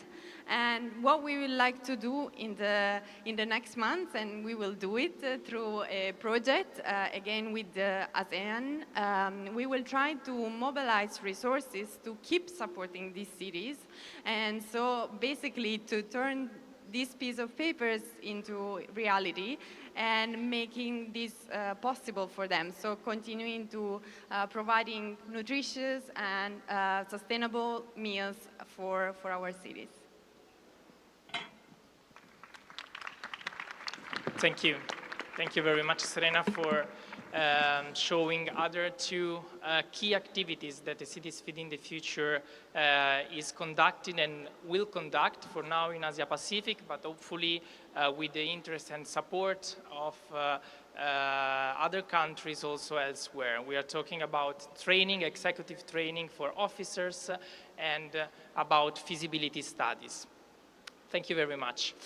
So, let's now move to the second segment of this session, and I am very, very happy to have here with me two cities here representing Brazil. It's not by chance. Of course, Brazil is our hosting country, but Brazil has also one of the most advanced school meals program in the world, which has mayors at the forefront in providing them every day. So these are two very, very important examples to showcase the role of cities. So let me start with the mayor of Fortaleza, Evandro Leitao. And first of all, thank you for hosting us in your beautiful city. We are eager to know more about your improvement in school meals that you recently announced. So could you tell us more about the changes you made to your school meals program and what drivers led you to this reform and how this improvement are helping to transform the food system across the entire city?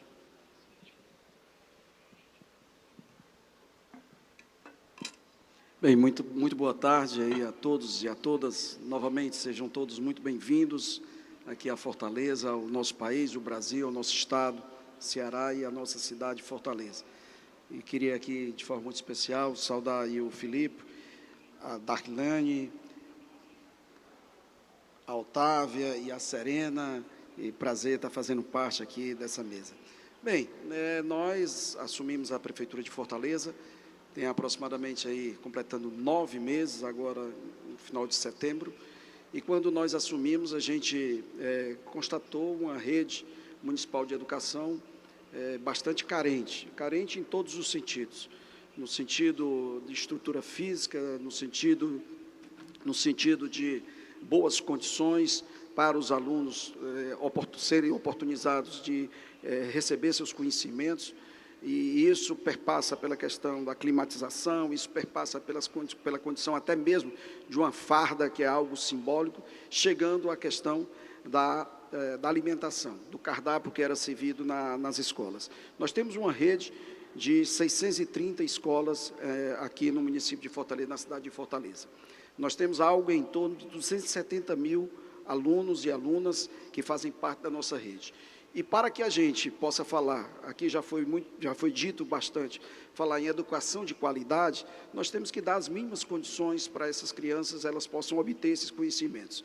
E aí nós iniciamos nós estamos aí reformando todas as nossas unidades escolares. Nós fomos a primeira cidade do país a dar o reajuste do professor. Eu digo isso porque talvez não nos seus países, nas suas cidades, because maybe this is not it's not common, but here we have a debate over. We deal with that. So we were the very first city in Brazil to help and to scale up the finance for teachers, and we also have help with the coolings for all the classrooms in our state.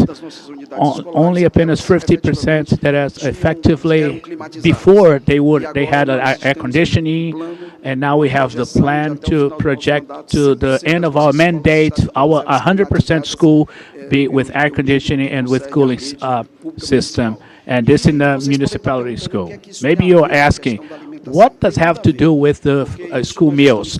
It has to do with, we are actually creating an environment for the student will be able to have a better condition. So then we start talking about how the menu should be addressed. How should we talk about that? Before there was no protein, so every day it was only fruit served for the kids, and then we reformulating, and all the menu that every day we have respecting the recommendation of the PNI and also valuing our feed culture. So every day we have a menu, a different menu. We serve Baião de Dois, those who are Brazilian, which is actually Baião de Dois is rice and beans together, and we also have eggs, yuca flour. We also give pasta and corn and chicken. And on Friday, we also offer on Friday a very famous local dish that is well known in our city. So this menu has been reformulated with a detail that's very important. We are requiring, and actually from local farmers, which actually help us to also increase the segment of our society, the local farms.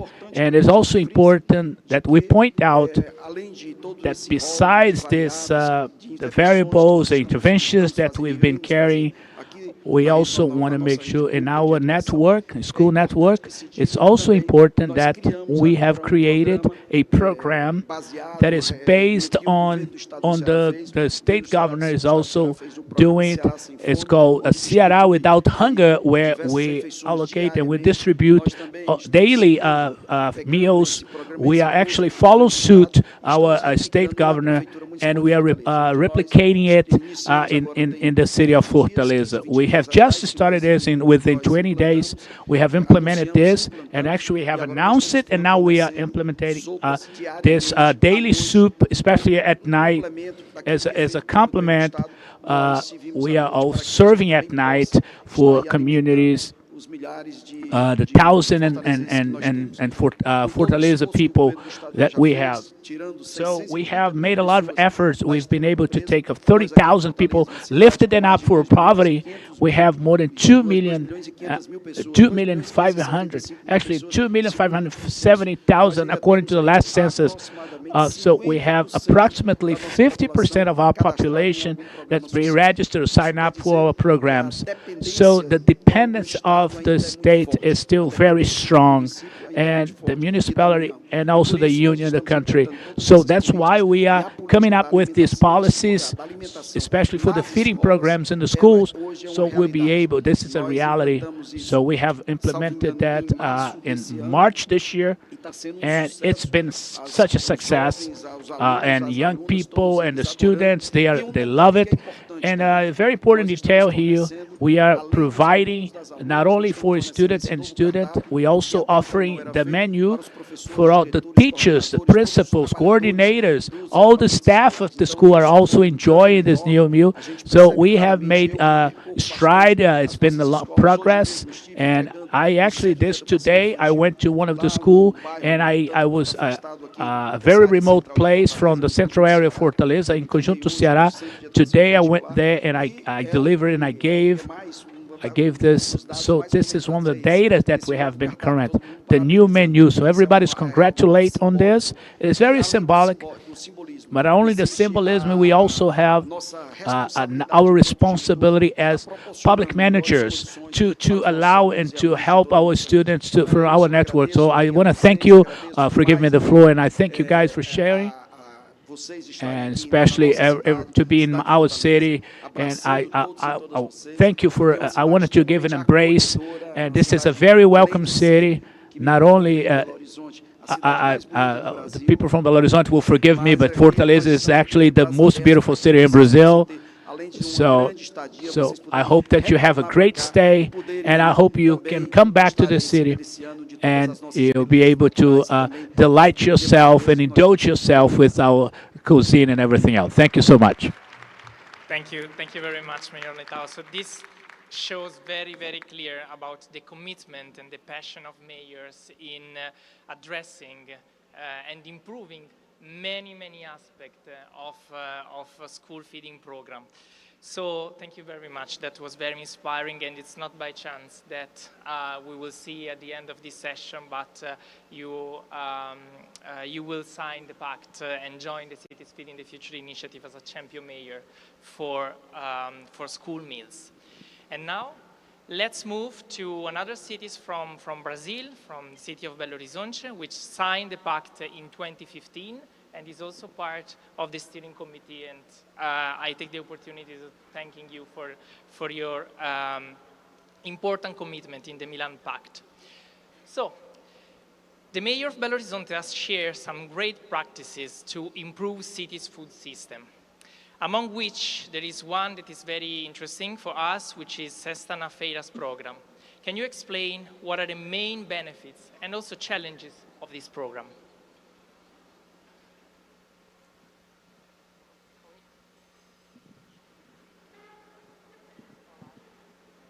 Oi. Bom, boa tarde a todos e todas. Boa tarde, Filipe. Obrigada pelo convite, obrigada ao Pacto, à coalizão. Quero cumprimentar de forma muito especial o prefeito Evandro. De fato, o Belo Horizonte Fortaleza está bem parecido nas belezas naturais, apesar de Belo Horizonte não ter mar, mas tem uma gastronomia muito forte. Bom, Belo Horizonte executa o Programa Municipal de Alimentação Escolar aos moldes da resolução do FNDE e das diretrizes federais. Belo Horizonte serve, em média, 79 milhões de refeições no âmbito desse programa, para mais de 500 unidades, são 75 nutricionistas envolvidos, mais de 86 milhões de reais, através do cofinanciamento federal, mas também com investimento público do município. E, dentro da reflexão da importância do Programa de Alimentação Escolar, prefeito, nós, em diálogo com o Conselho Municipal de Segurança Alimentar, we understand that, especially when we have a census of the data and the hunger that the municipality go, we have actually assessed and made evaluation what are the challenges of the vulnerable families facing, especially during a collective holidays or vacation. Especially like if we give away at least from 1 to 5 meals a day, especially considering the time that they stay in the school, how can Penai care about the nutrition and the feeding culture and the sanity of the food that is served? We also should be thinking about the period that when the school are off, when the school is so especially for the families who are underprivileged. So we have designed a strategy that it was called a basket, which is a food basket that we give away. It was actually designed by a group of nutritionists that we put skim milk, noodles, rice, oil, tomato sauce, sardine, and other food, and so we'll be able to contribute to the families during the 2 periods that in Brazil we have 2 moments when they have a break from school. One is in July and the other one is in the end of December, starting January. So this food basket they are delivered to the families, and 35,000 families have been assisted by the service in the municipality of Belo Horizonte. And we actually we try to check the signing of the student at the beginning of the year. So Brazil has this registration that with all the data that's being related to with the family, especially the areas they are underprivileged or vulnerability. So we put it together. We collect that information from vulnerability of the city, and then we identify the families that will be able to have the food basket. On the other side of the coin, we have a staff, a very disciplined, that is intersecretariat. We have 5 municipality organs that are working together, especially our technology and information, social assistant, security, food. We want to be able to form the access to the food. We also were very much concerned about, we want to make sure that this will be humanized. We didn't want a line, we didn't want agglomeration, we want the family that will be like a right to give. So we have this bidding process that we start, and our supplier needs to have stores all across the place of the city, so that the family will be able also to visualize the vouch, or be able to have one through the internet. So put the name of the registration number or a referential number for the municipality indicator, and then she is able to withdraw this voucher and can print it on the cell phone get in line as any other citizen and then show this voucher at the counter, at the supermarket counter, and can get your food basket. So it's very simple. It's the history of Brazil, especially. But on the other side, it's very sophisticated one, because when it brings the simplicity, it's a guarantee, right, for the family, so the family will feel humanized and welcome, especially in the access for food. So with this, we are able to reach more than 80% of the families in underprivileged and in low income, from the ones from school, to guaranteeing that during the breaks from the school, they will also have the ability to have the food in the municipality of Belo Horizonte. Thank you, Felipe.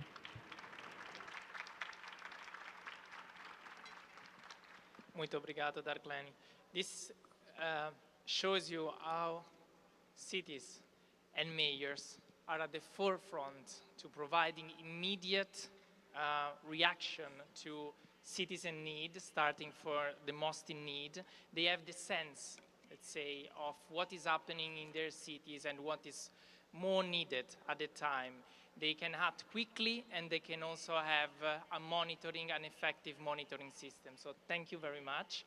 And also, as Fortaleza, also Belo Horizonte is a champion mayor of the Cities Feeding the Future initiative. So you are on the spotlight, but at the same time, you will have the burden to try to push and support other cities of the community to advance as you are doing in your cities. So thank you very much for this extra commitment. So we saw how through different models, approaches, strengthened, but also challenges, cities are able to provide healthy and sustainable meals in their schools. And as I mentioned, Brazil is a very, very important example for the entire community and the entire world. We have seen in this summit that a lot has been done already, but there is still a lot to be done, but all together. So our initiative will play its part, and we will keep working with you, with the partners, with the School Meal Coalition Secretariat, with the Research Consortium, for example, as we are committed to develop new case studies on cities, starting with the one of our champion mayors. This will be very, very useful and insightful for the other cities. We will continue to enrich the School Meals Coalition database, including more details in collaboration with the Data and Monitoring Initiative. And then we also commit to continuing support to the ASEAN cities that has received the feasibility studies. We will do our best to mobilize funding to step into the implementation phase. So as Serena mentioned, to move from the executive project of a centralized kitchen into action, enabling mayors to start effectively serving meals, starting from the neighborhood with the highest index of food insecurity. We will continue delivering executive trainings, and also early next year we will organize a new national dialogue in Indonesia, hosted by the mayor of Semarang, that will enable Indonesian cities and government to a much effective governance model to provide more efficiently the school meals. And lastly, based on the practice received to the Milan Pact Awards, we will soon announce a new cohort of champion mayors at the upcoming global forum of the Milan Urban Food Policy Pact. And I am delighted to have anticipated the Brazilian champion mayors today, which are Belo Horizonte and Fortaleza.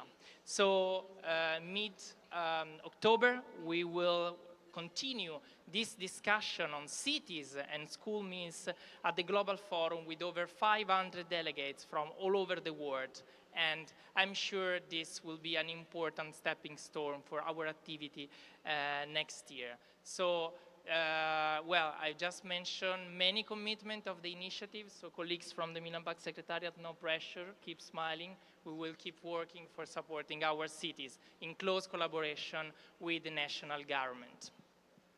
Okay, so now it's another important moment of our session because there is the signing ceremony of a new city joining the pact, which is the city of Fortaleza. So I would like to ask the support of George, who will coordinate the signing ceremony, and also invite on stage another important guest. Thank you, Filippo, and thanks to all of your members of the panel, and congratulations to them. Please, a big round of applause to them. And as Filippo is saying, there is a big moment here. We're going to have a signing ceremony. And so for that, I would like, please give me the permission here to invite onto this stage, I would like that we should invite Her Excellency Fernanda Pacobaíba, and she is the President of Brazil's National Fund for Educational Development, FNDE, and she is representing Brazil as the co-chair of the School Meals Coalition. And Filippo, it's over to you to invite your new members so that you have the signing.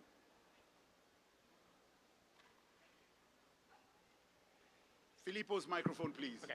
Thank you, George, and welcome on stage to the co-chair of Brazil. So now it's the signing ceremony, so I kindly invite the mayor of Fortaleza to be with us at the table to sign officially the pact and join the Milan Pact and the Cities Feeding the Future initiative. Please, Mayor.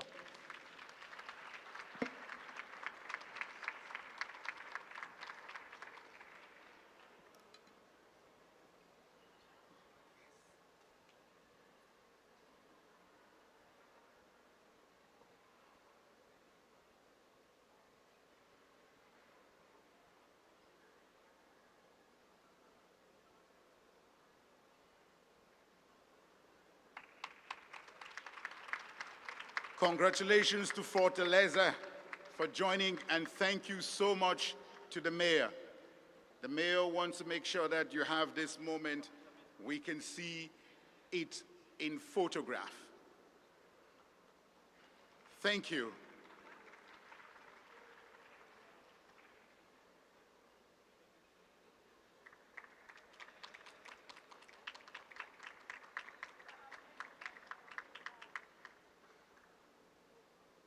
And now may I invite Her Excellency Fernanda Pacobaíba to be the one to close this session for us. Thank you. Bom dia a todas e todos, mais uma vez. And once again, we are now closing this panel, which was an extremely rich panel that will bring this transformation of power of our cities, of our municipalities in the promotion of the school meals, in the construction of food systems that are fairer, more just and sustainable. I'd like to thank you very much, ladies and gentlemen, for your participation. Our dear Mayor of Fortaleza, Mayor Evandro Leitão, Darquilane Rodrigues, representing the city of Belo Horizonte, a beautiful place, Filippo Gavanese, director of the Milan Foods Urban Policy Pact, Darlena from the Secretary of Milan as well, Otávia Pieretto from the City of Milan as well. Thank you very much for your generosity of sharing your views and strategies and solutions that shows us in practice how innovation will flourish at the local level. Today is a very important day for us. I'm not from Fortaleza born. I was born in the state of Ceará. It's a great pleasure and honor to be here personally when City of Fortaleza signed the urban policy pact of the city of Milan is a formal commitment not only reverberated in Brazil but in the world. Congratulations again, Mayor. Also like to highlight a visionary decision taken in 2023 when the co-chairs of the coalition had the idea of creating the Cities Feeding for Future initiative, leaving the cities to execute the Pact of Milan. It was great to listen to the experiences presented by Fortaleza. I am a witness of the transformation made by this administration of Mayor Leitão and City of Belo Horizonte are examples of leadership and creativity that shows how the mayors are in a privileged position to understand the needs of all citizens. I believe enormously, and I really have a lot of respect for the mayors, that these local leaders will have a great power of transformation because they are very close to the population, and being aware and having the sensitivity, as we see in Brazil, the possibility of transforming these people's lives. In Brazil, the public education organization is structured from the collaboration of the federal, state and municipality. And Minister Camila normally says that the role of our education is a role of collaboration at the national level, but the execution we need to respect enormously because it happens at the municipalities and the subnational levels at the states. What we've seen in this panel has already taken a solid path. Tools, methodologies, activities. Filippo said enormously in the data banks. We know that we have a whole intelligence related to these initiatives, and this movement will cause a huge impact that's not only local but global as well. I would like to invite you all and leave you with a piece of hope that all the member countries recognize the key role of the mayors and support their initiatives. Only through this collaboration, multi-sectorial and multi-level one, we'll be able to speed up and accelerate the improvements of the school meal at the national and international level. It's the new forms of governance built at the national, local, international levels can dialogue and strengthen themselves mutually. And by doing so, it is important to recall that Brazil has invested a lot in the construction of these bridges. FNDE, since 2018, has created the Sustainable School Meals Network in Latin American and Caribbean with the ABC agency and FAO. Let me salute the representatives of FAO here. And talking about the initiative that we did last month in the city of Manaus, in the heart of the Amazon, with the participation of 15 countries. And we were able, at the local structure of PNI, see in the practice the collaboration region between the different levels of government. We also visited the distribution center of the municipal city hall, where the food from family agriculture are organized and distributed to the schools. Admirable logistic structure in the heart of the Amazon that guarantee adequate transportation and storage of various different local foods. So our network is a network that dialogues with the local realities and brings a huge wealth to us. That's why we're also in the coalition, because one of the access that we have to offer is our expertise in what we built together with Latin America and the Caribbean, together with ABC and FAO. Ladies and gentlemen, we shall now close this panel with the understanding that the cities and the municipalities have a key role in the future for school meals. It is in the territory that the policies come through, in the schools, the markets, local community kitchens, and distribution centers, that the equity, sustainability, social fairness principles are made through. I wish that the energy that we sing today in all these cities can inspire each one of you in new partnerships and solutions. Thank you very much, ladies and gentlemen. Good afternoon.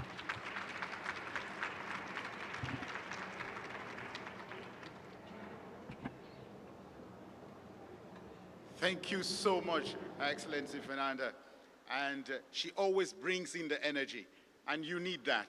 So thank you to the wonderful panel. You respected the time. Well done. So that would be very good. So you can have your seats. And now it's lunchtime. We are 20 minutes behind schedule on lunch, but I will give you that. So return time in this hall is at 2:30 Fortaleza time. And lunch is served just next door, just on the other side. You can even just go on that way, or you can move out the door and you join. Enjoy your lunch. Bon appetit. Oh, one last thing before everyone disappears. I had to do that before. The photograph for this panel, which is very successful. Please, official photographers. No, here, you will just here. Filippo.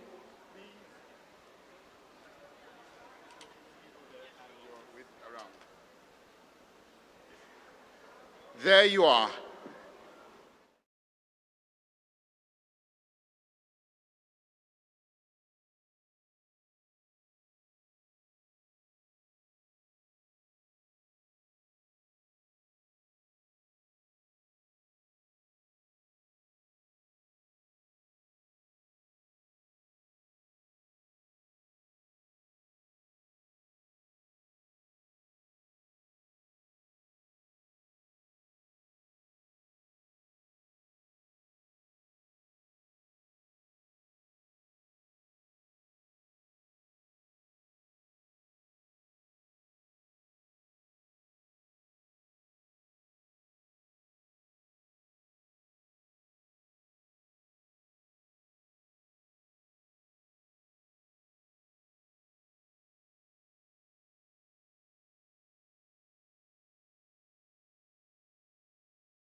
your badge of honor. And congratulations to you. Thank you. We are getting into the very last sequence of our School Meals Coalition Summit. Welcome back from lunch, and thank you to those who organized lunch for us and provided for it this time around. So, we're in session 7, and the focus is going to be on delivering on the commitment, governments and partners advancing school meals for every child. We've been hearing how important it has been to work, or it is to work together across sectors and with partners for the future. The future of our children and communities. So I would like to start this session by celebrating again and welcoming the new partners of the coalition since the first global summit in Paris. 46 partners have joined the coalition. This means the coalition now stands strong with some 150 partners. Please join me in praising all of the partners who work together with governments to advance their goals. Please.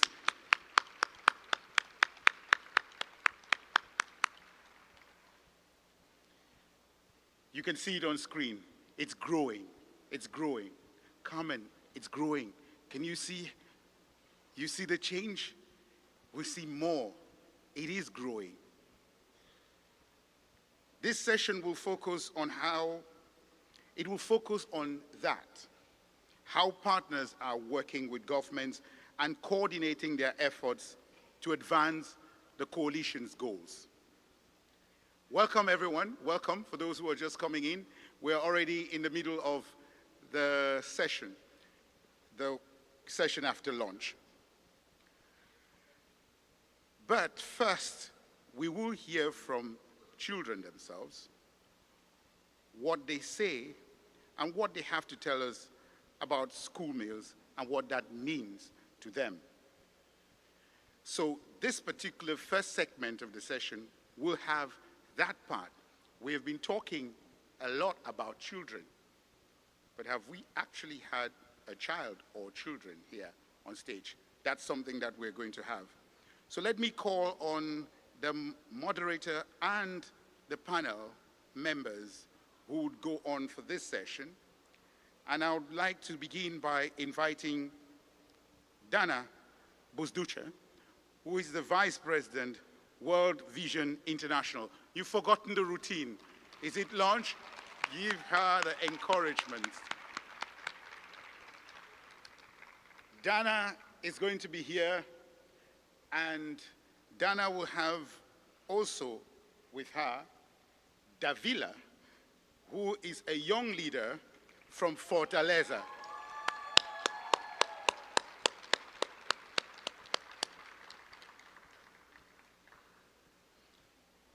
Also joining Dana, we will have His Excellency Monsieur Werner Joseph, Minister of Agriculture, Natural Resources and Rural Development of Haiti.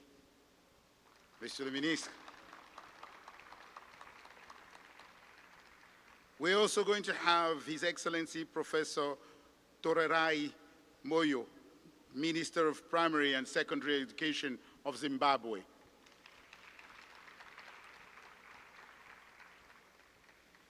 And we're going to have Ms. Heidi Diaz, who is a representative of the CSO network from Catholic Relief Services.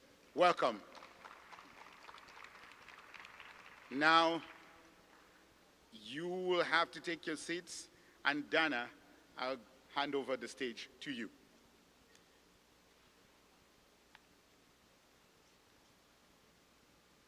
Thank you so much, George. I prefer to start by standing because speaking after lunch is never easy. It's not easy for you, it's not easy for us either. Good afternoon, distinguished leaders, partners, colleagues, guests. It's such a pleasure being here. As we are gathering here for the final session of the summit, I think it's right to start by acknowledging how far we have come since the last summit in Paris. What an amazing journey this was. And the efforts that were made by the School Meals Coalition members and partners are so visible in the recently released State of School Feeding Report 2024.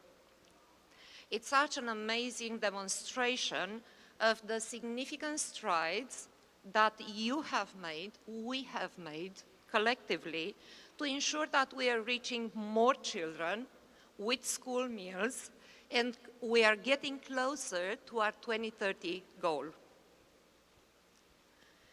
And your collaboration and your commitment are truly inspiring. So this session is actually about us collectively, because as countries lead the way to achieving the coalition goals, it is clear that strategic collaboration with governments, civil society, UN agencies, but also other partners, it's not only beneficial, it's essential. So today's dialogue is designed to be high level and at the same time action-oriented, focusing on how we can strengthen government-led school meals programs through robust multi-sectoral support, and we will explore how coordinated efforts across sectors are delivering sustainable, inclusive, and locally grounded solutions that uphold the rights and meet the needs of the children. But at the center of our conversation, as George was saying earlier, needs to be the lived experience, the experience of the children. So I want us to begin this segment with children's voices. And we have prepared a video of children from across 13 countries. Children that participated in a child-led research, and they are going to share very powerful messages with all of us about what school meals actually mean for them. And representing them on stage, we have Davila, 14 years old, young researcher from Fortaleza, and she will be drawing on the research results from the research that World Vision has supported children in 13 countries to talk to their peers. So let's hear what they will have to say. And through her intervention, Davila will amplify the voices of children. Then we will hear from governments about the impact that this partnership model is having in their countries. And we will then conclude by reconnecting with where the School Meals Coalition started at the UN Food Systems Summit, highlighting how coalitions that were born in that space, in that process, are now working together to scale the school meals and drive food systems transformation. Let us start with the video.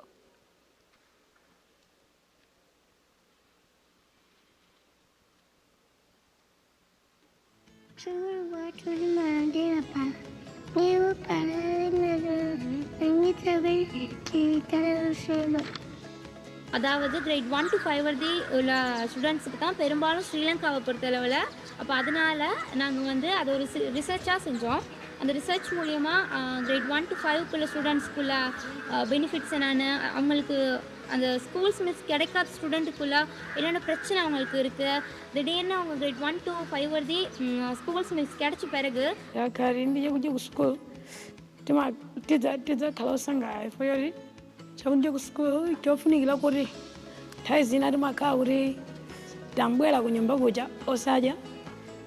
School meals help us in our studies. It reduces the journeys that we do when going to eat home. When it is far, we be late at school and we don't study well. Que eu gostaria de comer na escola todos os dias é uma refeição equilibrada com proteínas, grãos, fibras eu acho que isso não pode faltar de jeito nenhum. අපට පාසයෙන් දිවාහාරය ලබා දෙනවා. එම ආහාර වේලේ බත් පලා පරිප්පු සත්ආහාර වැනි ආහාර තියෙනවා. ඒ ආහාර වේල දුන්නත් නැත්නම් දවසේ පාසල් වැඩ කරන්න අමාරුයි. Vamos investir mais nos nossos alunos, que é o futuro do país. E se a gente é o futuro do país, que a gente seja tratado como tal. وهذا المشروع بطلب من الحكومة إنه عندها تسمع هذا الفيديو وتسمع صوتنا، ياخذوا القرار الصح وتقدم وجبات صحية.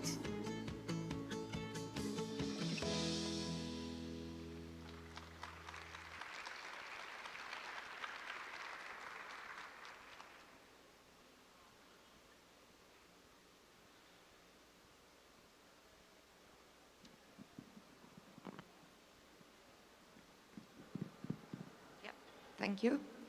Davila, do you have a microphone?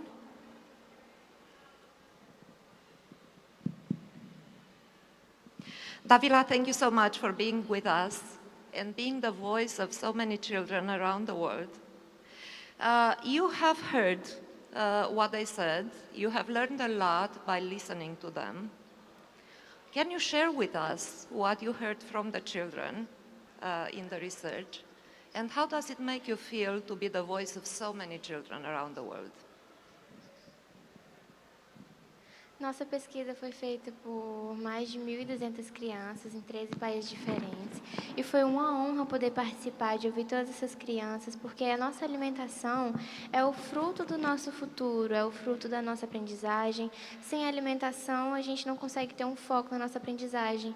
E saber que existem muitos países que têm acesso a essa alimentação é de suma importância. Nossas crianças querem essa alimentação, elas têm esse direito à alimentação. É muito bom saber que muitas crianças ficam felizes com essa alimentação. Eu vi muitos aspectos positivos de muitos depoimentos que crianças me disseram que a alimentação escolar deles é boa, é saudável, eles conseguem manter o foco na aprendizagem, porque a nossa alimentação é o combustível para melhor aprendizado, foco, para a gente poder criar o futuro. Somos o futuro da nossa geração. E quando a gente fala em alimentação, a gente está falando do principal para a gente seguir esse caminho. That's amazing. Thank you so much for sharing that. And more than that, thank you for being here with us to remind us all why it is important to hear from the children and to make sure that we have an immediate feedback loop of how the school meals are actually serving their ultimate purpose, to bring children to school, to be beneficial for them, to bring them satisfaction of being there. But we have a group of leaders. We are in a room filled with leaders. And Davila, you have the chance to ask them, on behalf of the children you heard from, what is it that they can do better to improve the school meals in their countries? Nessa pesquisa que foi feita com a opinião de muitas crianças, que elas puderam dar o seu depoimento de o que elas achavam, a gente achou pontos muito positivos, o que é muito importante, mas a gente achou coisas que podem ser melhoradas, coisas que a gente viu que dava para melhorar, porque se tá bom, sempre dá para melhorar. E aí a gente ouviu de muitas crianças que elas queriam mais higiene nos talheres, elas queriam mais acesso à comida e, principalmente, maior quantidade e o principal, que na opinião delas, que foi muito importante, que metade das crianças pediram, foi escuta. Porque quando a gente fala de melhorias, a gente não fala somente de culinária, a gente fala também de voz, de escuta, The gastronomy, we were thinking about having our voices heard. Our children really want to take part of all of this. They want to be involved, they want to be engaged. It was a great honor for me to be here representing them, because I feel that when when they see me here, we will have that ownership. There is a teenager there. There's one of us representing us that went to the field to do the research and show that can be done differently, that can be improved. And they feel this trust, and they feel they can rely on it. That's, my God, there is a child, there is a teenager there that listens to me, that hears my voice, that understands me, that wants me to have a good quality meal, but I'm not here to represent what I feel, but what the teenagers feel. So we want to be heard.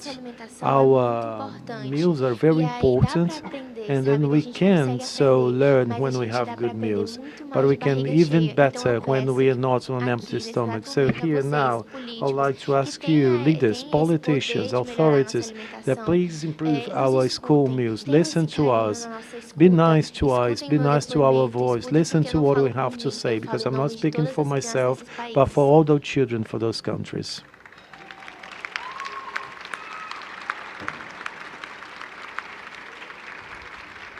Thank you so much, Davila.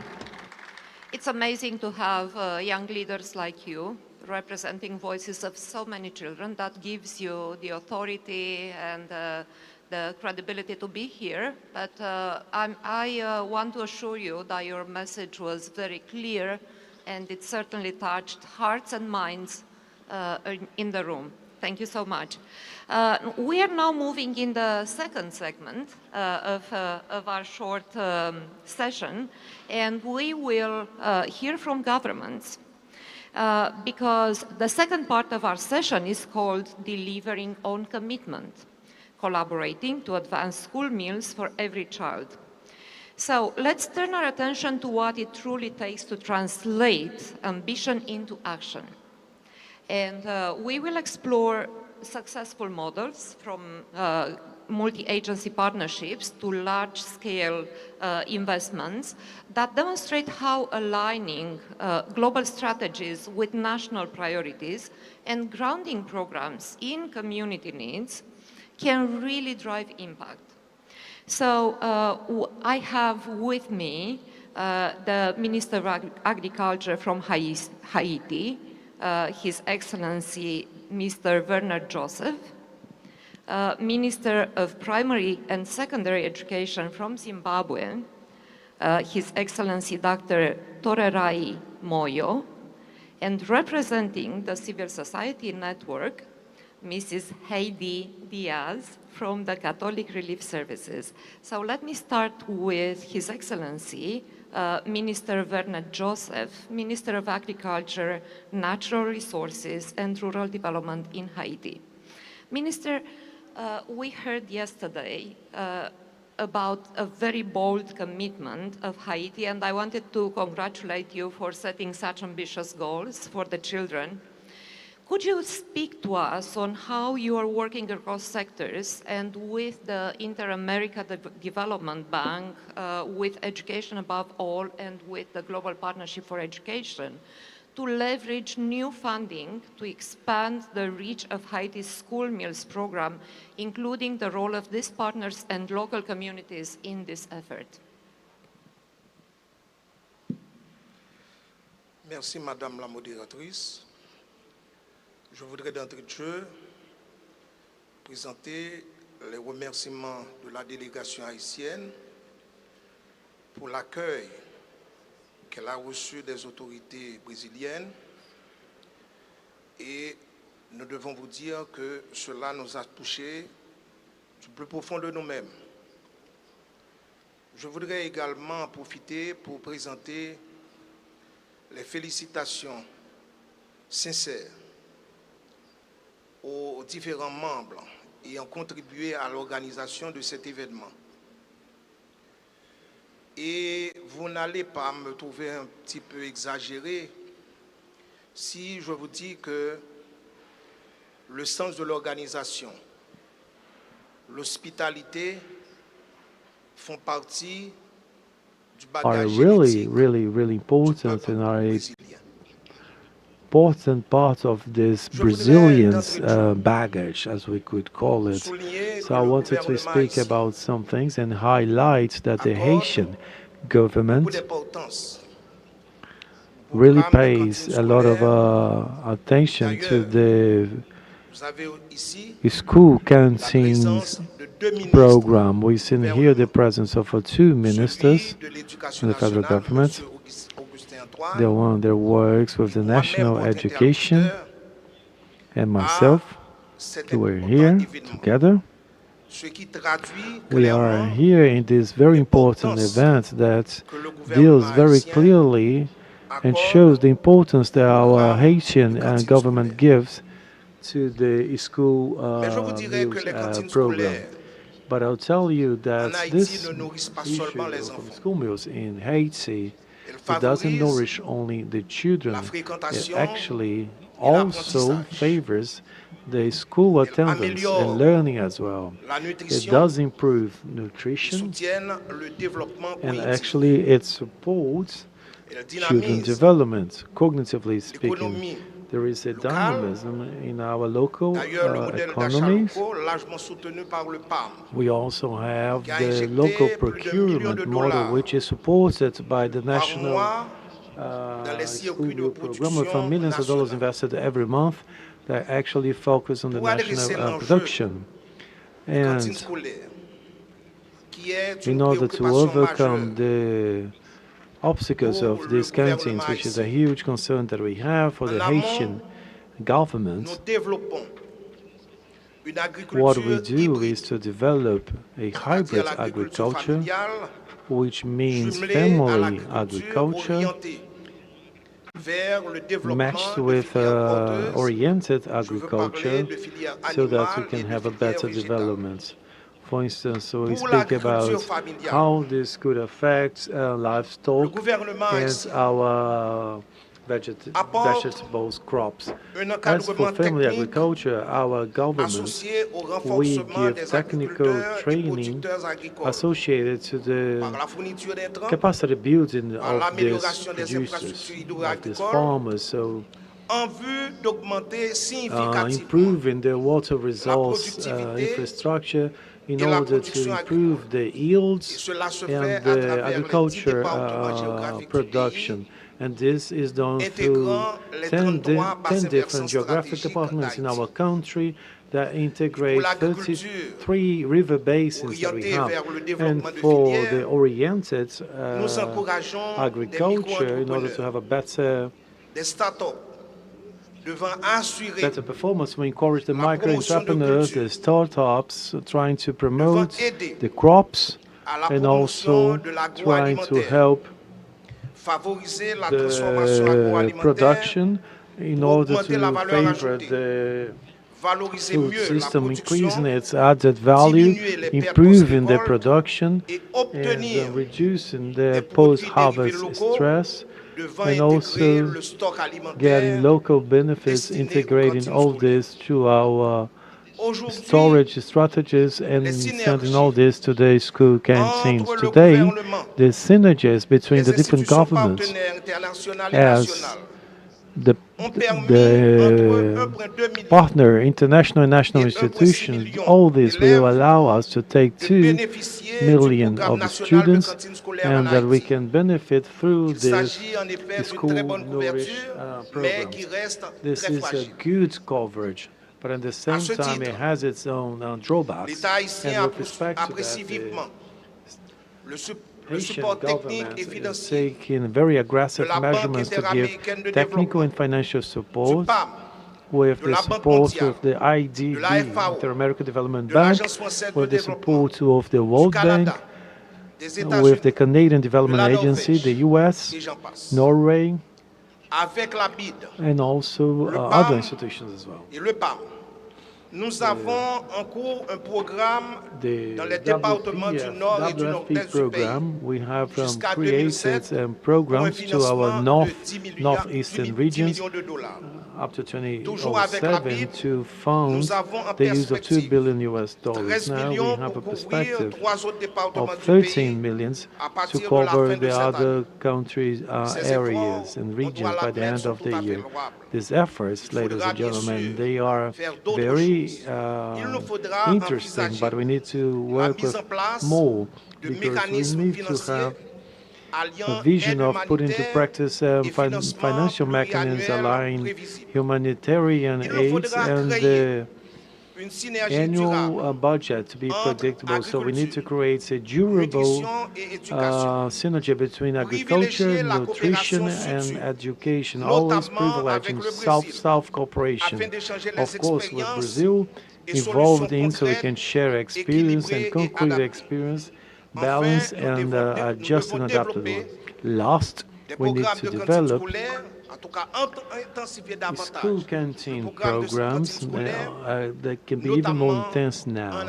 Of course, that we've been talking about Haiti, their needs, and I have to tell you, ladies and gentlemen, that we need to protect our children and support the farmers.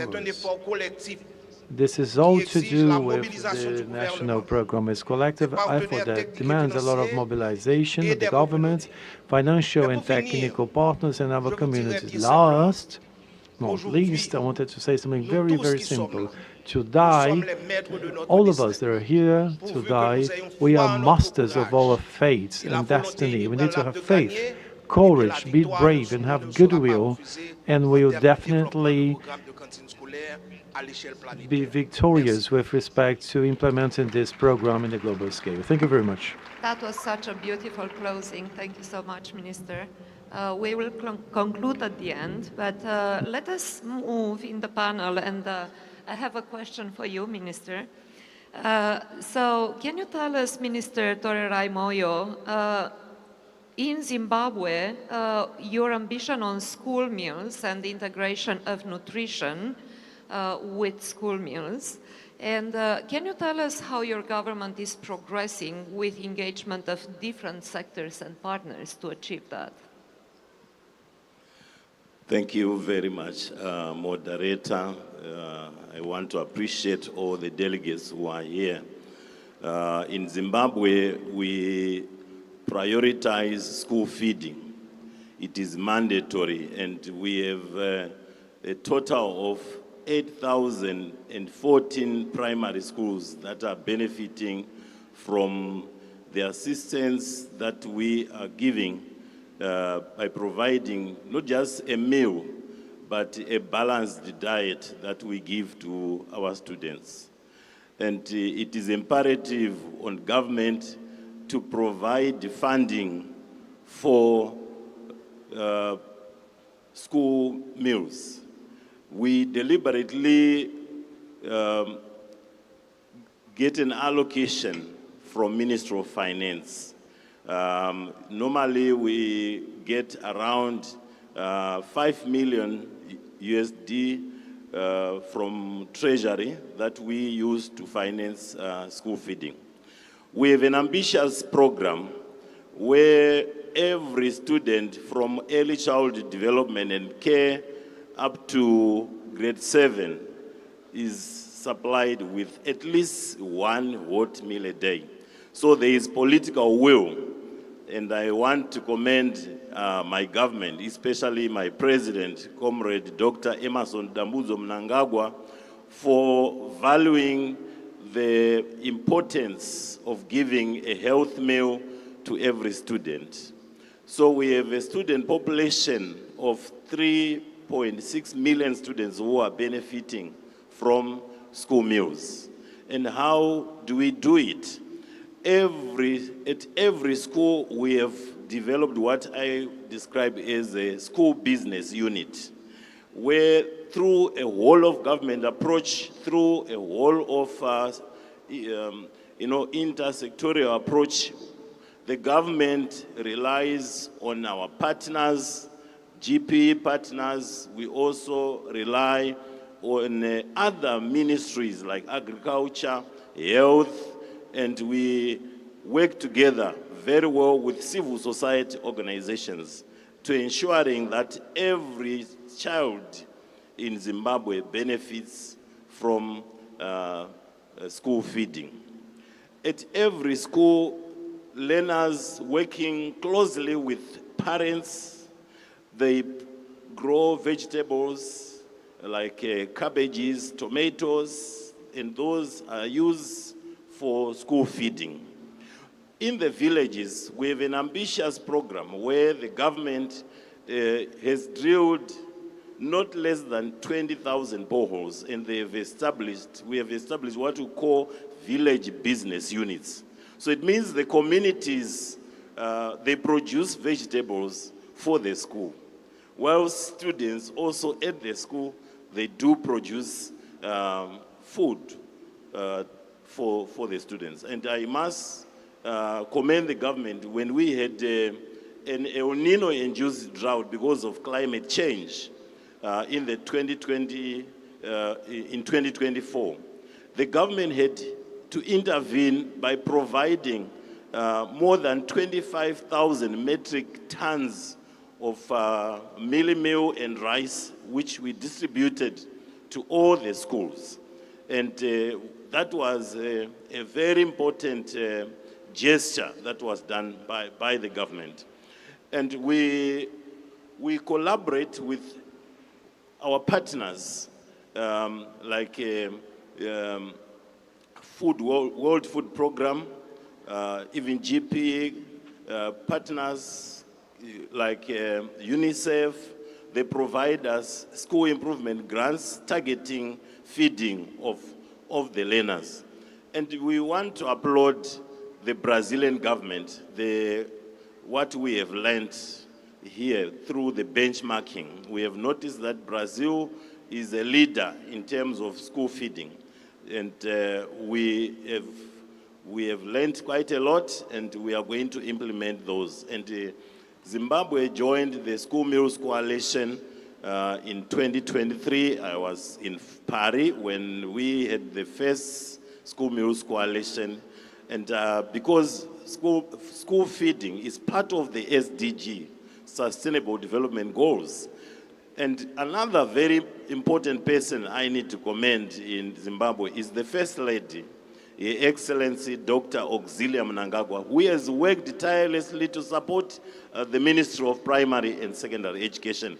So she would deliberately give funding, sometimes she would do some tours, feeding learners in most of our provinces. Or she would select some schools in all the 10 provinces, and we have seen that as a very important step to achieving our goals of ensuring that we provide quality, inclusive, relevant education, and it is important to give food so that even the retention, attendance, punctuality, because they know there will be food. Our results are improving every year because people are excited to be getting a balanced diet, and we have seen that it has worked very well. Thank you.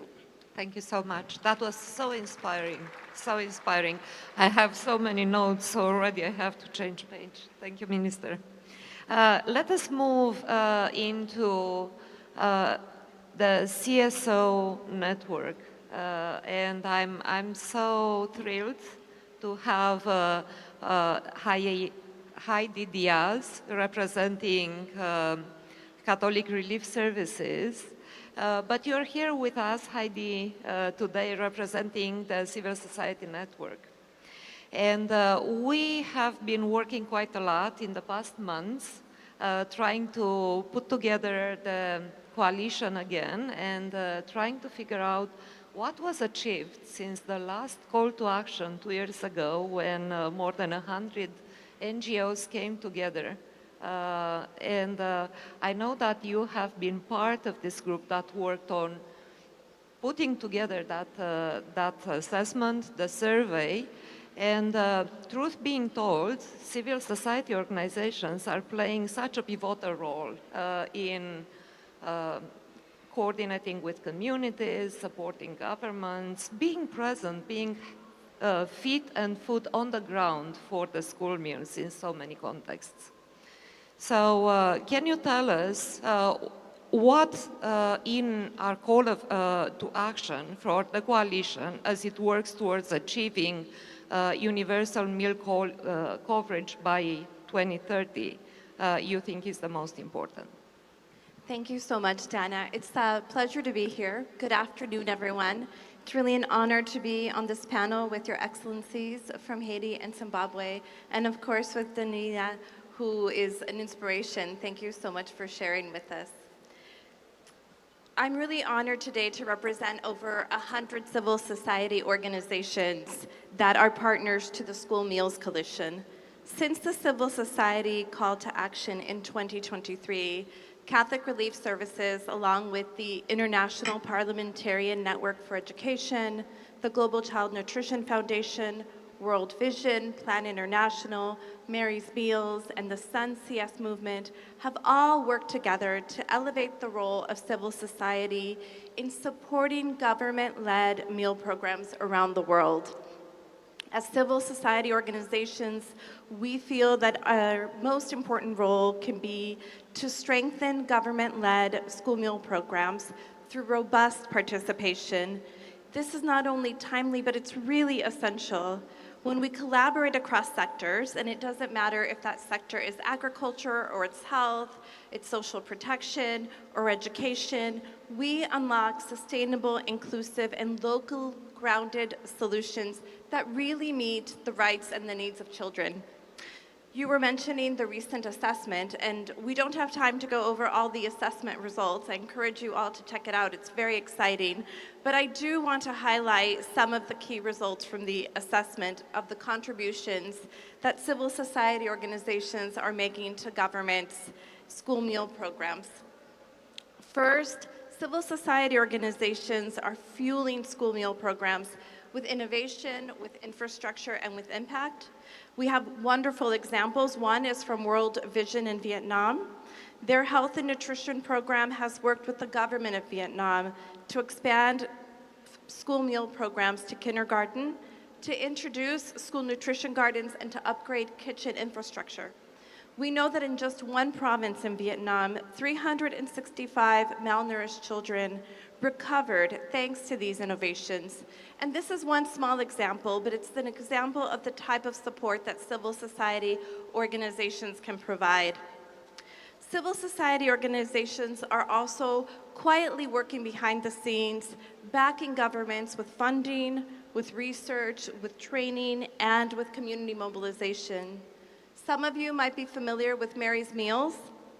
They're reaching over 3 million children with cost-effective, homegrown meals while also supporting local economies.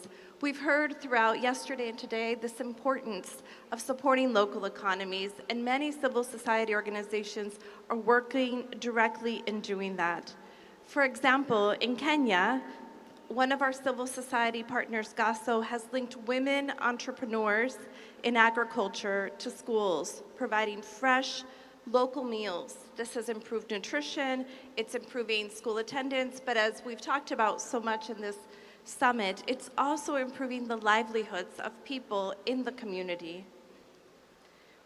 This ability to connect school meals with local farmers, with agricultural entrepreneurs, to really have school meals be at the local grassroots level is an important part of the contributions that many civil society organizations are making as part of the School Meals Coalition. We are also integrating agriculture, health, WASH, education, and in many areas, not just having school meals to provide nutrition for children, but also really using school meals to build overall human capacity. In Honduras, Catholic Relief Services, for example, is working with the Ministry of Education, which is actually represented here today, so greetings to the Ministry of Education from Honduras, to improve reading and literacy scores in children, up by 20% the number of second graders who are able to read at grade level as part of the government's school feeding program that Catholic Relief Services support. Earlier this morning, we heard from the Minister of Education from Rwanda. She had an absolutely wonderful testimony to what can happen when governments and civil society organizations listen to each other and collaborate. She spoke of how programs were thriving, and this is what we see as our role as civil society organizations. Offering ministries, offering governments our expertise in amplifying community voices so we can scale in a way that's inclusive, and is scaled in a way with evidence-driven programs. I want to cite one example from Kenya of an evidence-driven program that's made a big impact. Elimu Bora in Kenya uses budget analysis and litigation to advocate for school meals in a way that encourages transparency and accountability, but also eliminates illegal school fees. So we can see how, in this way, we have a civil society organization that's ensuring the kind of accountability and good financial management that we want and expect in all our programs. These examples are just a few of the ways that civil society is working hand in hand, walking alongside governments to ensure that we align global strategies, that we are able to align those global strategies to national priorities, but we do so in a way that's really rooted in what communities need most at the local level. Civil society organizations are oftentimes those organizations that are really at the last mile, helping school meals programs be successful in the most remote, the most vulnerable, or the most difficult to access communities. And as I conclude, I really want to urge governments, ministries, to work with civil society organizations, to continue to work together to co-design school meal programs right from the start. Civil society organizations can ensure that programs reflect those community needs. We know that one size does not fit all. We know, and Brazil is a wonderful example of this, that what works in one area may not work in another. And oftentimes it is those grassroots, local civil society organizations that have that knowledge and can provide that expertise to the government. I also want to encourage governments and their ministries to invest in joint advocacy, training, and research. Our civil society organizations have an incredible amount of technical expertise, research capacity, and we want to put that at the service of ensuring school meals programs are successful. And to reduce barriers to partnership, we would really like, especially as I mentioned earlier, smaller locally led organizations to be able to contribute and be engaged in school meal programs. It's been said several times during this summit, and it is absolutely true. Feeding children is everyone's business. Governments have the mandate, and civil society organizations can bring the technical expertise, the proximity, the creativity, the innovation, and we can make sure that every child has access every day to a school meal, and together we can reach our universal goal of meal coverage by 2030. Thank you.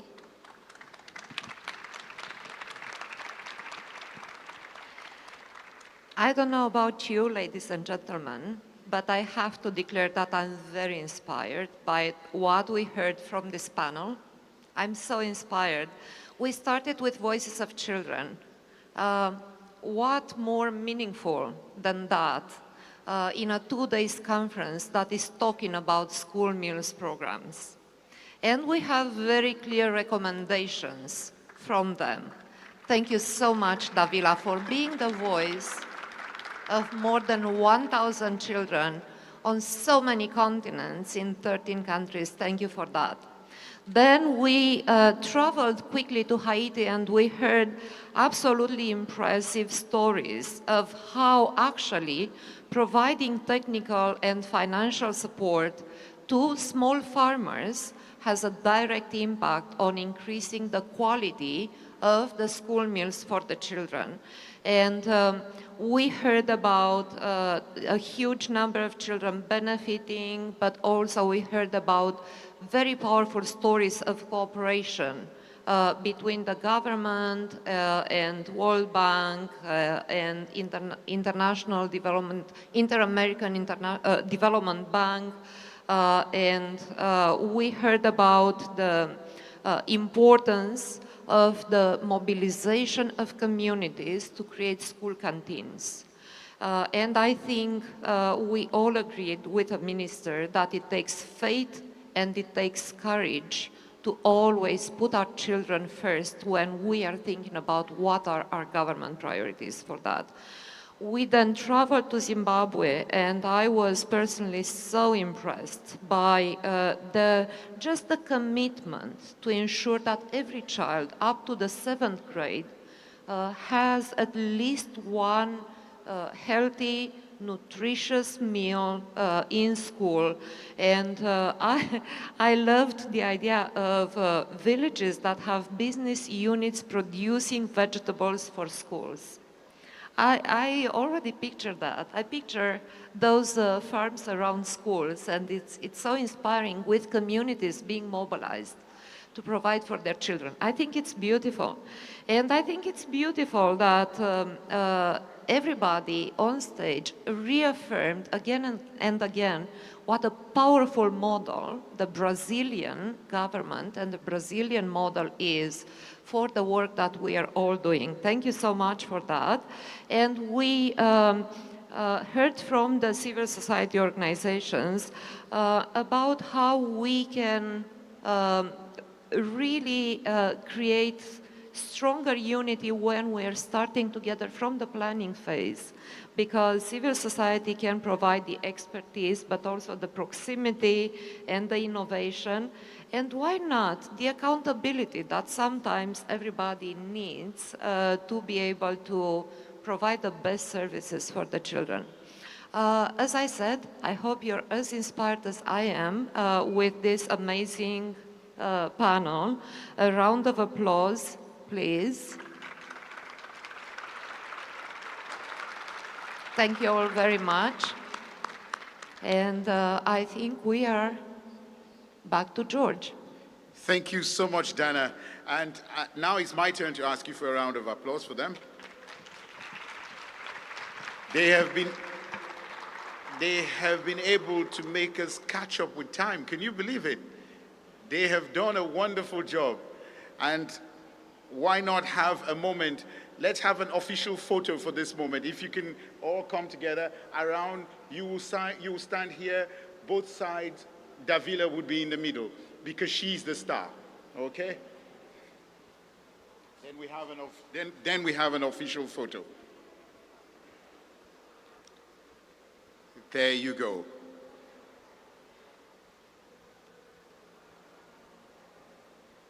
Thank you so much.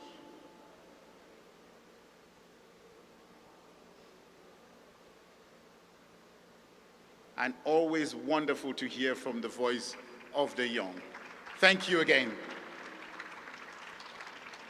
Now, in the third segment of this final session, I am going to invite you to pay attention to a fireside chat, because we have to value a number of things, including intercultural approaches and inclusion for the future generations and our planet. I mentioned to you the whole idea of the importance and the role of indigenous people. We even heard yesterday some of the leaders talking about the importance of ensuring that the kind of food that we serve is the food that works, and the knowledge from the people in the places where it comes from. And we have to value that.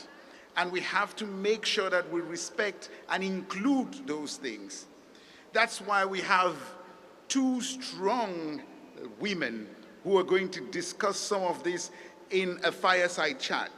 So I will be inviting Carmen Babano, who is director of the School Meals Secretariat, and Ms. Aluki Kochiek, who is chair of the Permanent Forum on Indigenous Issues and the Indigenous Peoples Food Systems Coalition. Please, a real round of applause. I've not heard it yet. Over to you, Carmen. You will definitely have microphones.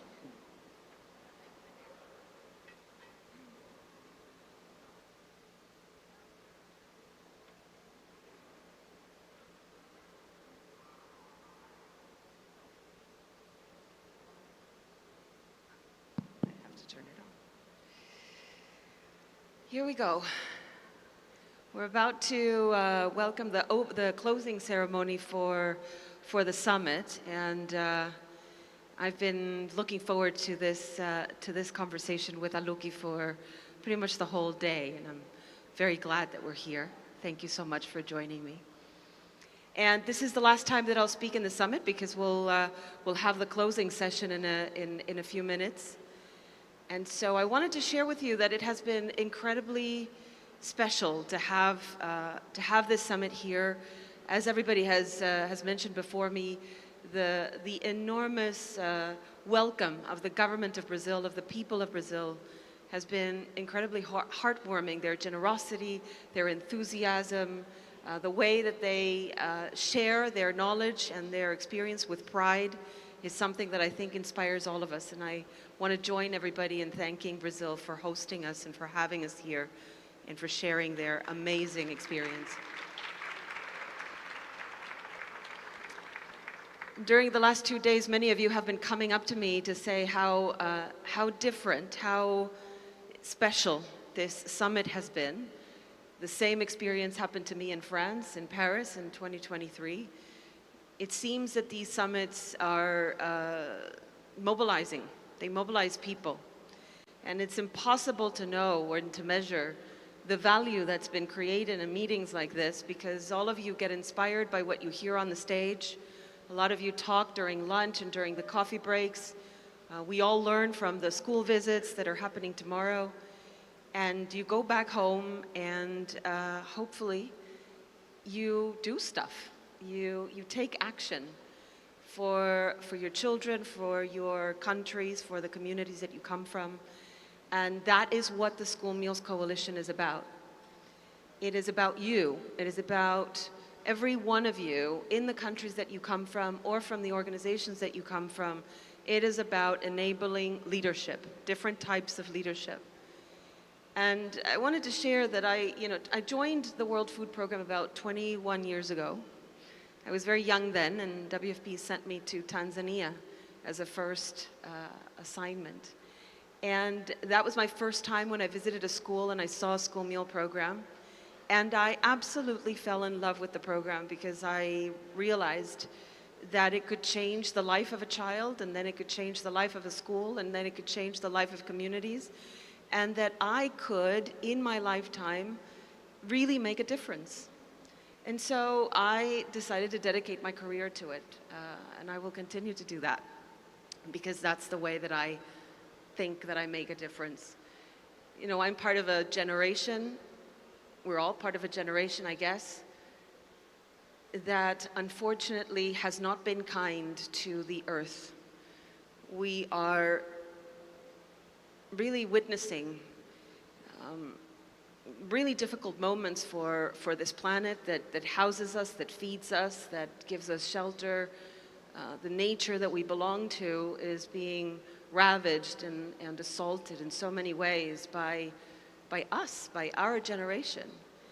And I feel very strongly, this is why I am such a big champion of this topic, that we all have a moral obligation to do something to the next generation, to the children that are coming that we just saw on the stage. We owe it to them to give them a better future than the one that we are leaving here. I think we all have, we are all here in one way or another because of that.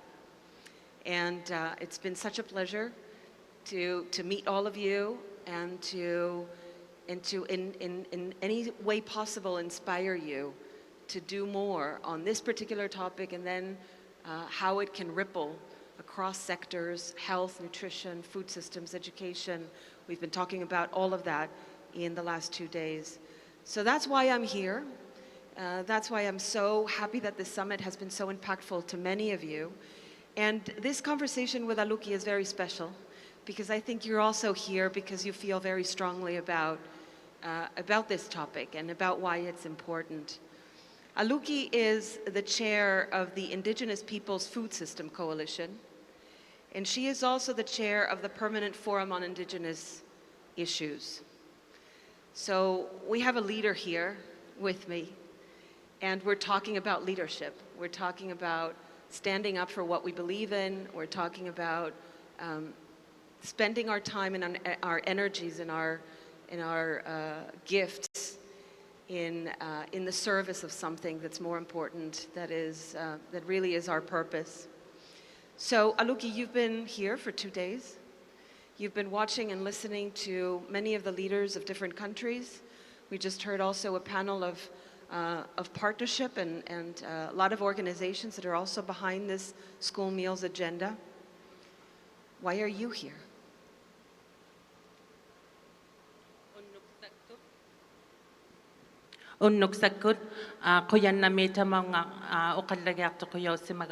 Thank you for sharing this space with me.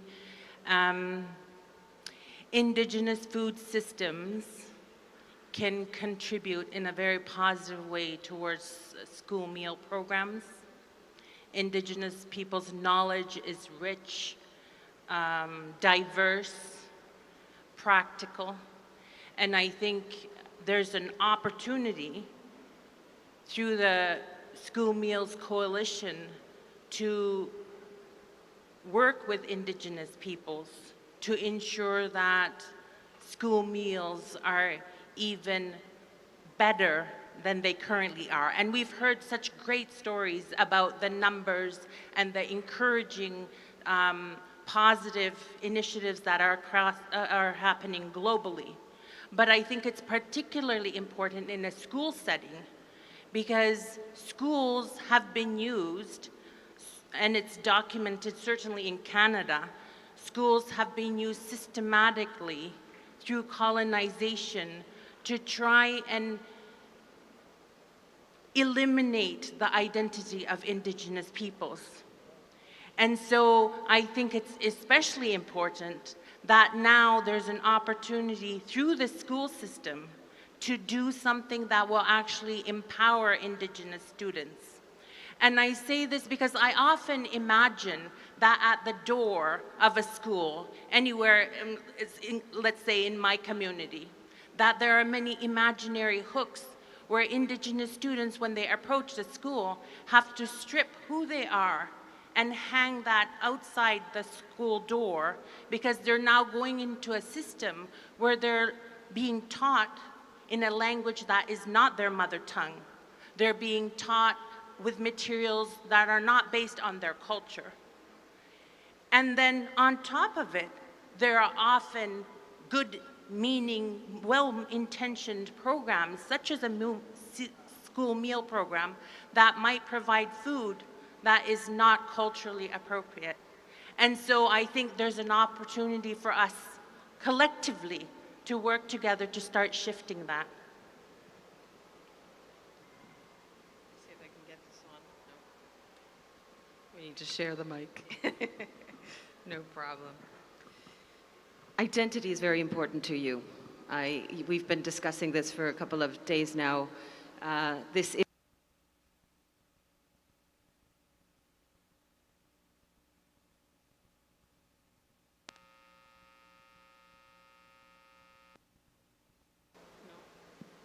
okay, now this one. Okay. This, you bring up this topic of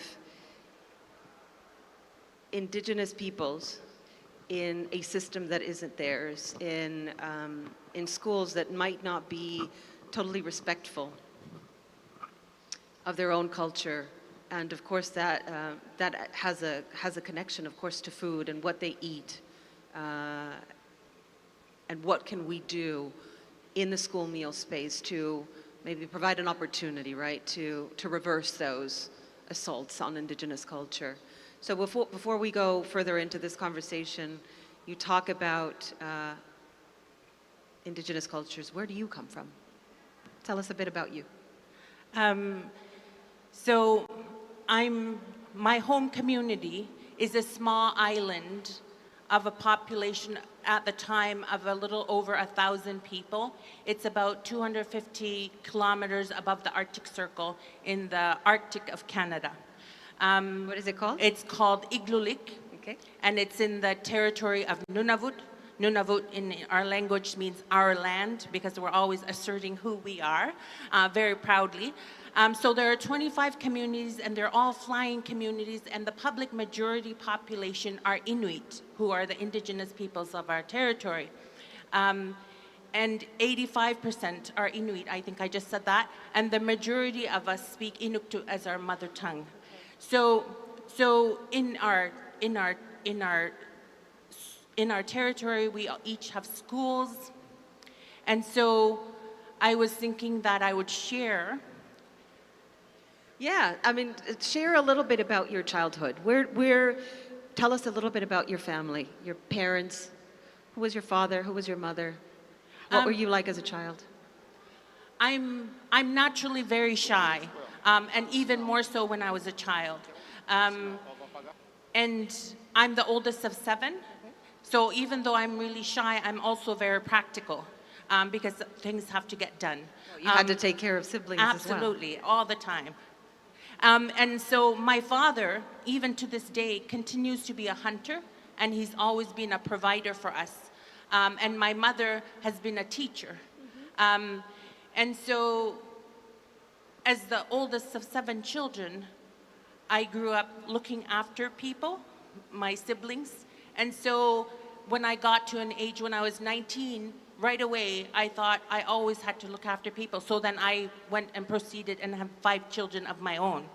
So I continue to like looking after people. You are the take-carer of a lot of people, your community, but also your coalitions now and the people that you belong to. You were talking to me yesterday about a memory that you had as we're talking about school meals, about you in school. Share a little bit about your childhood, but that specific moment and how that connects to this conversation. So because all of our communities are flying communities, many teachers come from away and come to our communities and become teachers. And often in the new school year, we get to know our teacher, who often is not Inuk and doesn't know our culture. And so it's often a cultural exchange. And so as an icebreaker, I think it must have been an icebreaker for the teacher to kind of get to know us. How old were you? I was a child. I don't remember exactly the age, but I remember it being so pivotal in my mind because it was the first time that I consciously decided to lie, which of course is a no-no. We don't want people lying. But I remember sitting in my desk, and there were rows and rows of us students, and the teacher asked, I'm going to go through the classroom and ask, what have you eaten for breakfast?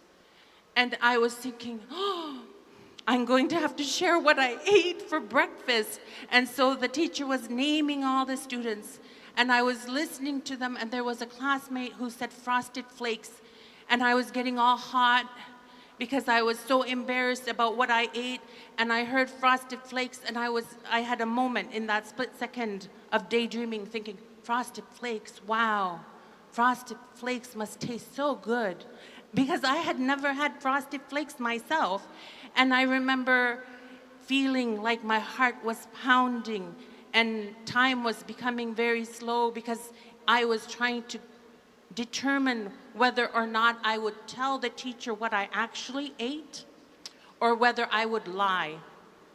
And so by the time the teacher came to me, I blurted out, cereal. And now I think as an adult, I think the reason it was so pivotal for me is because not only did I lie, but the reason behind why I lied. And I realized, and I mean, it shames me now to say, because I'm so proudly Inuk. It shames me now to say that in that moment, child Aluki, little me, felt embarrassed and ashamed to tell this teacher that I had fried seal meat, which is not, from what I understand about the world, is not a typical breakfast for normal people, right? And so there was a great shame that I carried, and so I lied. Well, so you've talked about it. It must have been really difficult to be, to be that girl, to be in that classroom, and to know that you had to present, you talked about leaving your identity at the door and going into the school and being something else, right?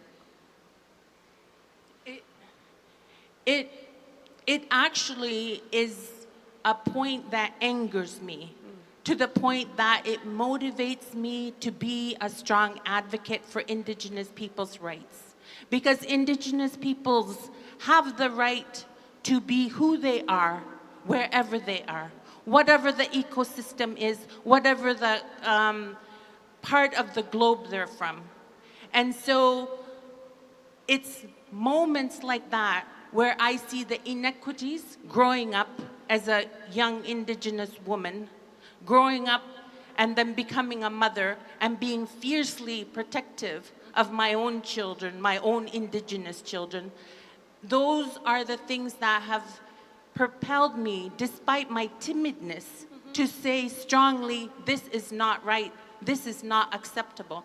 And I think the reason I'm here is because I'm wanting to say and extend an invitation as the chair of the Indigenous Peoples Systems, Food Systems Coalition, to say we want to work with member states. We want to make sure that there is a successful school meals program that meets the needs of Indigenous children, because we want to see Indigenous children thriving and feeling proud about who they are and celebrating the foods that come from our lands. And sea and ice, I would say. So they never have to lie about what they had for breakfast. That is the dream. We want young Indigenous children to feel proud about who they are, regardless of if they're agriculturalists. And I will say that over the last 2 days, I have heard so much about agriculture in terms of producing foods for school meals. But I will say, I'm from a people that are hunters. So school meal programs where I'm from need to incorporate seal meat, need to incorporate whales, need to incorporate polar bears, need to incorporate caribou. And those are not things that we're growing ourselves. But we have very capable, very skilled hunters like my father, who we continue to revere in our culture, yet are often looked down upon because they're not formally educated and they don't have the titles as lawyer or doctor, etc. So the other piece of this conversation, because you brought up the issue of identity, of rights, of the right of children to eat the food of their culture, etc. The other question I have for you is, it's also more sustainable, right? The food systems of Indigenous peoples are inherently more sustainable. They are more respectful of the earth. They are regenerative. They give back more than they take. Isn't that also a reason to make sure that our school meal programs are connected to those Indigenous values in those communities, so that they're also giving back to the earth more than they're taking? Culturally speaking, even in my culture, for instance, there are sayings in Inuktitut that say, when the first caribou comes by, you don't kill it, because, and that's the same with any mammal, like when the narwhals or the beluga come through the ocean in the beginning of the season, you don't kill them. And then you can wait for the next time that you see them. When we go egg picking in the spring, even as kids, we were always told not to take all the eggs. So I think culturally, there's the idea that we are living with nature, with wildlife. We are part of nature. Nature is part of us. And so it doesn't make sense that we would hurt nature, because it's like hurting ourselves. And the experience I've had working with Indigenous peoples globally is that there's this very similar kind of ways of knowing that would ensure that you want to have that balance between your own life as peoples, as Indigenous peoples, as well as nature. Yeah, I think there's a lot that we can learn from the way that Indigenous peoples take care of their environment, of the food, and where it comes from. Certainly a lot to learn from if we want to continue living on this planet when we talk about regenerative practices. So Aluki, where do we go from here? Where do we start you're inviting us to have a conversation with Indigenous peoples food systems, with the coalitions that you represent. And we're here in this summit. We have about 80 country delegations and many partners. Where do we start that conversation with you? I think first and foremost is the recognition that there's a diversity. I talked about Indigenous peoples' knowledge being very diverse. I think it's important that there be a recognition of the diversity of ecosystems and Indigenous people's food systems, whether it be a hunting, gathering society, whether it's foragers, fishers, agriculturalists. There's different ways of producing and making sure there is culturally and environmentally appropriate foods that are available at the schools. And so I think Indigenous peoples are very keen to work and have that recognition to be able to work with different schools to provide that kind of food. In addition, I think children, Indigenous children, start seeing and feeling pride when they start seeing their own foods on the menu. And I will share that there's examples of how this has been done in different parts of the world. And I know in Northeast India recently, there was an article about it earlier this week, how in Northeast India, some of the schools are using wild edibles to be incorporated into a menu. And when I read through the article, I was struck by how a 14-year-old talked about how they brought a specific wild edible to school that was going to be incorporated into the foods. And I thought, wow, how proud that child must have felt to be able to contribute their own foods to be incorporated into the school meals. And so I know there were different discussions about growing your own foods and how different schools are doing that. I think there's that opportunity to have those discussions at the community level with Indigenous peoples about how do you see Indigenous peoples' foods in the school system. Yeah, there's definitely experiences already on the ground, right? So we're not starting from scratch. Yes. There's a lot of different models that we already have from countries. So lastly, Aluki, again, you have leaders all around the room. Any final message you want to leave them? Any challenge you want to give them as they go home after our conversation? I really think that this discussion we've just had, highlighting the ways in which Indigenous knowledge can be incorporated into school meals programs, and knowing that there are already examples. Yesterday at the beginning there was a discussion about highlighting the progress. It would be so amazing 2 years from now at the next summit that there be a section where states come and proudly showcase how they've successfully worked with Indigenous peoples to deliver school meal program that is culturally appropriate, using Indigenous people's knowledge. So there you go. So that's homework for all of us. We have 2 years to come back to this stage, wherever the summit is next, and be prepared to come and take stock of where we are in incorporating Indigenous people's knowledge, food systems in school meal programs, incorporating Indigenous communities in the planning of the programs so that we can all stand here next in 2 years, Aluki, and celebrate that. Thank you so much. Thank you for your attention. Thank you to all of you. George, you want to take us home? Yes, thank you so much. Thank you again, and a round of applause for them. So this was the final session, but to close it, to wrap it up, I would like to call on Mr. Tani Mohamed Sohaili, who is the Minister Delegate for the Francophonie and International Partnerships for the French Republic, to give us closing comments for this session.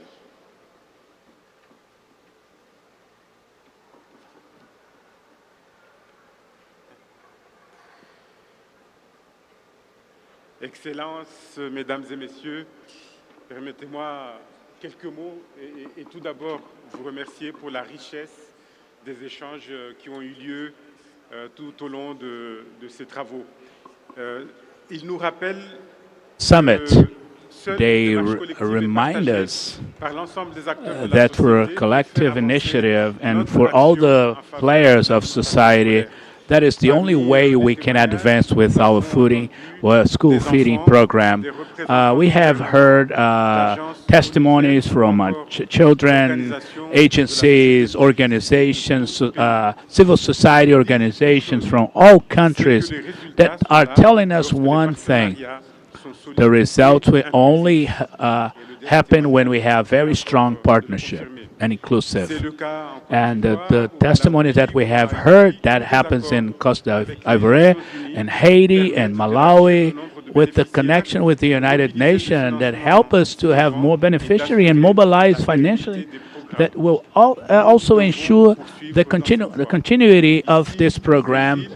This same route and the same route. I was so inspired by the Brazil, that the by diversity, and especially the indigenous food process here, and we need to value what is homegrown and homemade, and that we have the necessary conditions to put this into action. We had this wonderful moment that was a previous meeting, and we want something very similar that will happen within the 2 years.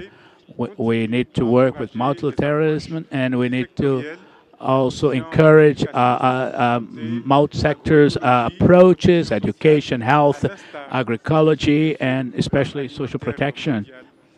And this is this program, this feeding program does. And this is what we mentioned. We are very proud with the partnership with civil society, where we have seen this, the first country that is actually a feminist partnership, where we have a lot of associations, for example, in 73 countries. This gives us a great deal of questions to deal with this connection with the coalition.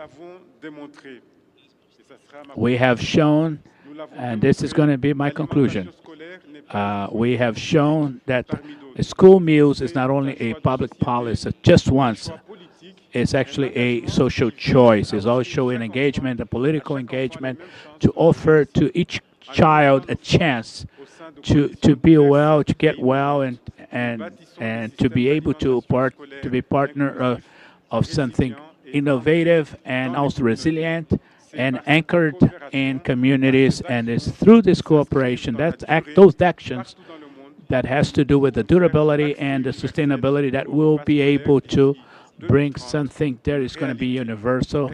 And in 2030, all the goals will be reached if we continue to do so. So thank you, Delegate. You know that I will call you so you can speak some more words and to wrap this event up. So let me get back to English now. My French is disappearing bit by bit, but I'll catch up with it very soon. So now we've just finished with the last session, and we're speedily moving into the closing ceremony now of our summit, the School Meals Coalition Summit. So I would like to turn to the co-chairs of our School Meals Coalition, such that together they would highlight what they've seen in the last 2 days, looking at some of the things which they would want to see in the future, but to celebrate the fact that we have come together in what Carmen was just mentioning in her statement before the interview.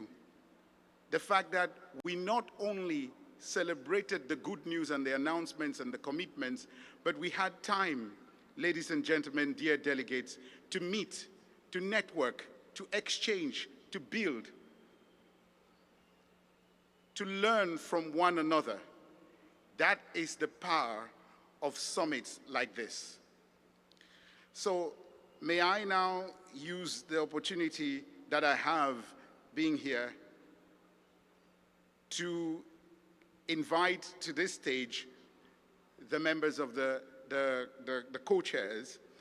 And before I do that, I'll do a little bit of logistics, just to remind everyone that when we are through with this, please hand over the earpieces after you've heard everything in the language that you prefer. Don't forget it. Don't leave it on the seat. Take it with you as you're leaving, and you hand it over to our colleagues outside. I also want to mention that at the end, I'll be calling my colleague from the WFP Center for Excellence Against Hunger to come here and give you some logistics information about the visit that's taking place tomorrow. So don't just wake up after and say, ta-da, goodbye. So now that I've made those little bits of information, may I invite Ms. Valerie Guarnieri, Assistant Executive Director of the World Food Programme, to join me here. Valerie, have a seat. I would like to invite His Excellency Mr. Ville Tavio, Minister for Foreign Trade and Development from Finland, one of our co-chairs, to join us. Monsieur le ministre délégué, comme je vous avais prévenu, voilà. Mr. Tani Mohamed Sohili, Minister Delegate for the Francophonie and International Partnerships for the French Republic, who joins us, and our one and only Fernanda Paco Ahiba, the President of the National Fund for Educational Development, FNDE of Brazil. Welcome.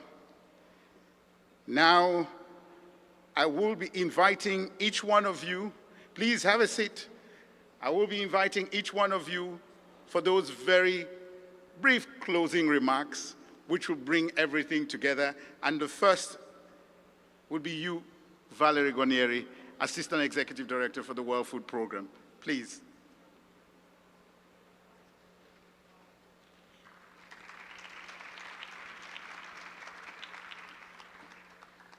Well, thank you so much, George. And I mean, it's hard to believe we're coming to a close so soon.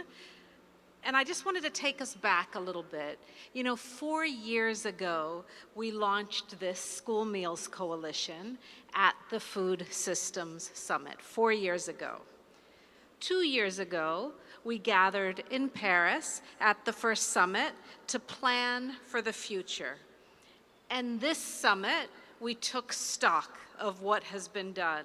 And I just simply want to say, wow. So much has been done in such a short period. 80 million more children reached with school meals. Let's just pause to appreciate and celebrate that. Honestly, a round of applause for all of you.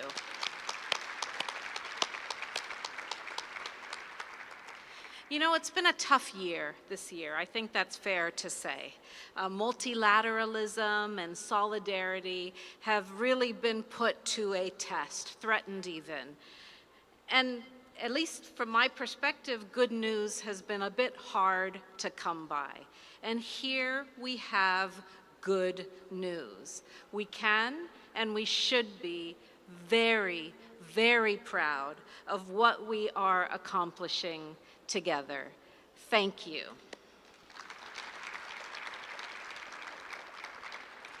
I want to take this moment to thank the coalition co-chairs, Finland, France, and Brazil, for your tremendous leadership and for walking the talk in your own home countries and in your work around the world. Maybe we take a special moment to admire the National School Meals Program of Brazil. If there is an example of a best practice that we can all aspire to, I think it's very clear that Brazil is that example. We are all inspired by what you have been doing here.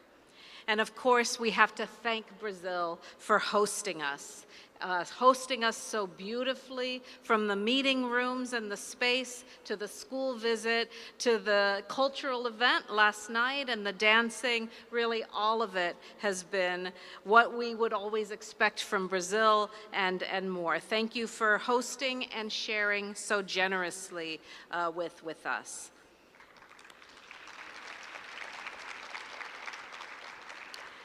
Now, I just want to close with an invitation to all of us, and that is that the work is not done, though we have much to celebrate. Let's double down. Let's double down on our efforts. Let's double down on our commitments. Let's double down on the relationships and networks that you formed here or that you are continuing to build. 2 years from now, we want 150 million more children to be benefiting from nutritious school meals. And that's the task that we need to take out of this room, and it's the task that we need to reach if we're to achieve our vision that all children everywhere benefit from nutritious school meals. At the World Food Program, we're your partner in this. We're committed to supporting you. We will continue to host the School Meals Coalition Secretariat. We will continue to support countries directly and indirectly. Together, we will achieve this vision and this goal. And again, thank you so much for your engagement and your support. Thank you.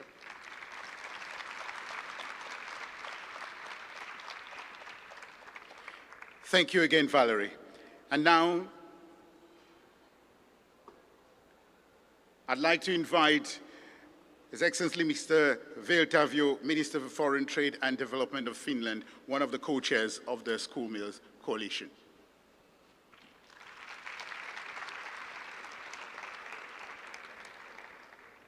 Ladies and gentlemen, dear delegates, the co-chairs have prepared an outcome statement summarizing the achievements of the summit.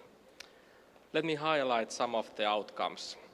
The summit provided an opportunity for more than 80 countries' delegations to meet and learn from each other.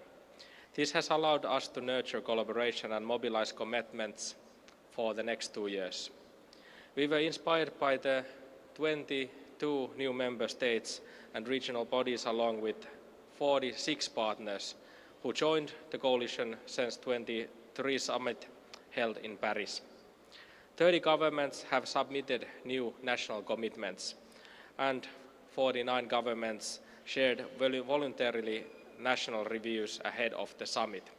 We witnessed the launch of the latest edition of State of the School Feeding Worldwide report and the School Meals Coalition Global Database.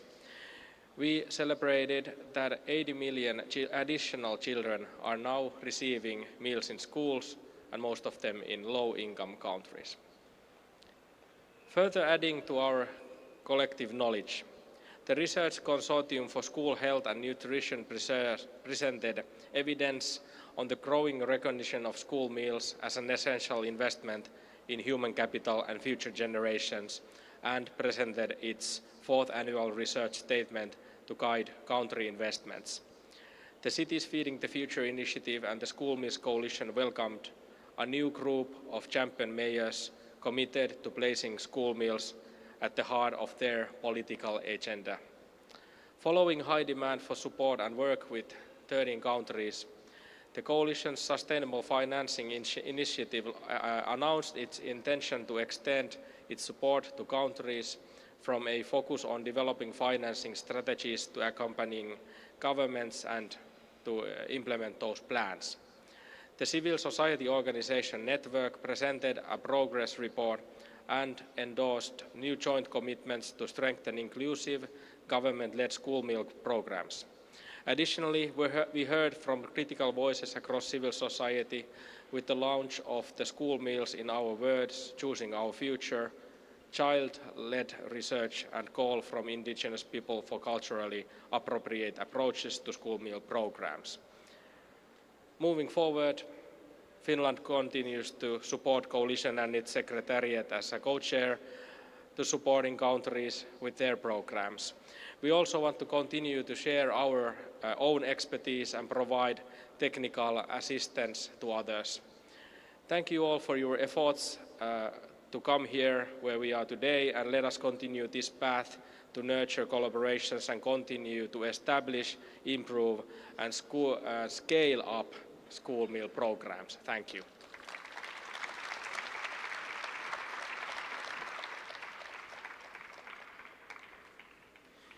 Thank you, Minister. And I will now invite the Minister Delegate for the Francophonie and International Partnerships from the French Republic, Mr. Thani Mohamed Sohili. This time, it's his final word.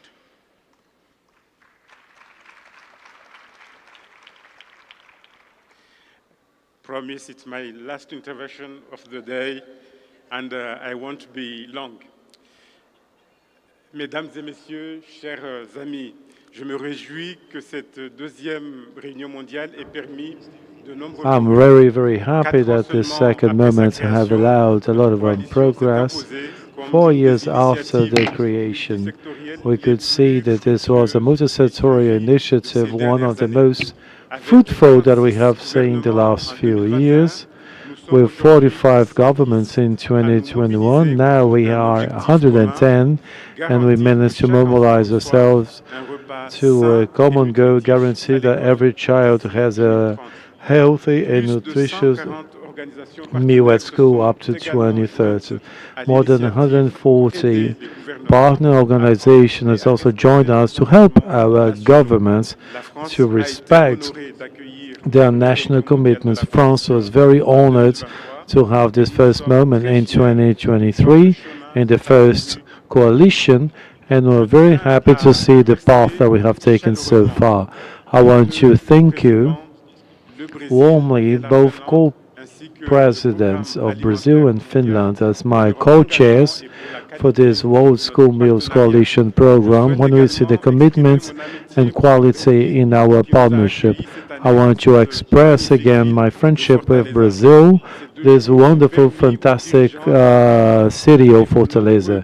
And these 2 days allow us, and there are a lot of partners here, that they can model and restore these school meals at the global scale. We have 4 goals: mobilize towards the common goals. We speak about the progress that was advanced since the last summit. We speak about the partnerships and these networks, and prepare for the future. So during the sessions, we had the opportunity to present the progress, share good practices, explore new possibilities of sustainable knowledge, and learn from each other and with each other. On behalf of our presidents, I want to thank our partner organizations that support our country and many others. We are 157 organizations that partner with us, and we count on your support to carry on advancing. Thank you very much once again for putting in practice what we are seeing here, and for also sharing with us your experiences and your knowledge. For us, this is incredible. It is a source of inspiration for us at the international context. Even though we are living difficult days where multilateralism are fragile, but through this meeting, we have something indispensable that can be used to build a better future. France will always be engaged and committed, and will co-chair in the next couple of years and support the different secretariats that are related to this coalition. And in a few months, we hope that we carry on working with school meals as a priority. Let's defend our transformation role, always supporting this coalition and guaranteeing that every child has a nutritious and healthy meal up to 2030. And my last words for you: thank you, thank you, thank you, thank you forever. Thank you for your contributions.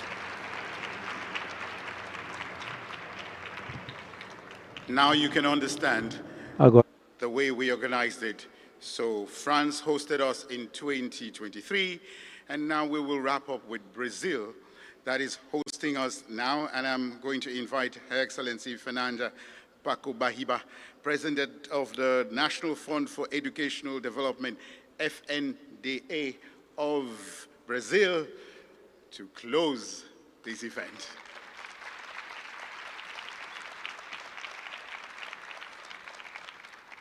Muito obrigada a todas e todos. Uma boa tarde mais Gentlemen, uma good vez. afternoon once again. Senhoras e senhores, Ladies and gentlemen, o Brasil, como Brazil, anfitrião da as the host of this summit, is now the honor to finish this session, the opportunity to reiterate the call of action of all of us, encouraging us to promote the advances when we go back to our cities, to our states, to your capital towns in your own influence areas. Also an invitation so that the countries deepen their engagement in the global talks and the national implementation of the school meal programs. I have been taken of a hope, proud, and a strong feeling of collective proposal. The city of Fortaleza has become in the heart of a global movement, a movement that's changing the lives of children, families, and communities through a simple action, but very powerful one, to offer and provide nutritious meals at the schools. We heard here ministers, mayors, researchers, young folks and representatives from our civil societies. We've seen the evidence. We shared stories and we celebrated our progress. And what a beautiful journey this has been. From the launch of the coalition in 2021, we witnessed a real change, shift in paradigm in the political will and in the country's actions. Today, 110 countries, ladies and gentlemen, representing more than 65% of the world population have already adhered to this movement. Together, we are reaching 460 million children with low-income countries, increasing their domestic investments in 30%. Only in Africa, 87 million children are now benefiting from school meals, 20 million extra since the last report. This is not only progress, this is transformation. We've seen how school meals is no longer seen as a periphery intervention to becoming a central pillar of the national strategies for development. They actually foster progress in education, nutrition, health, agriculture, and social protection. They strengthen local economies. They empower women. They protect biodiversity, and they contribute towards climate action. They are building more equanimous, equitable, resilient, and sustainable societies. Also, we actually know that we are really far from finishing our work. Millions of children, unfortunately, still go hungry to school, or even actually go to school to attend it. For many of them, the school meals is the only nutritional meals that they have it during the day. This is a moral matter. Answering this question is what making us human. It's also a strategic investment in our future as a community collective. That's why here in Fortaleza we renew our commitments that we all work to reach at least more 150 million children up to 2030. In order to do so, we have launched new initiatives, strengthening partnerships, and we share innovative financing strategies. We highlighted the power of municipalities as well as the importance of the regional networks and South-South cooperation. We have connected our work to the global agenda, from the Global Alliance Against Hunger and Poverty until the next COP30. The success of this coalition does not rely only on declarations or statements. It depends on each and every one of us, of our leadership, of our advocacy, of our action. Therefore, please allow me to highlight what's coming next for our coalition while we build on the success of the summit and open roads for the coming years. Initially, the countries need support to carry on increasing their investment. That's why the coalition will renew its commitment towards peer learning research, defending better funding, more innovative, increasing investments.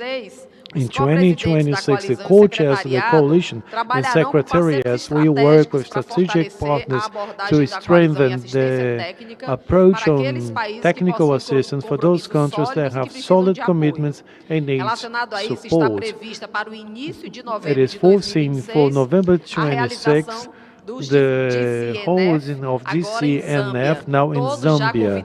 You all invited. We reiterate here the invitation.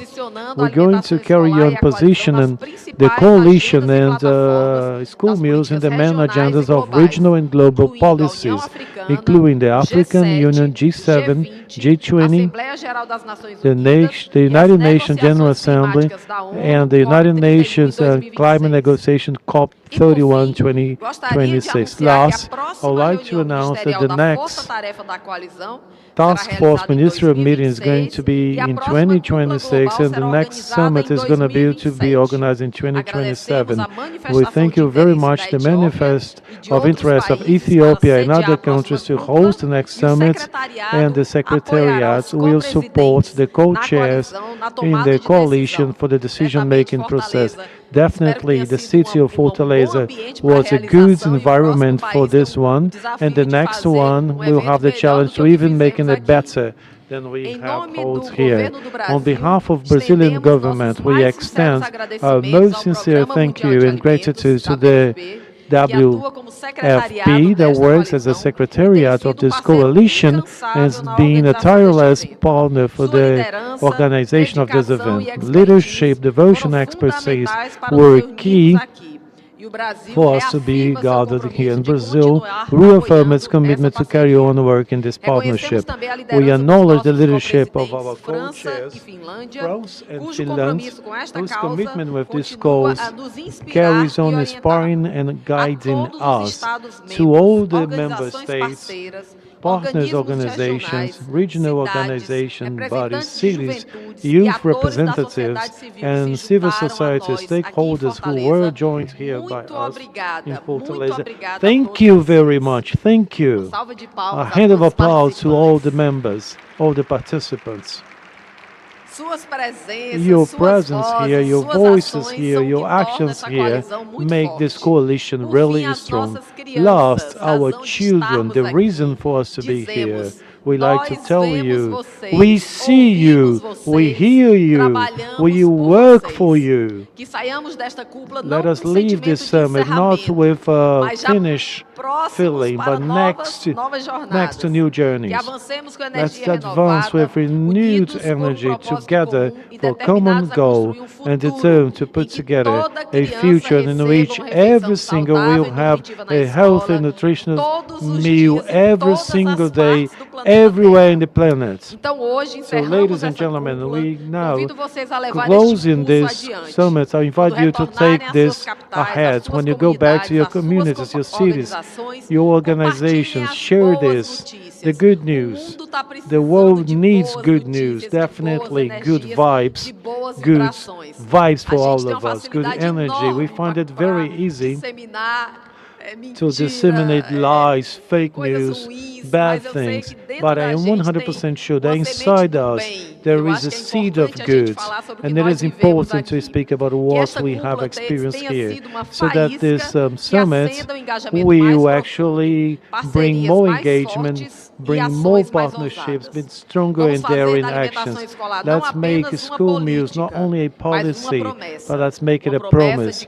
A promise that every child, anywhere and everywhere in the world, will be nourished, supported, and will have the opportunity to A todos vocês que aqui develop estão, o themselves convite já and está flourish. feito para The amanhã. invitation is already made. Algumas visitas Tomorrow no we're going to período da have some manhã a field 3 visits. escolas. We're going to be Quem tiver a visiting 3 different oportunidade de ir, schools. vai ser uma honra, Those of you prazer who have estar the com opportunity to be vocês. with us, it will be an Nós honor do to be with you. Brasil We, encerramos from essa Brazil, we cúpula, closed this fizemos o summit. nosso melhor. We did our Espero que tenha best. sido I do hope agrado it de was todos. very pleasant to Ficamos you muito all. felizes We're por very não happy termos for tido having qualquer had you intercorrência here nesse without evento, any que issues vocês whatsoever, possam levar any incidents, essa so alma that you can calorosa take do this brasileiro, Brazilian soul with you, a nossa our criatividade, creativity, as nossas our danças, a nossa dance, cultura our e esse culture, exemplo and this extraordinário que o Brasil extraordinary dá para o example mundo that da Brazil alimentação gives to the escolar. world Muito obrigada, regarding gente. school meals. Uma boa Thank you tarde a very todos. much. Good afternoon, ladies and gentlemen.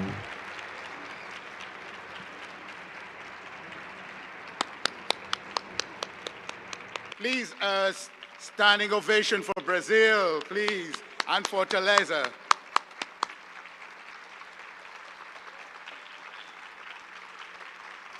And a standing ovation for you, who made it from around the world here. Thank you so much. In Portuguese, muito obrigado. Thank you. Thank you. Final logistics then for tomorrow. Just logistics for tomorrow. So I'm going to call on my colleague here to join me very quickly. Vinicius, just for quick logistics on what is going to happen tomorrow.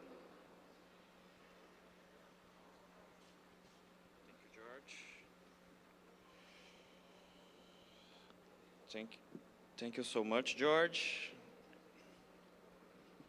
Okay. Yeah. So I'll stick to English to make your lives easier. So tomorrow you will have the opportunity to visit a Brazilian public school covered by the National School Meals Program. Here are some important instructions for you. So based on your registration choice, you have been assigned to one of the 3 schools. So I will ask you to please check in at the Summit Help Desk located in one of the 8 designated hotels. And then your badge will be labeled accordingly. If your delegation has a liaison officer, feel free to ask for them for assistance if you need. The vans, this is an important one, the vans will depart from the hotel at 7:45 sharp a.m. From the hotels, we'll come here to the event center and go to the buses leaving for each one of the 3 schools. So please be on time to help our logistics here. And lastly, and really important for you, for those flying tomorrow, the visits will be concluded around noon. So consider this into your plans for checkout and going to the hotel as well, to the airport, I'm sorry. So thank you, I won't take more of your time, so look for us if you need more details. Thank you. Thank you, George. Thank you so much, Vinicius. And I just want to say, take the opportunity to call our co-chairs for a final picture, and please come forward for an official final photograph. Just right here in the middle with the background.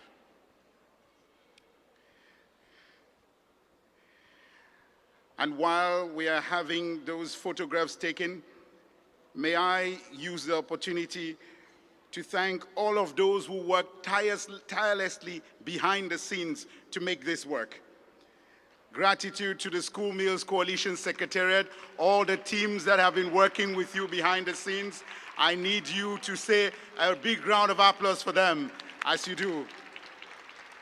I also want to thank all the teams working for the government of Brazil behind the scenes, the state of Ceará, the city of Fortaleza, making all of this work. Please, a round of applause for them.